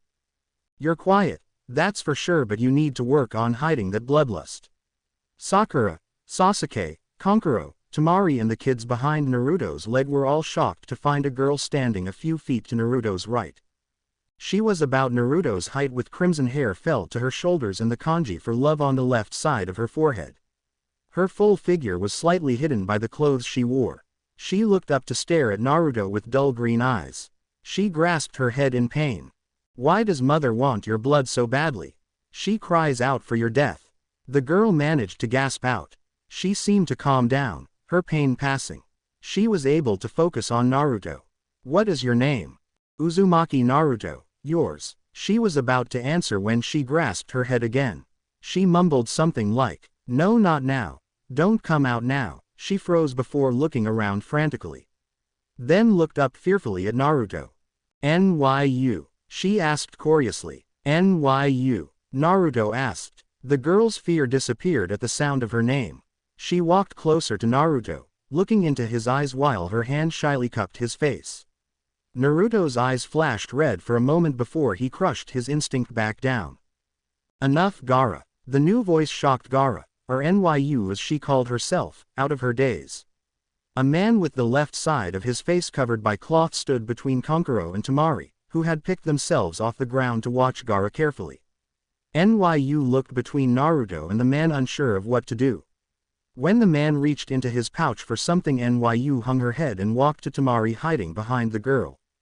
The man spoke when he made sure NYU wasn't going anywhere. I am Baki and I must apologize for my team's behavior. We have merely come to Konoha for the Chunin exams. He studies the three genin. Naruto standing in front of Sakura, Konohamaru, and his friends, then to Sasuke in the tree. He had watched how they cornered his team effortlessly, whether purpose or not. He continued, we look forward to facing such skilled opponents, such as yourselves. The man then turned around. Let's go, there are things I must discuss with you. He disappeared in a cloud of sand. Kankuro followed next, and when it didn't seem as if Gaara was going to leave, Temari gently took the girl and followed last. Sasuke jumped down from the branch he was on. Things are getting interesting. He then started towards the nearest training ground. Naruto turned to Konohamaru and his friends. Sorry guys, I'm gonna have to catch you another time. It's alright boss. You gotta get stronger to beat up guys like that makeup-wearing guy. The other two nodded frantically. Guess they were still a little shaken from the encounter. Walking after Sasuke, Naruto called out, Hey Uchiha, I think I'll take that offer to pound you into the ground. Without even turning around, Naruto continued, Come on Sakura, we got work to do. The girl hurried to catch up. In another tree were three other ninja, their headbands identifying them from the sound. You think they just got lucky? The one that looked like a mummy asked. Maybe, but they're definitely no pushovers. Watch the ones called Naruto and Gaara carefully. The girl said. I still don't get what Orochimaru-sama sees in that Naruto kid. Yeah, he's good but we're better. The spiky-haired one said. Don't say his name, and do you really doubt him? The mummy said. Whatever, I could still kill him. With that the spiky-haired boy jumped away. You think he could kill him? The mummy asked the girl. She was still watching Naruto walk away, analyzing his every move. Not a chance, it would probably take all three of us to take this guy down. They too jumped to follow their teammate. Devils don't cry. Come on Sasuke, you been bragging on those eyes of yours ever since you got 'em, and I'm still walking all over you. Naruto was milking it, clapping and waving as if a bunch of people were watching their fight and weren't making enough noise. Sakura giggled at him from under a nearby tree. Sasuke's clothes were tattered and torn. He was also bleeding from a few cuts and had a few bruises, but other than that he was fine. Naruto had disposed of his weighted coat, leaving him bare from the waist up. His sheath had been relocated to his back and his devil bringer was out in all its glory. It should be impossible, but Naruto had found a loophole in his Sharingan. Before, when Naruto's sword style had been conservative and precise, he had no trouble countering and getting in a few good hits, but now, they were basically at a stalemate. Neither one could get in any good blows. His moves were erratic and unorthodox. Sasuke's eyes couldn't properly predict what would happen next. Kicks and punches could come from anywhere, but the scariest thing was that all the attacks flowed together perfectly even though they weren't planned. It's like it's all on instinct. Sasuke threw 3 kunai while Naruto's back was turned to him, then taking 2 more out he rushed the silver-haired boy. Naruto turned, dodging 2 while catching the last one with his devil bringer before crushing it into scrap metal. Dropping it, he bent backwards under the first slash and kicked out at Sasuke's kneecap. The Uchiha jumped over while throwing one of his kunai at Naruto's face. Naruto turned his head slightly and caught the weapon in his teeth. Spinning, he released it back at Sasuke. Sasuke caught the blade in a backhanded grip. Using both blades he stabbed at Naruto, only for Naruto to flip over him in his attack. Naruto landed on his hands behind Sasuke and spun, lashing out with fast kicks. Sasuke's guard was broken by the assault and the next kick caught him in the stomach, sending him skidding a few feet away. Sasuke flashed through hand seals. Kaden. Hosenka no Jutsu. He exhaled 3 fireballs at Naruto. Naruto was already standing with Yamato. Shuffle, he cried out. He stepped back to avoid the first 2, then stepped forward while slashing upward directly in front of him. Yamato cut though the fire easy, sending 2 halves to explode behind Naruto. Naruto cut through the air with Yamato sending out a blue shockwave. Judgment cut. Sasuke barely managed to avoid the attack, landing across the clearing directly in front of Naruto. Hey, Tem, let's see who saved the better finisher. Naruto challenged. Sasuke just smirked. I'm gonna have to warn you though, I got this idea from Wave after Haku. Sasuke was kind of worried, but there was no way he would back down. Whatever Dobi, it took me a while to get this right, but I think this is the perfect situation to use it. Sasuke had found this in the Uchiha scrolls, and after he finished reading the description he didn't stop till he could perform it. You ready, Uchiha? Naruto asked. Come on guys, just call it a tie. You both shouldn't use those kinds of moves in a spar. Sakura's plea was left unheard. Sasuke's smirk came back. On the count of 3. 1, Naruto said. Both took their stance. Naruto sheathed Yamato and began focusing chakra into his sword with his hand on the hilt. Sasuke clapped his hands together as he began to gather chakra and visualizing his move. 2, Sasuke said, straining in concentration to gather enough chakra. Sweat rolled down Naruto's face while his focus increased. Sasuke went though, each hand seal slowly, not to mess anything up. Yamato's sheath began to glow. Chakra could be seen leaking from the blade inside as it struggled to be set free. 3, both released their attacks simultaneously. Kaden. Karyu Enden. Red-hot flames exploded from Sasuke's mouth, sending a dragon-shaped flame at Naruto. The flames were so hot they scorched the ground under its path and left a trail of fire. Slash dimension. Yamato flashed out of its sheath for an instant before going back in with an audible click. At the sound of the click, numerous slashes appeared surrounding Sasuke, trapping him in their web. The dragon of flames collided with Naruto and exploded while the cuts in the air around Sasuke detonated all around him. Sasuke, Naruto. Sakura turned around at the sound of two groans. Both Sasuke and Naruto were held down by a Kakashi with his foot planted into their backs and their faces planted into the dirt. They were probably both suffering from chakra exhaustion or at least trying to recover from using so much chakra at once, so the two most likely couldn't move anyway. What the hell were you two thinking? Kakashi's voice was filled with rage. We were sparring, Naruto managed to say through the dirt. Sparring? You call that sparring? It looked like you two were out to kill each other. Both those attacks were high level, probably capable of taking out a Jonin, and you used them in a sparring match. I was able to feel the chakra being gathered all the way from the Hokage's office. Kakashi sighed and both his Bunshin disappear. This was going to happen. I just didn't think it would get this far this fast. I had recommended all of you for the Chunin exam, but after this I will withdraw my recommendation unless. Both boys' eyes widened in shock along with Sakura. Sasuke spoke up. Unless what, sensei? The exam is 2 days from now. The only way you're getting in is if you train with me until I let you go. What I have put you through so far was nothing compared to what I'm going to make you do. Do you accept these terms? Both nodded frantically. Go home, Sakura. I'm exempting you from this. Mostly because you might die halfway through. Kakashi gave her the form for the Chunin exam, but when the girl hesitated, Kakashi locked eyes with her and let out a bit of killing intent. That's an order, Genin. Why yes sir. Sakura scrabbled away as fast as she could. Now that's done, he briefly looked around the training area they were at. It was suitable for all purposes with water, trees, and good-sized boulders. He turned back to the two boys still on the ground. I am going to test every damn thing you know. And I will teach the hard way. Listen and you might learn something. By the time I'm done with you two, this whole training field will be watered with your sweat. Welcome to hell, boys. With that, the torture began. That's it for today. I will stop here. I hope you all enjoyed this video. If you please consider subscribe and make sure to hit that like button, share with your friends, and don't forget to check out author of this story. Details in description.